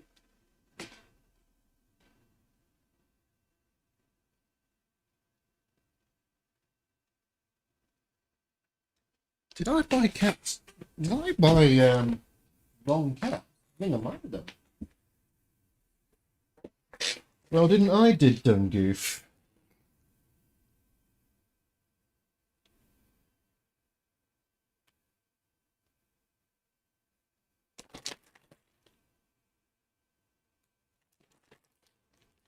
Yeah, what's the... There's no polarity markings.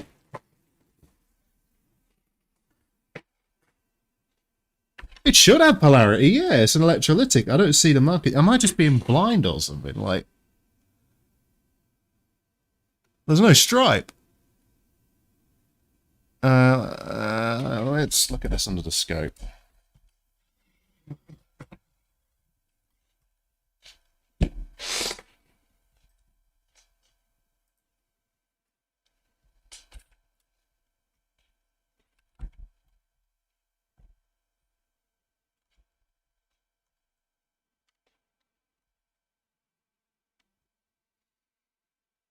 So where's the polarity marking?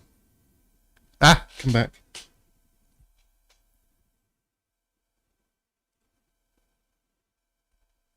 Now that's interesting as well, because normally you'd have one what the?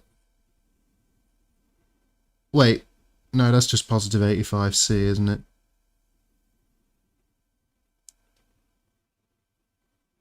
Is it this side?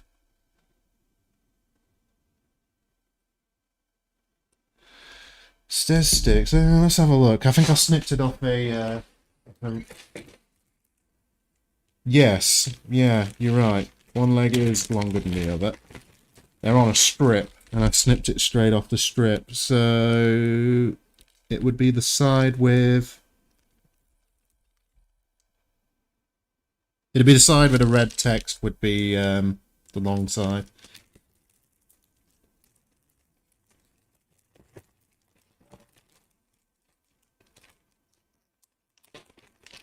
So that should be positive. So the red text should be positive. Okay.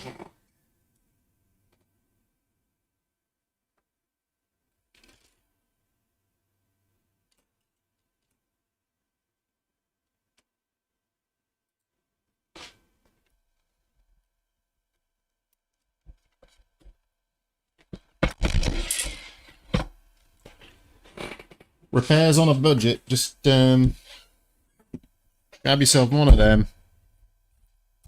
One of these. That's your repairs on a budget. Grab yourself a cheap, like, $5 multimeter, and you're set. That's the cheapest thing you need. Want a scope? Just buy innovation beyond imagination and you'll be fine. 10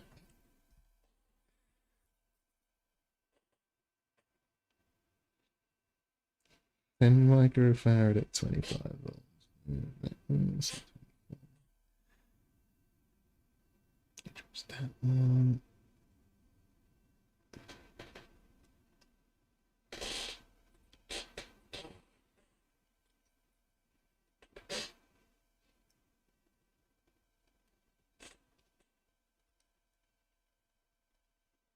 Oh, come on.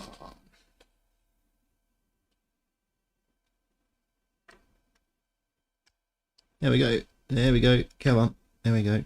Whoop. Whoop. Nice. Got it in. I think it's nice. I don't know.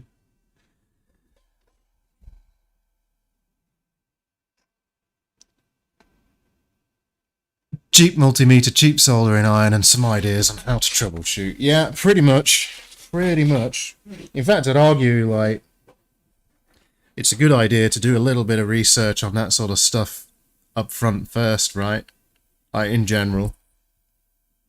Like, if you've never touched a particular device before, you know, like what I did actually, how I found Phil here was I was looking at Nintendo Switch repairs. Because I'd never worked on a Switch before, and, you know, the more of that you watch, the more you learn.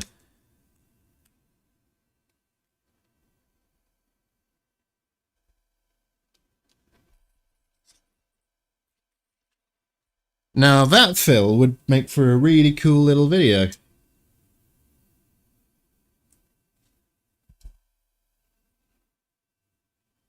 C22 at 10 microfarad at 25 volts. Okay.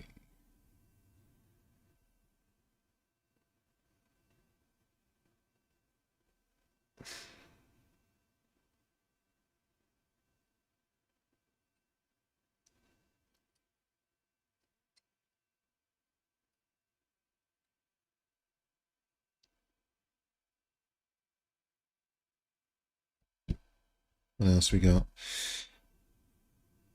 C9 is 10 microfarad at 16 volt.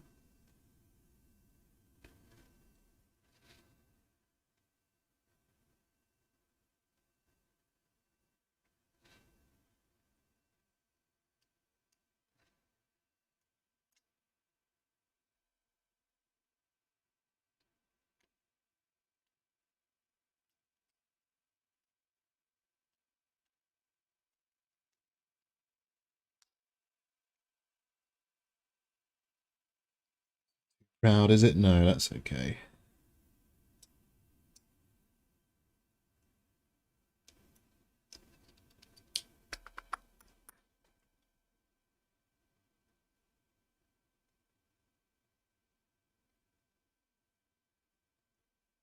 Right, let's see what people are saying. So, I was looking at that station after Voltar reviewed it. Went for the TS100 and Hako tips and grip. TS100 is perfect. Yeah, TS100 I'm sure is pretty good. I mean, I just got several of these. You can see it in that small view. These are nice. This one's modded because I grounded the case because, you know, it was just floating before. A little bit dangerous.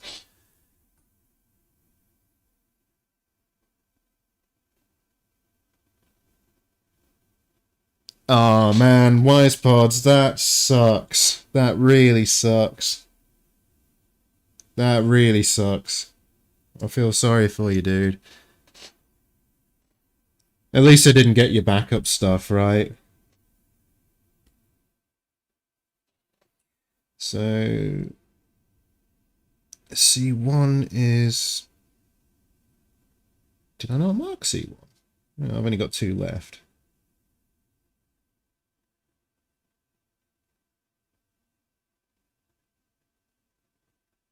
Oh wait, that's C1, it's just my crap handwriting.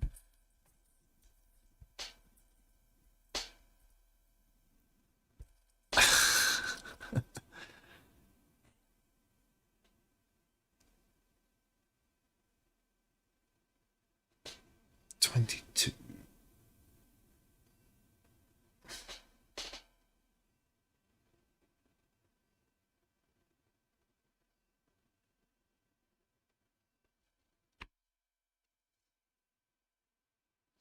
They're a bit of a bugger to get good access to these. You know, I'm starting to think I prefer working with SMD components and through-hole.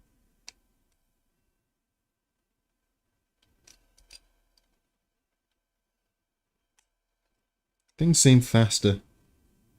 Just hit it with hot air and it's kind of done.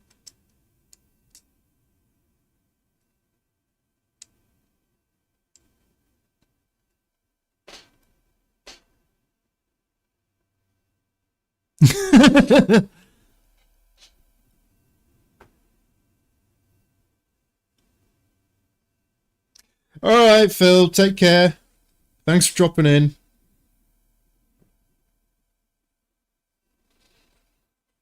That's a good idea for a budget repairs video.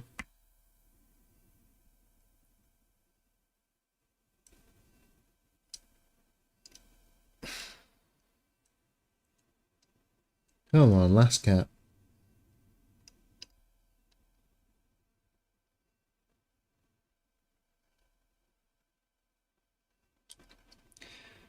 Nearly there.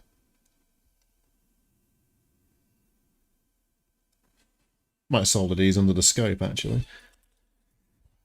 Ah.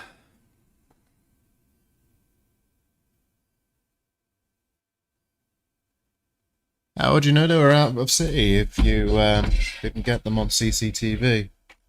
That's interesting.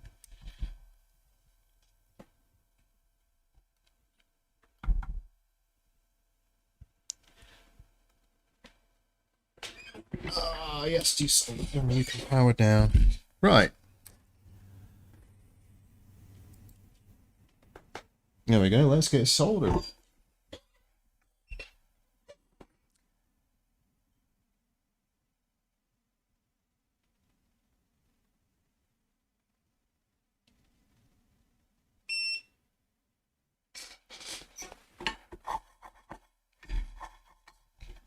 Ah, there we go. Wires pods. Have that cheap innovation beyond imagination microscope if you want it.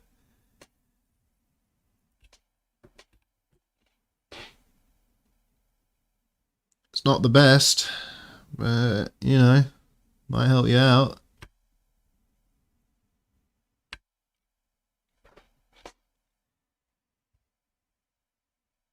Right. Sucks either way.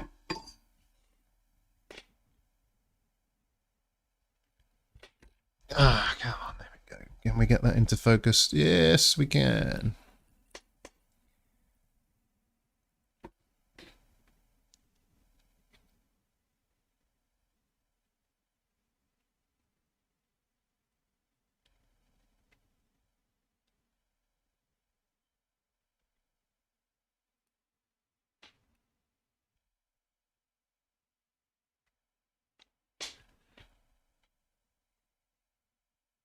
Jinxie.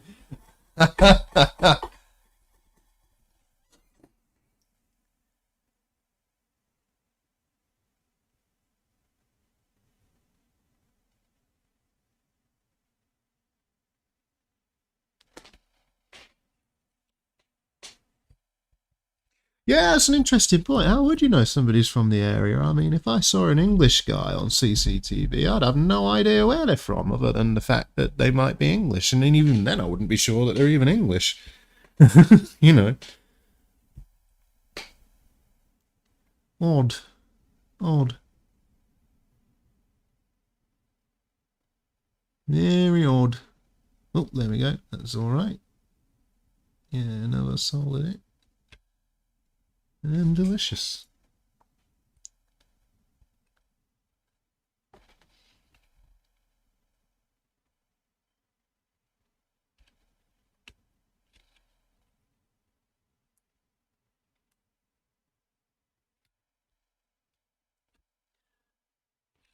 Ah, come on. There we go.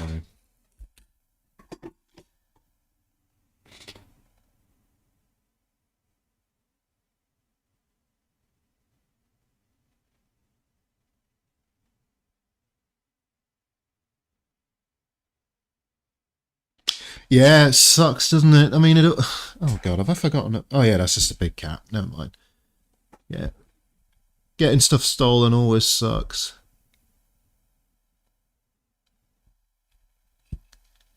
I remember I got a vape mod stolen from me once because I left it at work and somebody stole it right off my desk. Left it at work one weekend, went to get it on the Monday and it was just gone, and I know I left it on my desk. You know, some people just do that. Sucks.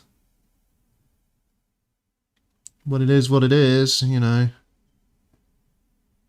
It's why I recommend if you have a small business and you rely on your equipment, get some insurance for it.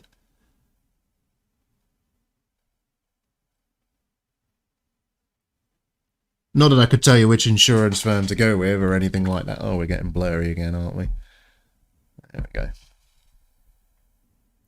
I'm soldering on a bit of a weird angle at the minute, as you can probably tell.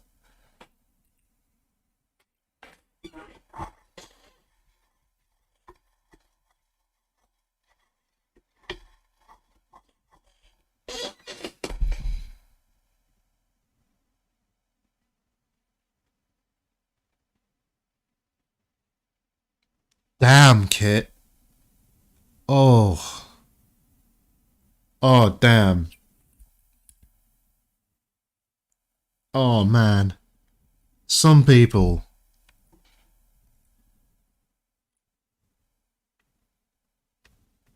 There's a strong argument when people attack somebody in the head like that as well that they're attempting murder. You know what I mean? You could make that argument. You really could. Right, have I missed any of these?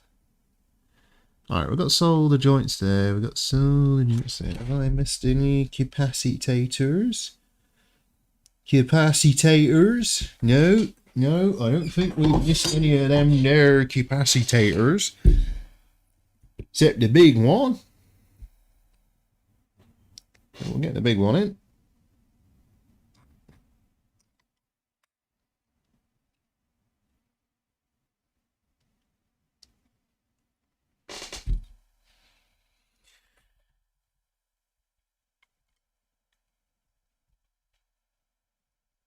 It like occupies the whole view, that thing.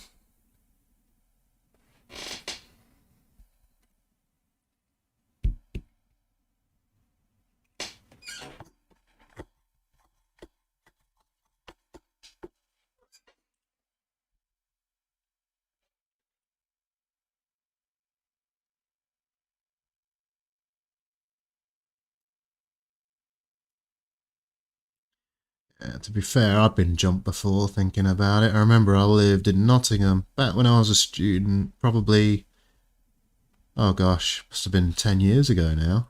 Yeah, it would be about 10 years ago. That's yeah, it would be 10 years ago. I was coming home from work. I used to work as a cleaner. I used to clean a blood bank. That's how I paid the rent when I was a student. But anyway, I was on the way back, and I was in a place called, what was it called? Lenton? Yeah, Lenton Boulevard. It was a studentish area. Anyway, I was coming home late one night to clean this blood bank after it closed, and yeah, four lads basically came after me and jumped me. No reason behind it.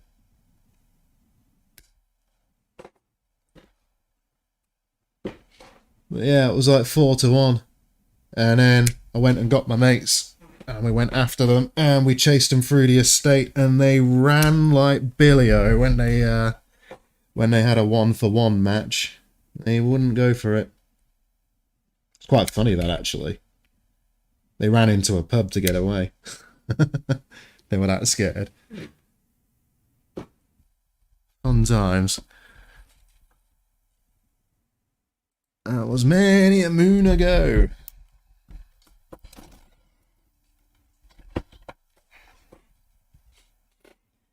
Alright, so I think we're good on the recap job for this board at least.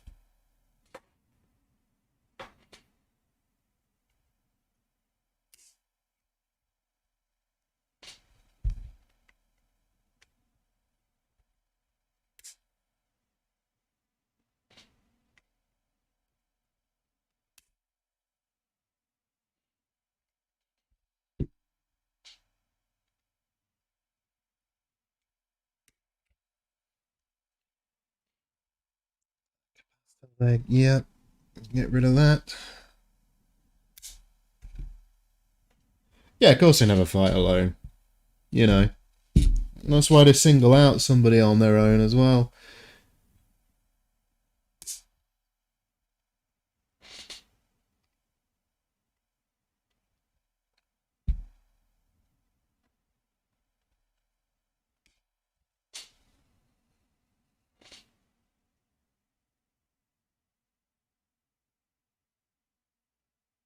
I think the worst that came out of that one is I ended up with a black eye. I think we nearly broke that guy's leg, though. Number 8 Lynxes. Yeah, great. I'll throw them right in the trash or send them straight back to you. Whichever you prefer.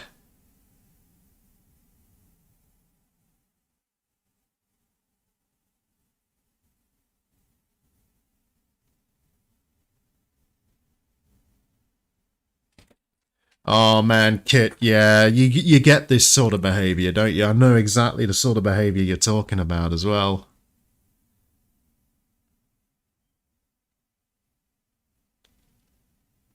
Very upset cat.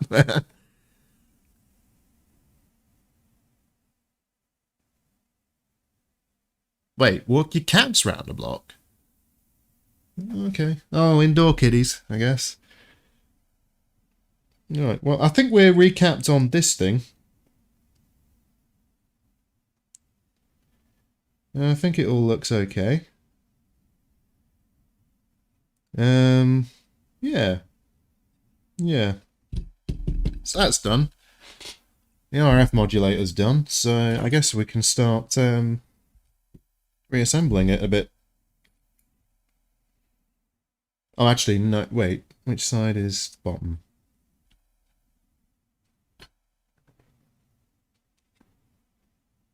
That side's the top, that side's the bottom. Okay, this bit does need to go back on now then.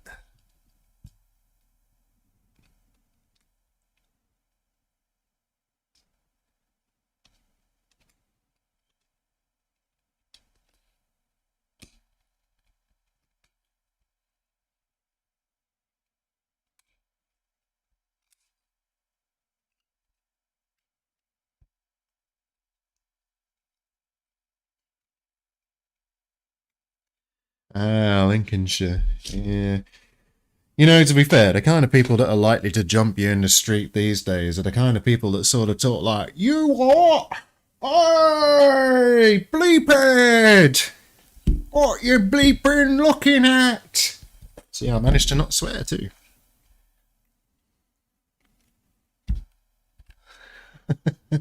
You bleeping what, mate?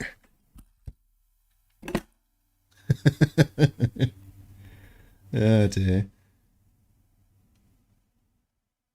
Alright, we're nearly recapped. I think we've got 3 more capacitors on the main board.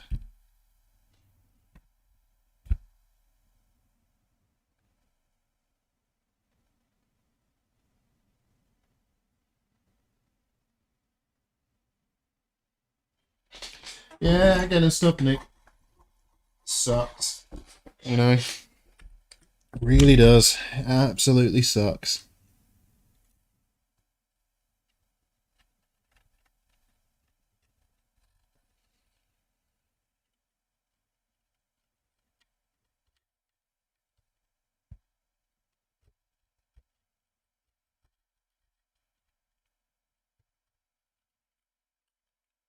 Getting robbed sucks as well. And getting jumped sucks. You know, just generally anything like that sucks, doesn't it? You know. Right, so we've got 3 caps. 50 volt, 2.2. I love this, by the way. This is so rare these days, but if you take a look at this board, if I just bend these caps a bit, and if I point to it, look at this. You don't get this on modern boards anymore, but the board has the capacitance value for the cap. 100 microfarads, 6.3 volts. 2.2 microfarads. A number of volts. I don't know. But yeah, you don't really get this on modern PCBs. In fact, that looks like Japanese, doesn't it? Is that Is that a Japanese symbol or is it an electronic symbol? I can't tell. Or is it just a capacitor symbol? It might just be a capacitor symbol. Yeah. I think that's really cool of the older electronics.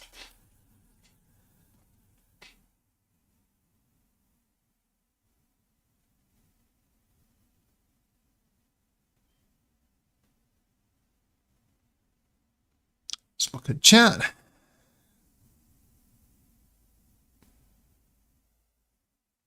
To be honest, Wisebots, it's the same everywhere. It's like, I know that you're based out in the Philippines. I remember you saying this on another stream, and do you know what? It's the same here in the United Kingdom as the Philippines when it comes to the police and stolen goods. Here, the police are pretty good with certain types of crime, but when it comes to theft, they really don't care. They'll give you a crime number and tell you to go away, basically. You're very unlikely to ever get your stuff back once it's been stolen. Not unless you're like a big corporation that gets broken into, then they might find them. But like generally, no. You're usually just, you know, out of luck, right? Alright, let's get these 3 caps off anyway.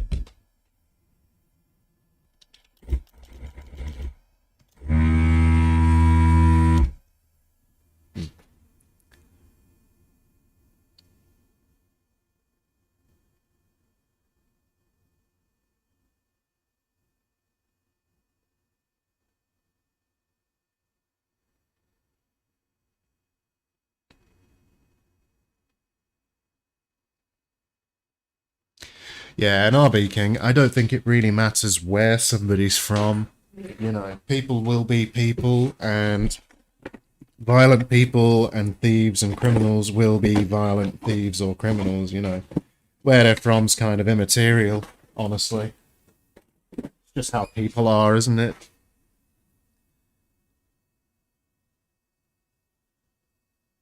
Yeah, you're right, Kit. That's exactly what it's like, isn't it? You know, you get something nicked. It's like, yeah, here's your crime number. You can give this to your insurer, and that's it. That's as far as it'll go. Sometimes, if you're really, really, really super lucky, you might actually get your stuff back, but it's incredibly rare. It's only big items like cars that you might get back. And that's only because, like, you know, the police will be looking for that.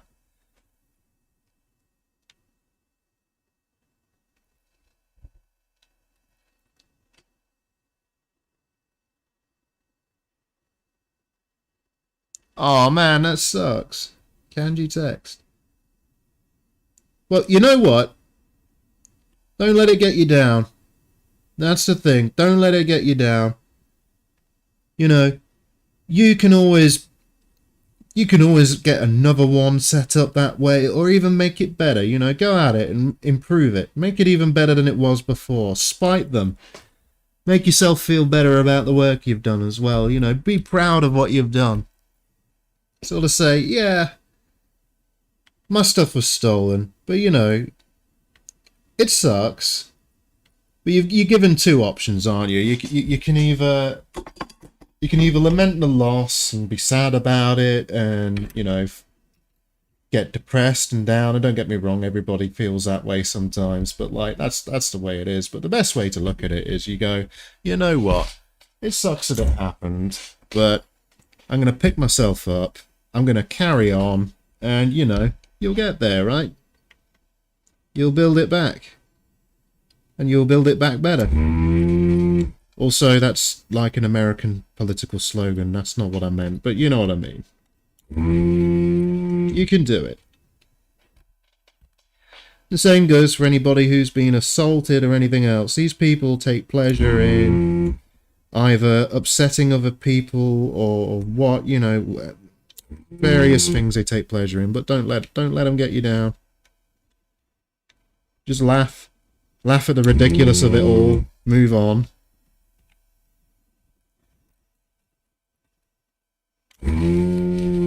Because it ain't worth the stress.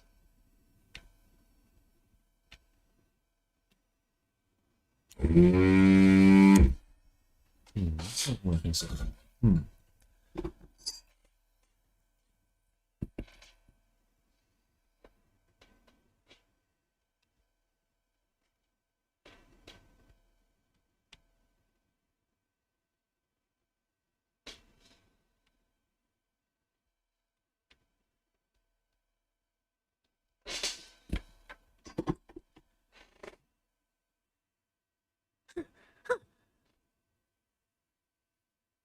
Exactly, Micro.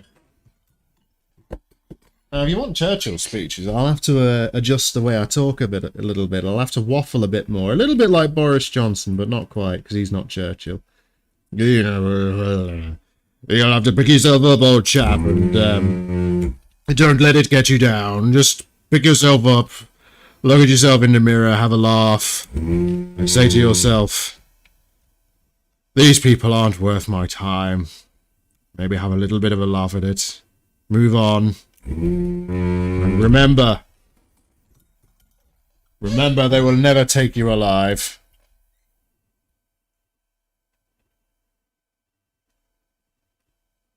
And that's the key.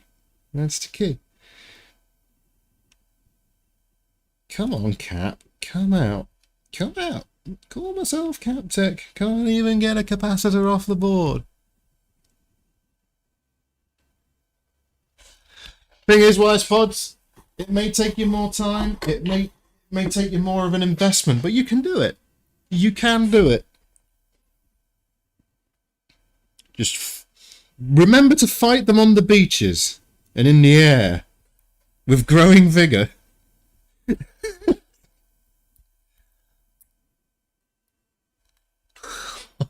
Boris does board repair. The board, and we'll take the board over like this, and we'll put the board down, and we'll look at these capacitors, and then we'll fight them on the beaches. And I've had a little bit too much to drink in the parliamentary bar. Oh. Right, anyway, 2.2 microphone.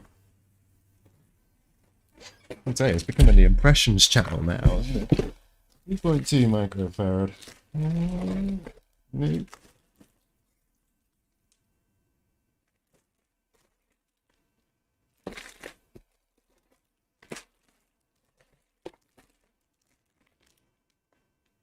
Yeah.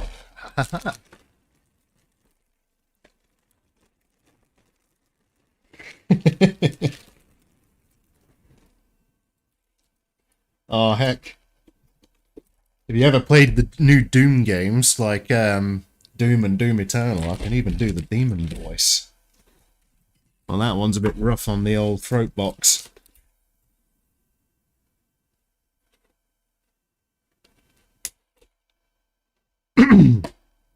Does make my voice crack. Next board, please.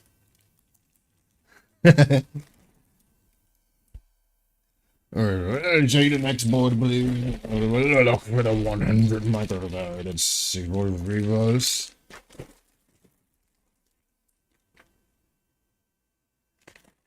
Actually, I know I have 100 at 6.3. Ah, yes, I do. Go away, come back, Boris.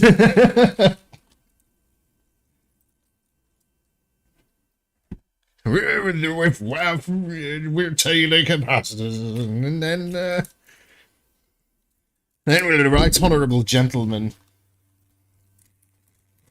Please stop pontificating around the pontoon and stop spapping it all up the wall.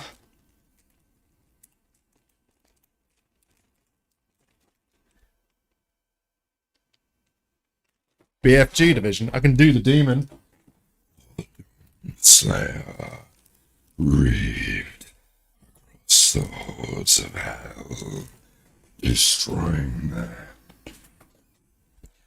driving into the depths without pity, without mercy. There you go. There's a Doom Demon. What else we got? 6.3. And what we got here? This is something. 2.2. Yegzhavez. Madam aboard, very nice. I need a 6.3 volts. 100 microfarad. Queer.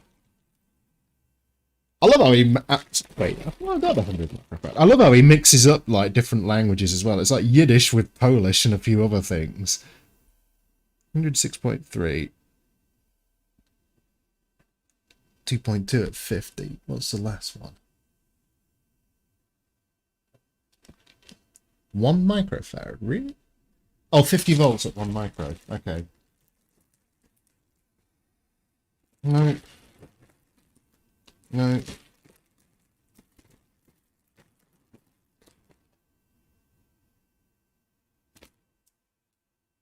No.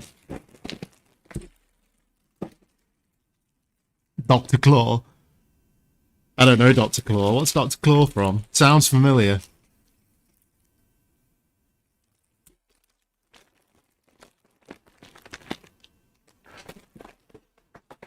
Oh, why do I keep thinking Dr. Claw's from Danger Mouse? Is that right?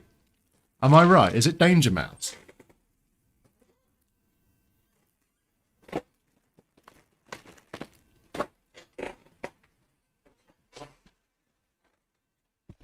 I swear Dr. Claw was Danger Mouse now that I think about it.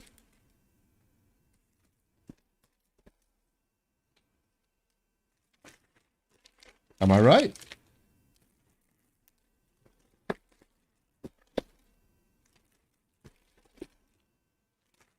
God, that's bringing back memories, actually. Danger Mouse. Reminds me of my old man. Ah, here's what I'm after. Oh, Inspector Gadget! Right, I was on the right track. Same era. Oh, my dad loved Inspector Gadget as well, damn.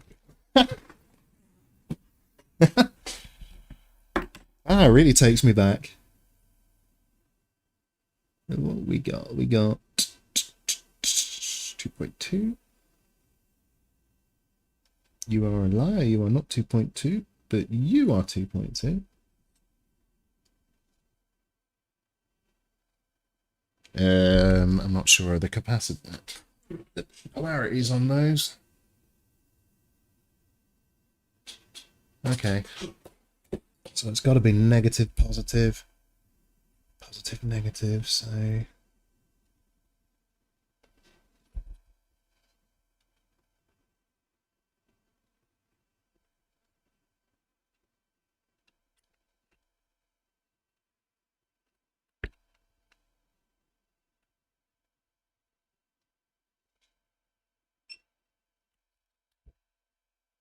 Okay.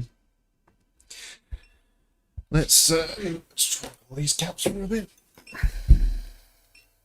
Oh, Trapdoor was great. Burke! Where's my breakfast? I remember Trapdoor. Trapdoor was amazing.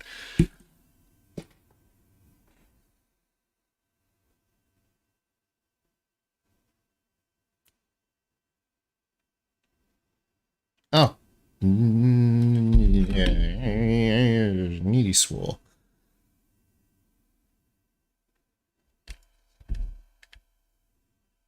Why that not came out? So where's the Solwick?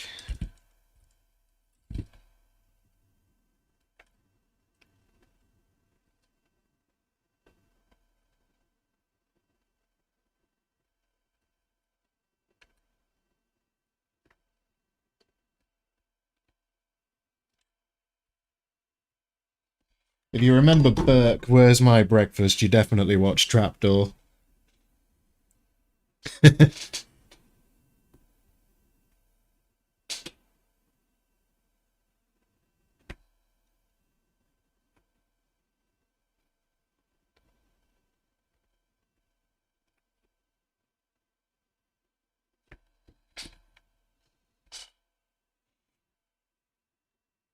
100 microfarad at 6.3. Is that definitely correct?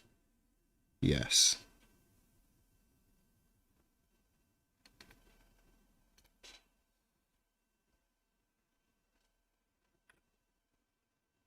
Got flux all over my hands now as well.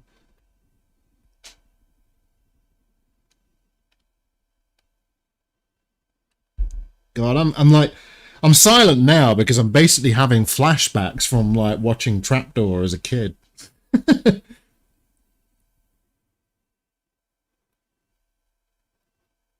was actually kind of scary. It was well done, though. Well, scary for a kid, you know, a young kid.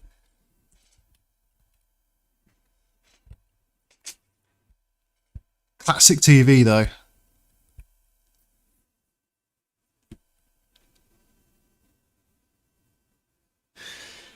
Well, you see, Kit. That's why what you actually want to do is dive into a pool of notes. It's still probably going to hurt a bit because it's going to be like landing on a pallet, but like, you know, still be good.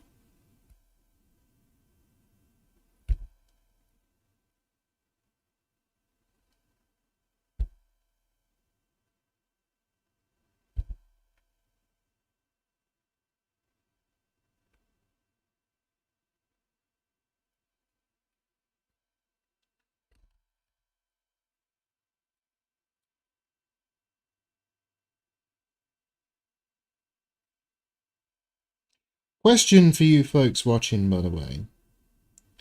Are you happy with the camera view I've got?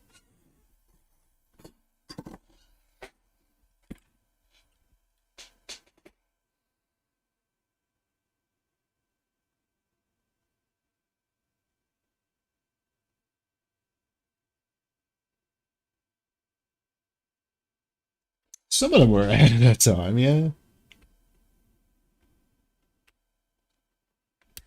You know, I'm going to sound really old when I say this. I really am, but I'm going to say it anyway. But they don't make them like they used to when it comes to TV shows. I mean, kids' shows, when I was a lot younger, I would say, qualitatively speaking, they were just better. Like, I could still watch them now and be somewhat amused by them, not just because it's nostalgia. Whereas a lot of the modern stuff, you watch it and it's just like, oh, yeah, okay, this is not great at all. You know, if you get forced into watching Peppa Pig all the time when you've got a young child, like, you basically just want to have roast pork for dinner. You know?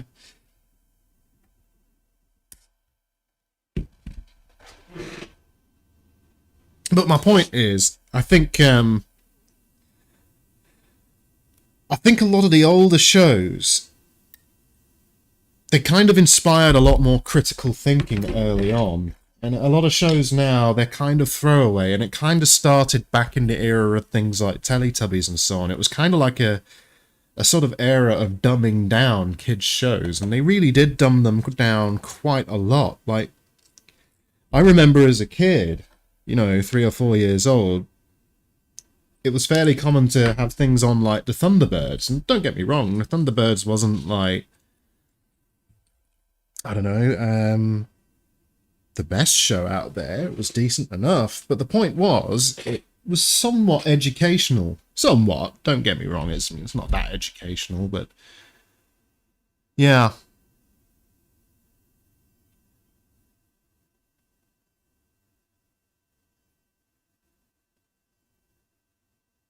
Bath time toaster. Sounds legit. Right, well, the good news,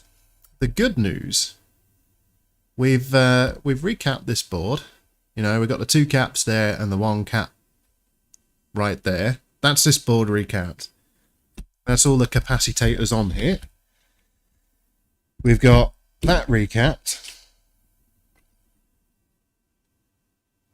So what I'm going to do now is I think I'm going to warm up the ultrasonic and chuck them in.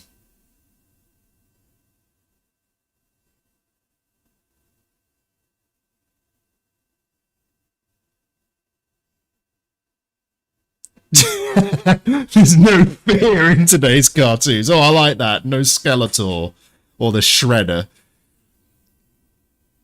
Just handyman, he might be late. Yeah, right. Like, do you remember Killer Tomatoes as well? Killer Tomatoes. That was a great show as well. Like, it was a show about killer tomatoes, you know. I mean, they don't make stuff like that anymore. And yeah, Lee, I completely remember that. Teenage Mutant Hero Turtles. Right, anyway, guys, I'm gonna pop away for a second. I'm going to go put these in the ultrasonic just to, you know, get them a bit clean. Actually, I'm going to take this back off, this metal shielding, real quick. No point having that in the ultrasonic. And that should get that massive amount of flux that I flooded the main board with off. We know that it works with the cart slots, and I'm going to wrap the stream up in a minute by actually taking the camera you can see me waving at, like waving here. I'm going to take that camera, once I've set up this NES in the other room, and fire up the old TV with it running, and let's see if we can get anything on there. Actually, assuming I've got a video connector cable that will work with this, I might not have. I'll have to double check that. But that's where we're going with it. But I'm going to put the intermission on in a second. So yeah, you're right. You're right. Here comes the 80s adult-themed music. So enjoy your 80s-themed pornography music.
Hey folks, stuff's ultrasonicing, so I'm sort of back.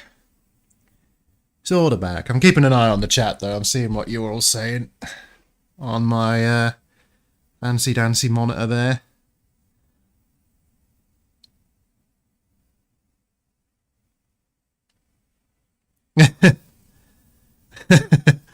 You're falling asleep to the relaxing voice of Captech trademark.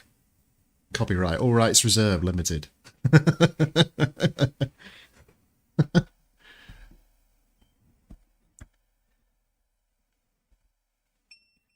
I think he meant he fell asleep during the stream.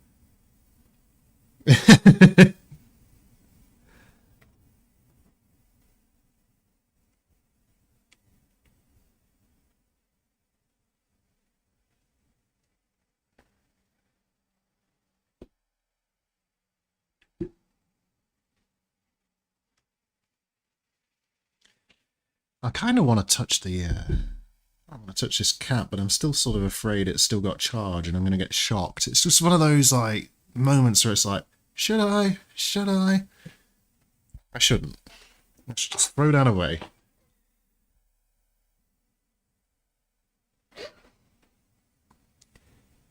Oh, okay, I'll take a look. I will take a look. I'll take a look when the stream's done.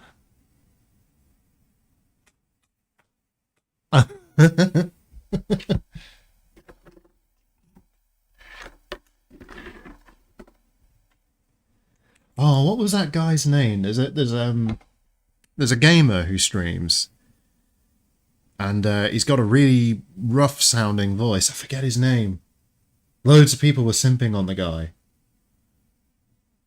He was like Undead Dad or something like that. I can't remember. It was something like that.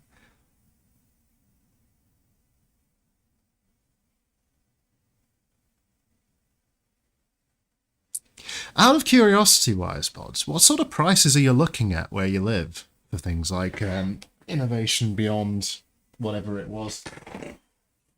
Imagination with a continuous zoom system.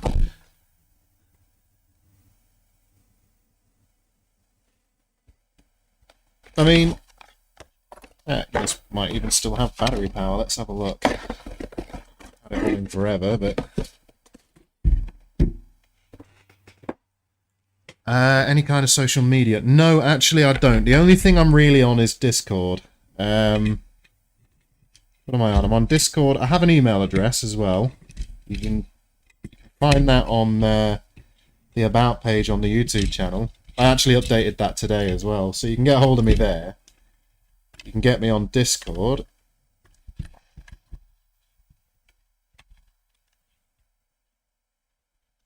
Okay.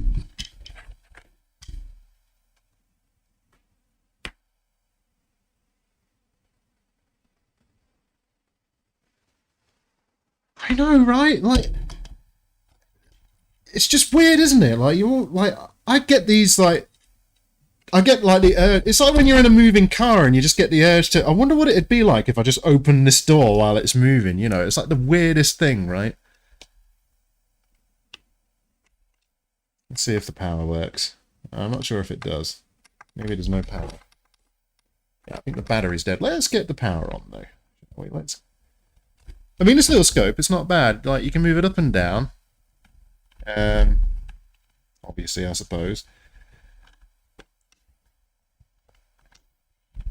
It does have, you can stream from it as well. It has, it can do it by USB and it shows up as a webcam.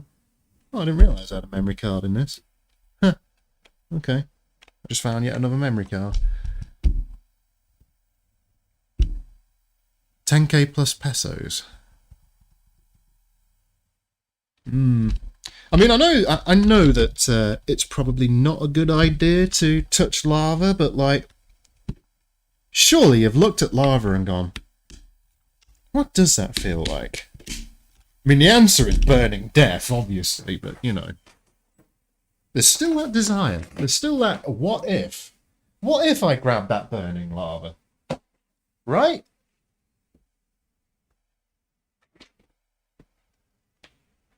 Okay, so I have a power lead.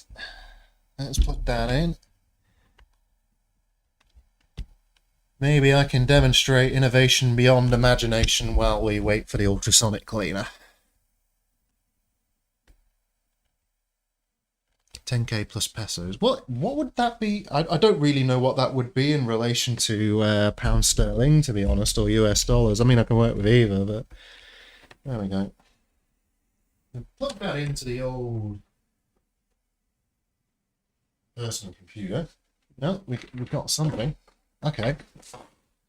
So let's see. Can we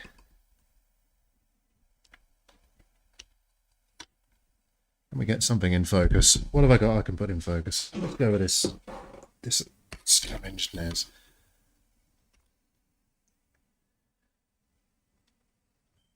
So, you know, it's pretty quick to focus it. It's got a bunch of settings like resolution and so on. You know, I wonder if I can... Let's see if we can share this. Let me add a scene. Let me add a scene to OBS.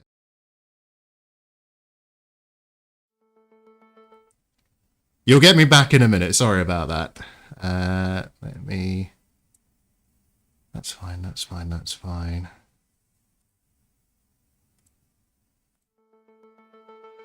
See, I'm screwing around with settings now. There we go. Now, you're going to get nothing for just a second. I'm just adding my microphone to this new scene.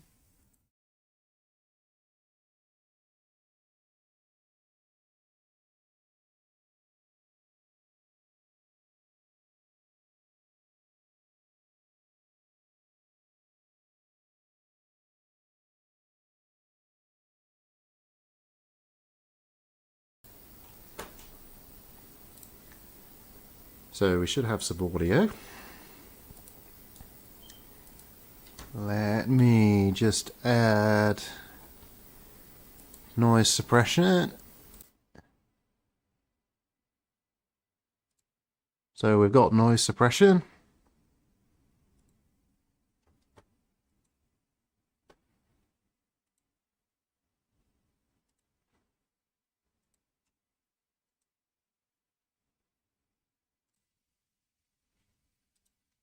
Okay, so what I'm doing now is seeing if I can add that as a capture device. I think I can.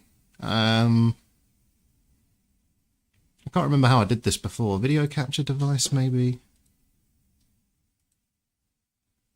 No, I don't see it as an active capture device. Let me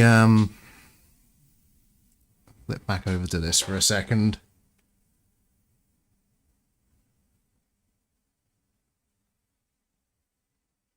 Oh, really, Jinxie? Nice. I'm just trying to get it set up now for streaming. I'm pretty sure you can do. It's been a while since I've used this, though.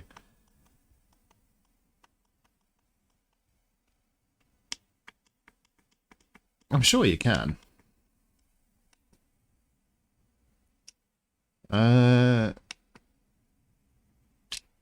Resolution.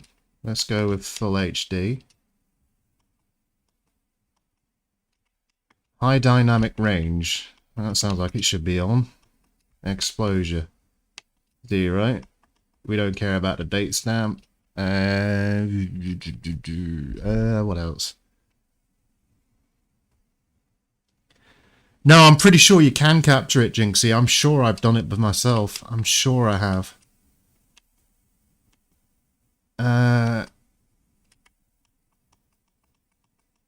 Maybe you can't for streaming. I can't remember. Auto power off. Frequency, language, date time, format, default setting. Format? No, that's for the card.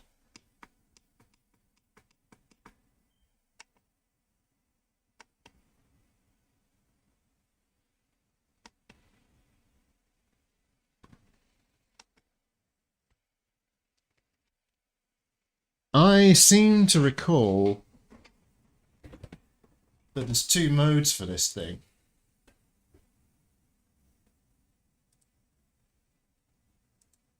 I think it's just a USB port I'm using, actually. Let me see if I can try a different USB port.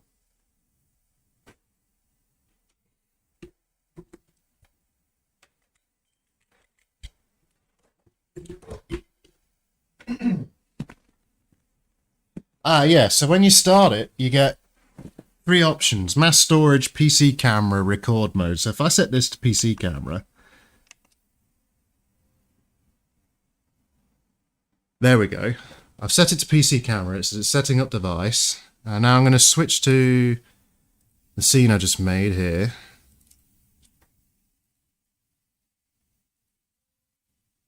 There we go. And if you take a look, we have output. It's not the best looking output, right? But like, that's it. And you can zoom in, I think. Can't remember how. How do you do that? How do you do anything in this camera mode? Maybe it's a bit basic. But you know, you can...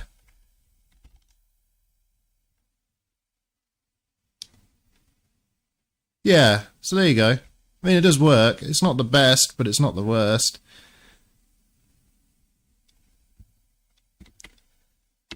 The only thing in PC camera mode is you don't see on the screen anymore, right? You only see over USB. I mean, it's not bad, but I don't think you can really tweak the video settings. But what you can do is, in OBS, you can use filters. So if I do a filter on the video capture device, I can then add like an effect filter for such as for example, color correction. I can add that now. And you know, I can tweak things like the gamma. I can tweak things like the contrast. Actually, that looks a bit better. The brightness. Turn the brightness up a bit. Saturation. Well, it's looking a bit red, right? So the white balance is a bit off. I'm not sure if changing hue shift might help. I think that works a bit. Yeah, it's a bit too far into the red zone, I think.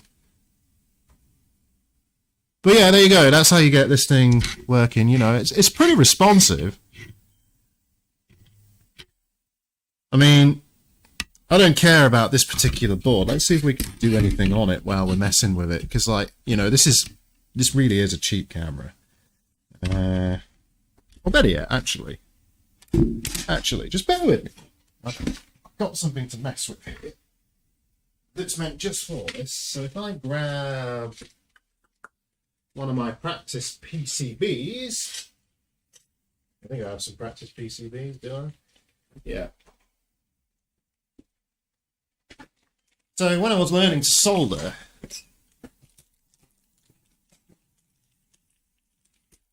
oh, actually, I'm just going to copy something. So if I go to my camera view, and you can see the output you get on the screen, that's what it shows you on the display, which is a shame. I don't know if there's a firmware update or a hack or anything you can use for it, but if I just copy this scene, and then paste that, there we go. So you're now seeing roughly what I'm seeing. So this is the cheapo, El Cheapo microscope. So let's say you get, I don't know, this stuff. I'm just going to solder some random stuff. I don't care about this board, so I don't know. See that. What I'm going to do is I'm going to try soldering it without looking at it, but looking at it on my monitor. And you can see the corner of my monitor just there. So, you know, we get that onto the camera. It is quite responsive. It's quite fast. The frame rate seems good, but I think it's in 720p mode, which is why it's so fast, but not the best quality, right? Well, let's see if I can do this on a monitor. This is the one reason I got rid of it was because I couldn't really stream with the display working here. Oh God, sorry, I flipped you all off by accident. I didn't mean that. I didn't mean that. Honestly, I didn't mean that. But like, you can't see it on there. Anyway.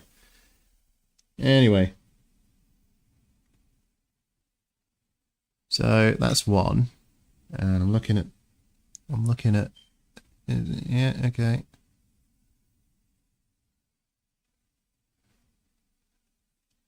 Yeah, I mean, it's serviceable. I can sort of see it, right? It's fairly responsive.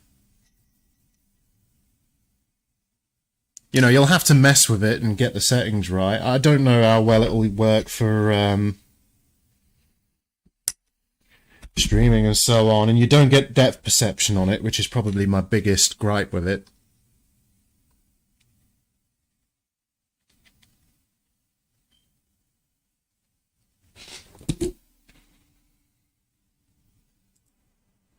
But there you go, you know.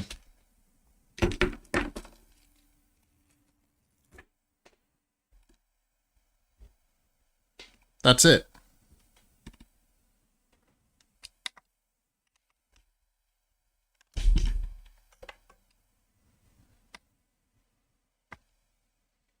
Microscope.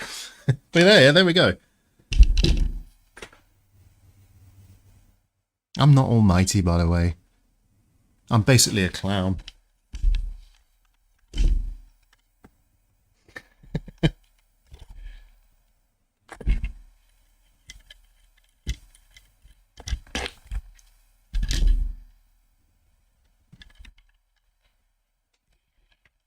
Well, it's not really about your eyes. In my opinion, it's more about how your mind works. For me, I really need the depth perception to be able to tell what I'm doing.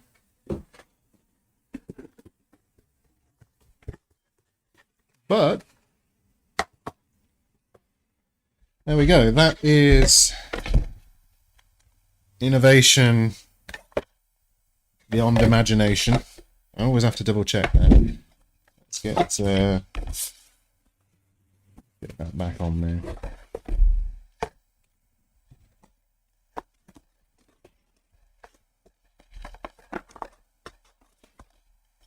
So if you want to stream with a cheap one, you can.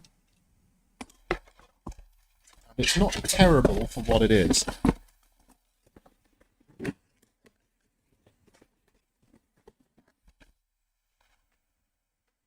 And the USB mode, Jinxie.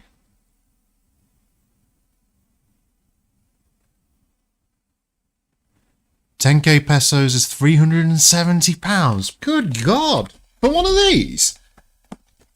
Seriously, for one of these, this was about £50? Something like that. It wasn't that much. Right, anyway, I'll be back in a second, folks. And Jinxie, it might be worth looking at the manufacturer of your scope's website and just seeing if there's any firmware updates for it. Maybe it's as simple as update the firmware to get the functionality right. You never know. It's worth a look. Anyway, I'll be back in a second, guys.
And I'm back.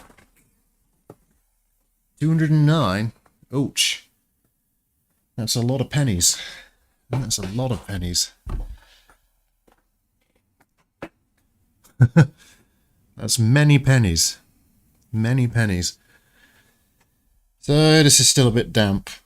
I don't really want to go plugging it in this state. Nice and clean though. Very clean.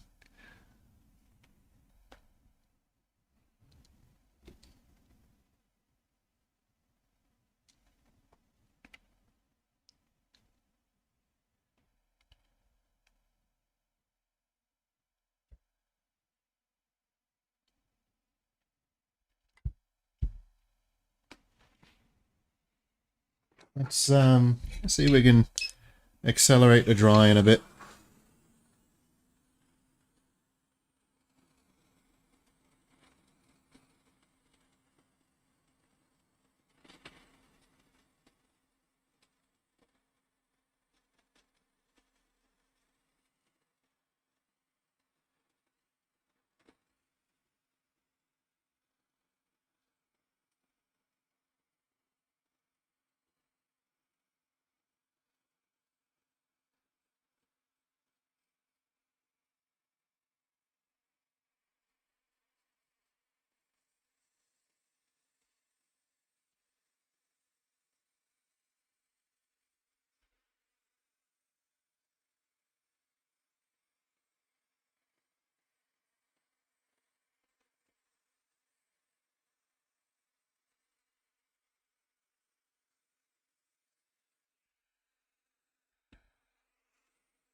Still a bit fluxy on this side. Huh.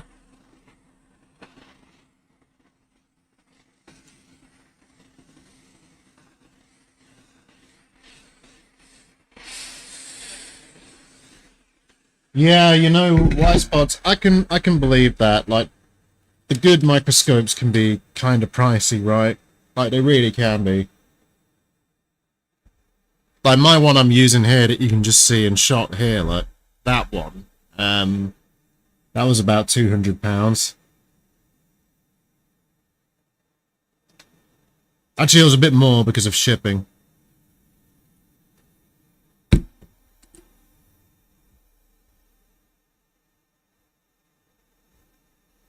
Yeah, I'm not really sure the best place to look either, Jinxie. Like, it's one of those things where I guarantee you, with this particular type of microscope, it's gonna be that kind of microscope that, like, gets hacked a lot by, like, small communities. If I had to take a guess at where you could look to see hacked firmwares or custom firmwares, or maybe find the originals, maybe check out EEV blog. You know, the website run by oh, what's his name? The Australian chap. Nice guy. Is it Dave? Dave at EEV blog? But he has a really good forum. You'll probably find something on it on there, maybe.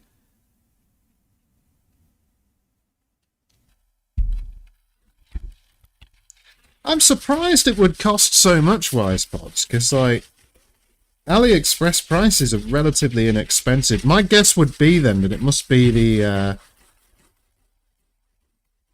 it must be your local currency is weak against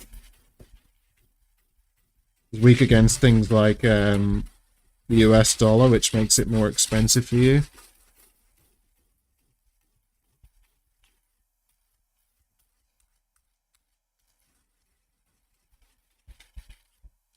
Can you get a jeweler's loop, at least? Something like that? One of those magnifying lenses with the LED rings around, maybe? Oh, it's still sticky with flux. That's kind of annoying.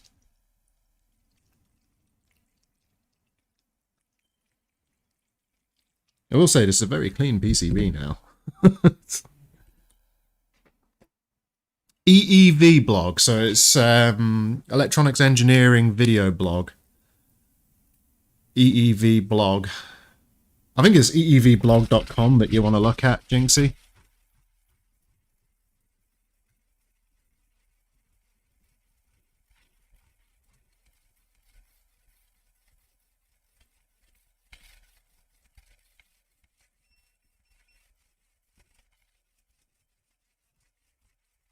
You know what? I might raffle this scope off that I've got right here.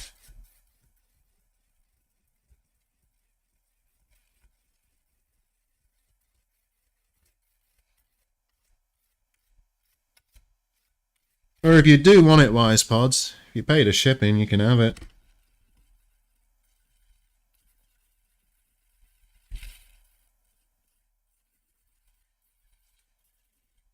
I was going to put it on eBay at some point, but I never got round to it.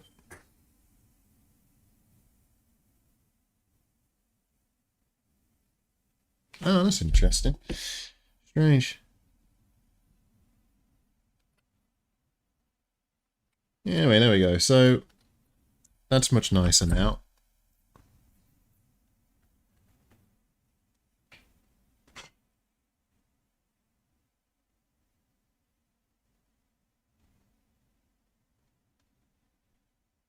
Let's zoom. So that board's looking decent. This one's looking mostly decent.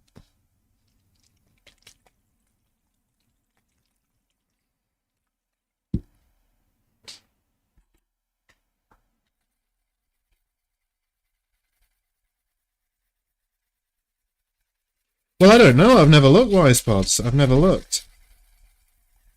You said you're in the Philippines, right? Let's have a look. What have we got? I'll have to bubble wrap this, actually. How much does that weigh? That's probably... Does it say on the box, actually, how much that weighs? I'll have to weigh this. I think it weighs about 2 kilograms. Maybe less. I think it's less.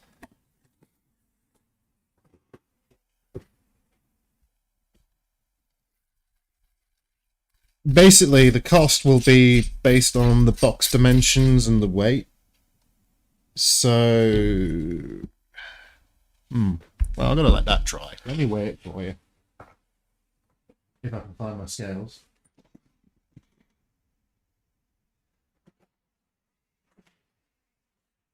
Looking for them the other day.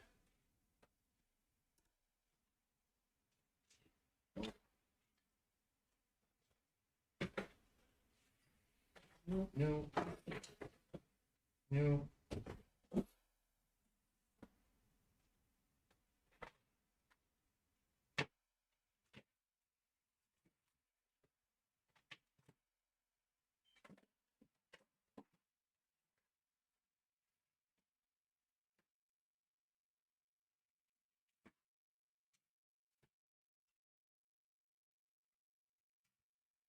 You know, it's funny. I've got a set of scales for this kind of thing. I don't know where they are. I've misplaced them. And I bet they're somewhere really obvious. I'll do this the ghetto way. I'll do this the old-fashioned way.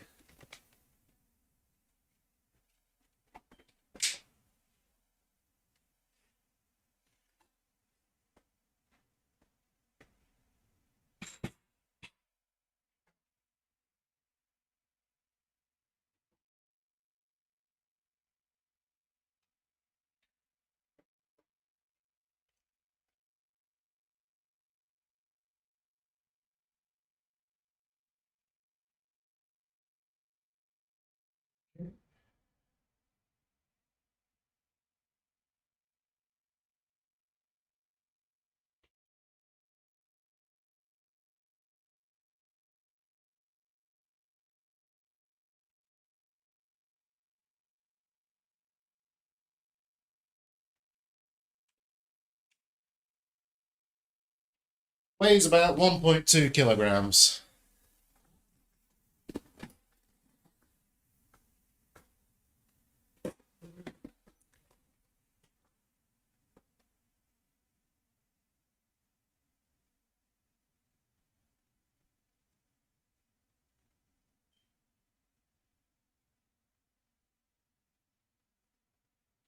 Import duties are annoying, but they are a thing.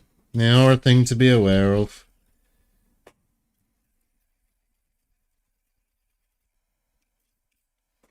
You might not have any import duties to pay on a gift, though, and that's what it would be, so might not be any duty on it.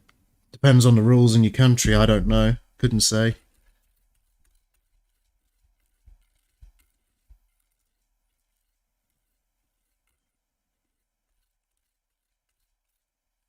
Okay, there's an old saying.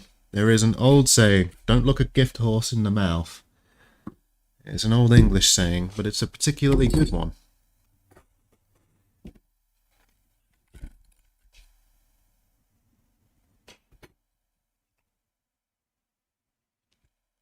You know, it's up to you.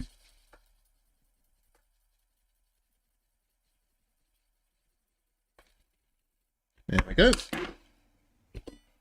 Now, this is just about ready to be soldered back together, so we can do that together. We can go on a journey. And I need this one on.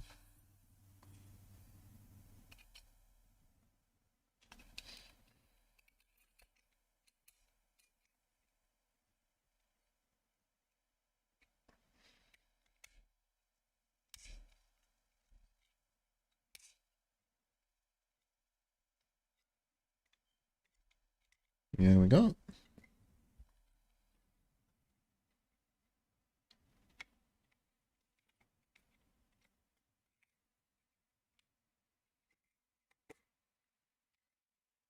Excellent. Getting there. So, solder. I need to solderize it, don't I? That's the thin gauge solder. Where's my thick gauge solder? No, not. Oh, there it is.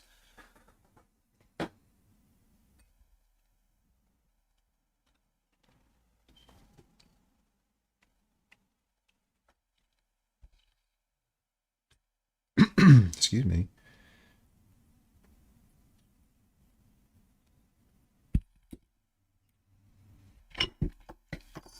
Right.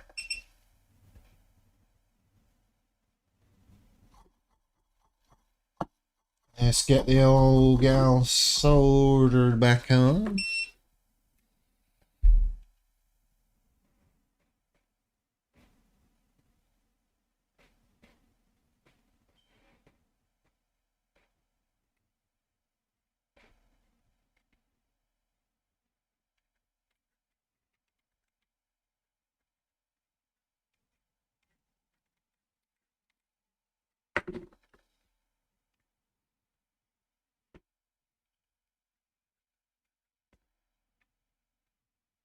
Okay, that's one. Yeah, it is pretty clean. It's been in an ultrasonic and then it's been scrubbed in IPA. The ultrasonic didn't get it all off. I'd have to leave it in there for longer because I can't use like decent cleaner like Branson EC. You can't really get it in the UK. You have to use aqueous-based solutions, which work just fine, but they're not so great for live streaming because it takes about 30 to 40 minutes in like 50 Celsius fluid to really work. Annoyingly. But you know, it is what it is.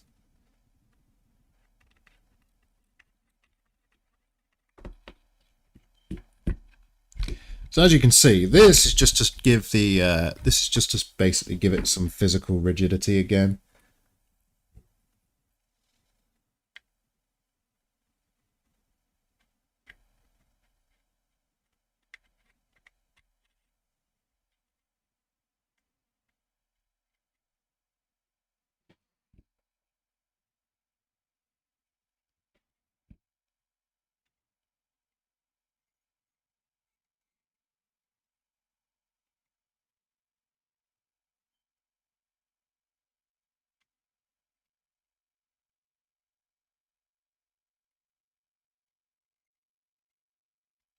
go, and that's gotten hot enough, so I can now just do that and that. And this is almost like a factory install, because let's face it, back in the 80s, a lot of this was actually hand soldered. There we go.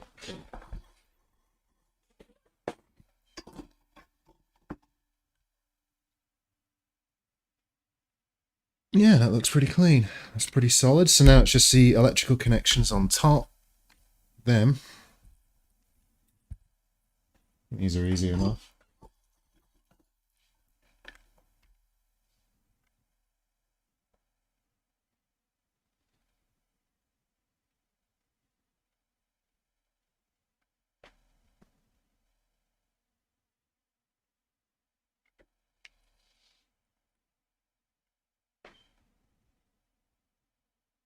There we go, and we're nearly there.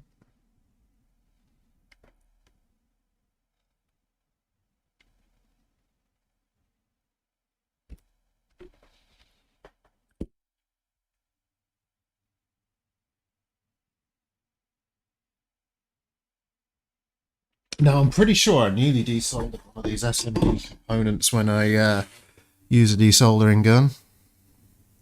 And yeah, to be honest, it's better that it's robots. It means you get a consistent result every time, you know. Well, it's not always robots. Depends. Depends. So, what we're going to do now is just check this over.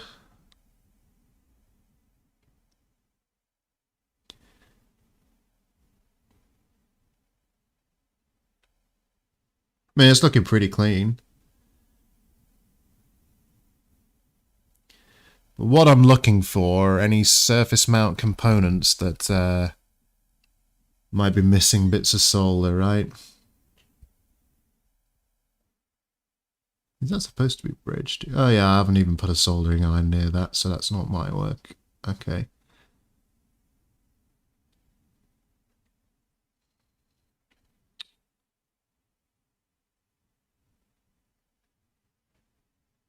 Alrighty. Quite interesting looking at these old boards under a scope.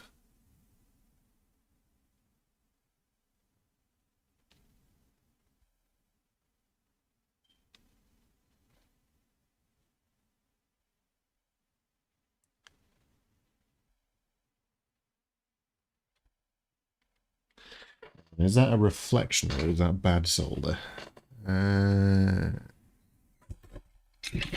Oops.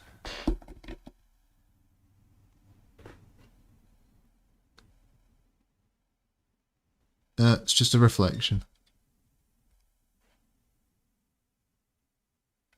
Yeah, this isn't perfect. See? Whatever that stuff is. Oh, I can get that off, actually. Why don't I? Huh? Why don't I? This red stuff, whatever it is. Presumably the blood of my fallen enemies, I don't know.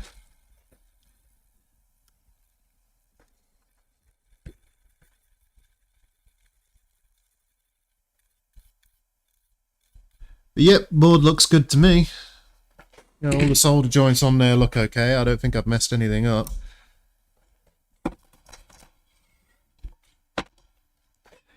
An IPA to clean stuff up is mostly fine, but an ultrasonic cleaner can just give things that much deeper a clean, right? Like, they really can.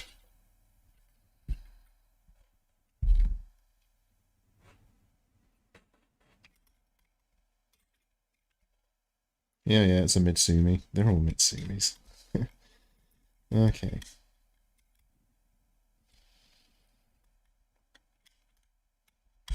Now the question is, after being recapped, does it still power on? That's the question, isn't it? And is this dry yet?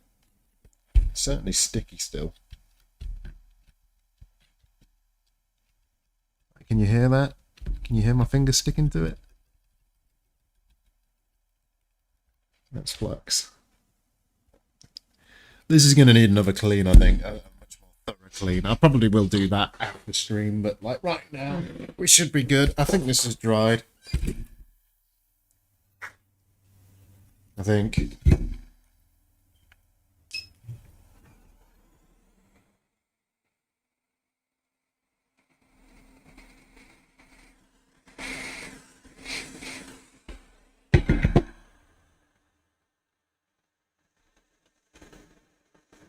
You know what's interesting is it makes this metal look like it's been frozen, like it's got frost on it.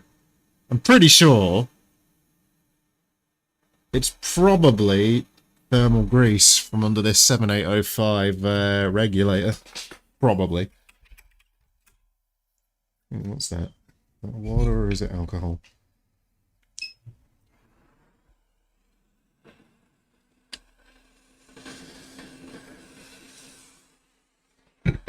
Turn the temperature down.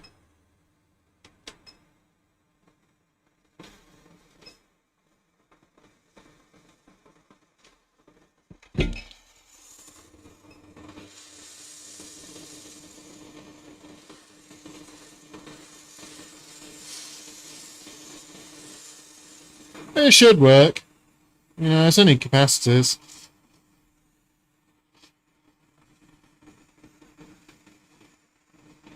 Just trying to drive out any moisture. I use deionized water in my ultrasonic cleaner, and then I put it through a rinsing process where I basically take a squirty bottle and just squirt deionized water on the board.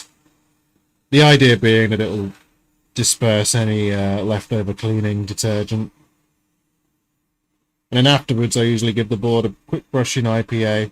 This is going to have to go through that process again more thoroughly with a higher temperature on the ultrasonic cleaning fluid, but I'm just making sure that that's actually dried so that when I plug it in I don't end up, like, you know, causing any corrosion damage I don't want. Anyway.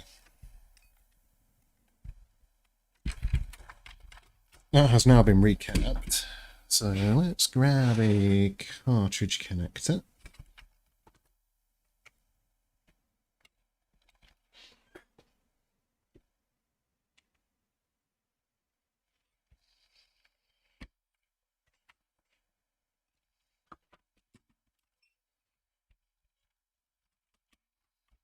Always fiddly with these. There we go. And we'll take the cart thingy.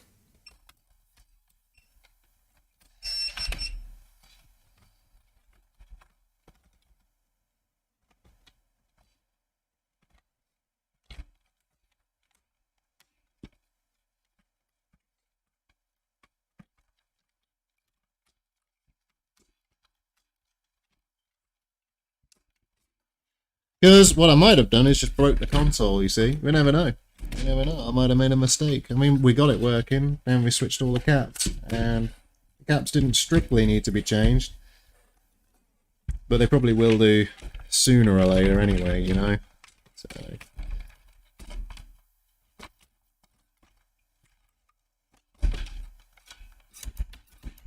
Okay, great.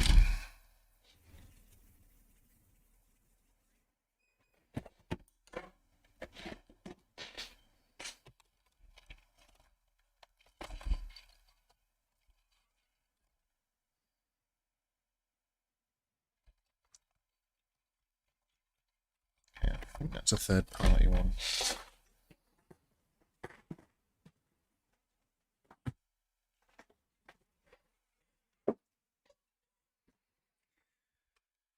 So many wires.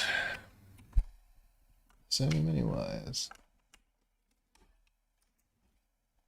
Alright, we've still got a solid red light. That's a good sign, so that's probably working. Now, I think I need to modify a video lead for this. Because, take a look at this. This is not a standard AV multi-out. It's actually slightly different. I was told a while ago that these were a standard AV multi-out, but I suppose they aren't. So, just bear with me. I'm going to grab the lead and A, see if it fits, and B, if it doesn't, modify it. And hope for the best, obviously.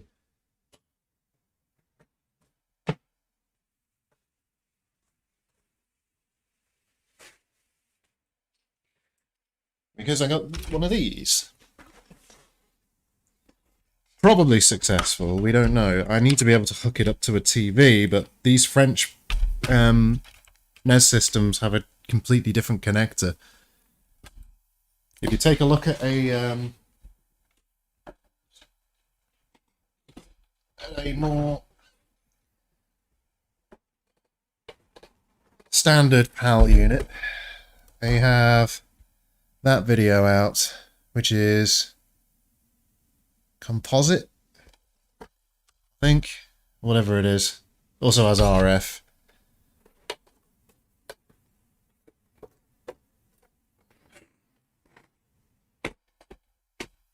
Anyway,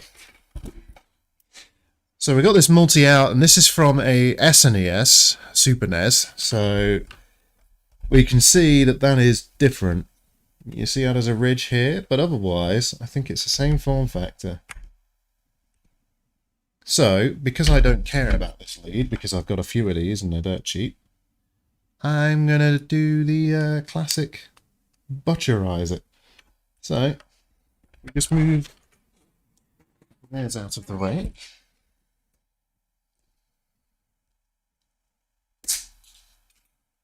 Crikey, that went across the room. Crikey!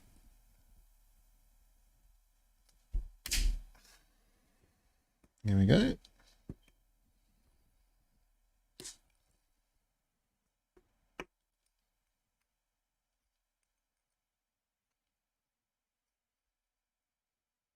I think I might have done it. Let's find out.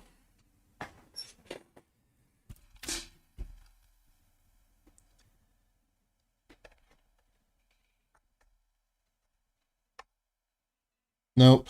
This is a completely different connector. That's not going to do it. But that's interesting. So, this has a custom cable. I can't test this. I can't actually test this. It's interesting. I'm going to have to get a cable ordered for it, I think. I might get it all reassembled, though. Interesting. RGB audio output. I mean, the other thing I could do is I could actually swap the RF housing for another one.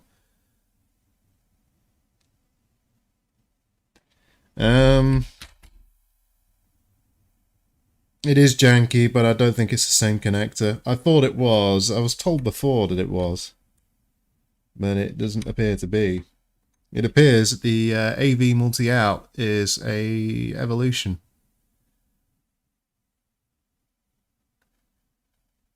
I mean, what we got? We got 1, 2, 3, 4, 5 connectors on the bottom side, 5 on the top side. What do we have on internally on this? I can't see. Let's get this under the scope.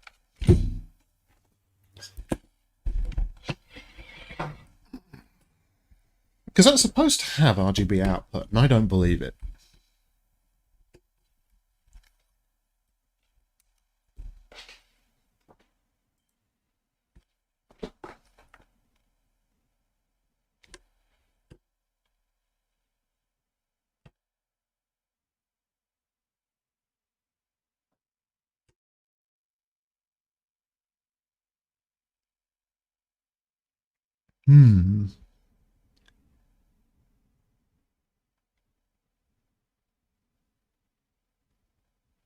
I mean, this isn't an RGB lead. This is a composite lead.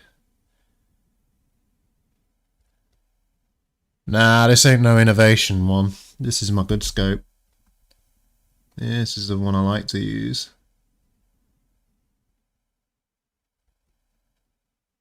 No, don't think this is going to work. Don't think this is going to work.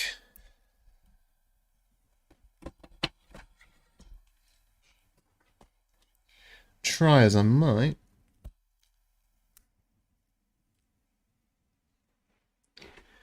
Yeah, pods, but he didn't acknowledge me. What?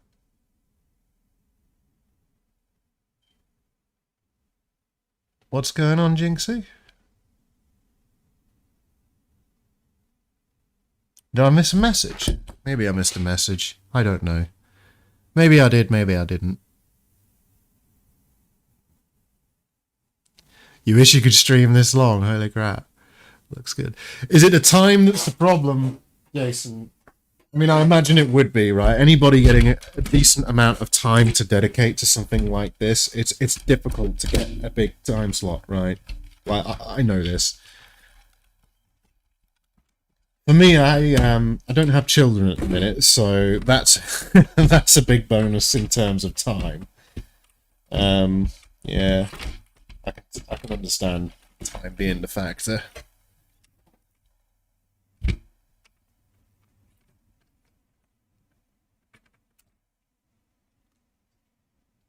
Wait, did I ignore you, Jinxie? Sorry, what did you ask me? I must have missed it. Maybe I was away or something. I'm just scrolling up. How much it depends. Da, da, da, da, da. Sorry, Jinxie, I've not been deliberately ignoring you. There's Jason.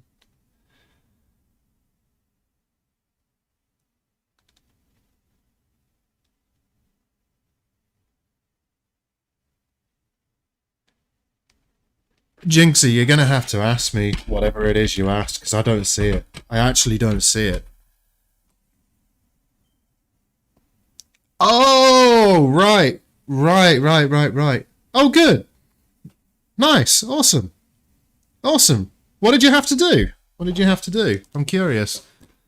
Because mine, it just pops up. Did you have to download a piece of extra... Did you have to get a firmware, or... Like, what was the deal?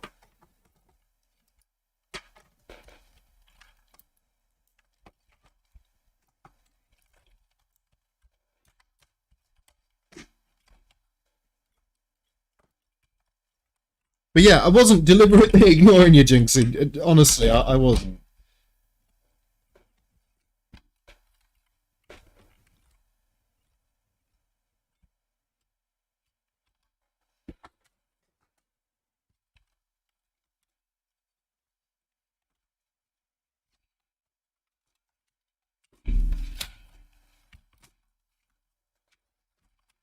Do.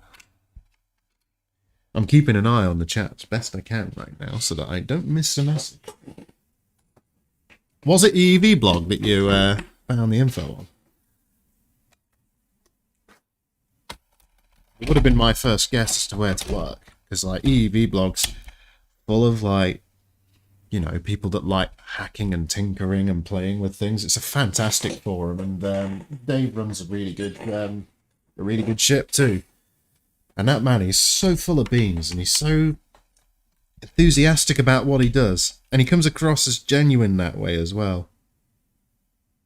Well, we got a program called Pluggable. Oh, okay. Well, we've still got a red light. If we bounce this up, it might blink. No, it doesn't. But if we pull the game out, it might blink.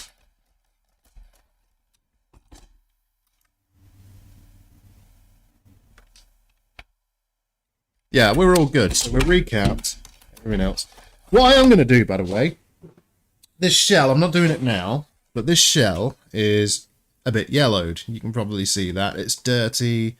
Probably the best comparison of the shades is lifting that lid. You can see the yellowing on top versus the bottom, right?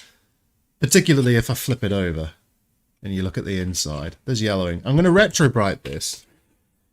But I'm going to retrobrite it using sodium percarbonate because it breaks down into hydrogen peroxide.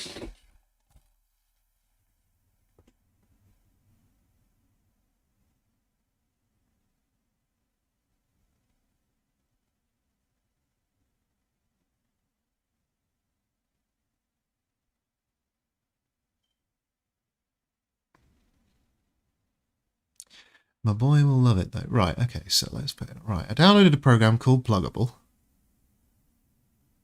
Oh, you YouTubed it. Okay. Bye, Kit, by the way. Yeah. Anyway, guys, so I can't test this on a TV. I thought I'd be able to, but I can't. Because, you know, derp. Anyway, not that big a deal. I'm going to get a cable ordered for this. Could be tricky to find one. Particularly with it being a PAL French system, but I'm sure I can find a cable online. I know I don't have one for this particular unit because it only has that interesting RGB audio output. And I bet that's not RGB. But anyway, there's not much point me carrying on this stream because there's not much I can do now. We've got rid of the blinking red light, which means it's likely loading the games now. As I say, there's not really any way I can properly confirm that, but it probably is. I will revisit this, not as a live stream, but as a video. And yeah, I'll revisit the whole thing, including the cleaning of the shell and installing... well, not installing, sorry, but retro-brighting it and then installing the shell after it's been cleaned. And I will also demonstrate the thing working, hopefully, because hopefully it does work. But I'm going to leave it there now, because it's getting pretty late for me. It's like 10:34 at night. Yeah, I've been streaming a while. Been fun, though. Wouldn't normally take me anywhere near this time. I can actually do a NES in about an hour and a half, an hour, normally. In fact, if I didn't have to do the CIC chip, I'd have been done ages ago. But there we go. This old girl, I think I breathed new life into her. So yeah, been great having you all. I can see people are dropping off anyways, because, you know, it's been going on for a long time. But yeah, I hope you enjoyed it, and I'll see what I can do about getting a cable so we can see what it looks like. I'm kind of hoping that it is RGB, but I'm sure that the French ones aren't actually RGB. Would be cool, though. But yeah. Thanks a lot for watching, guys, and take care. And as always,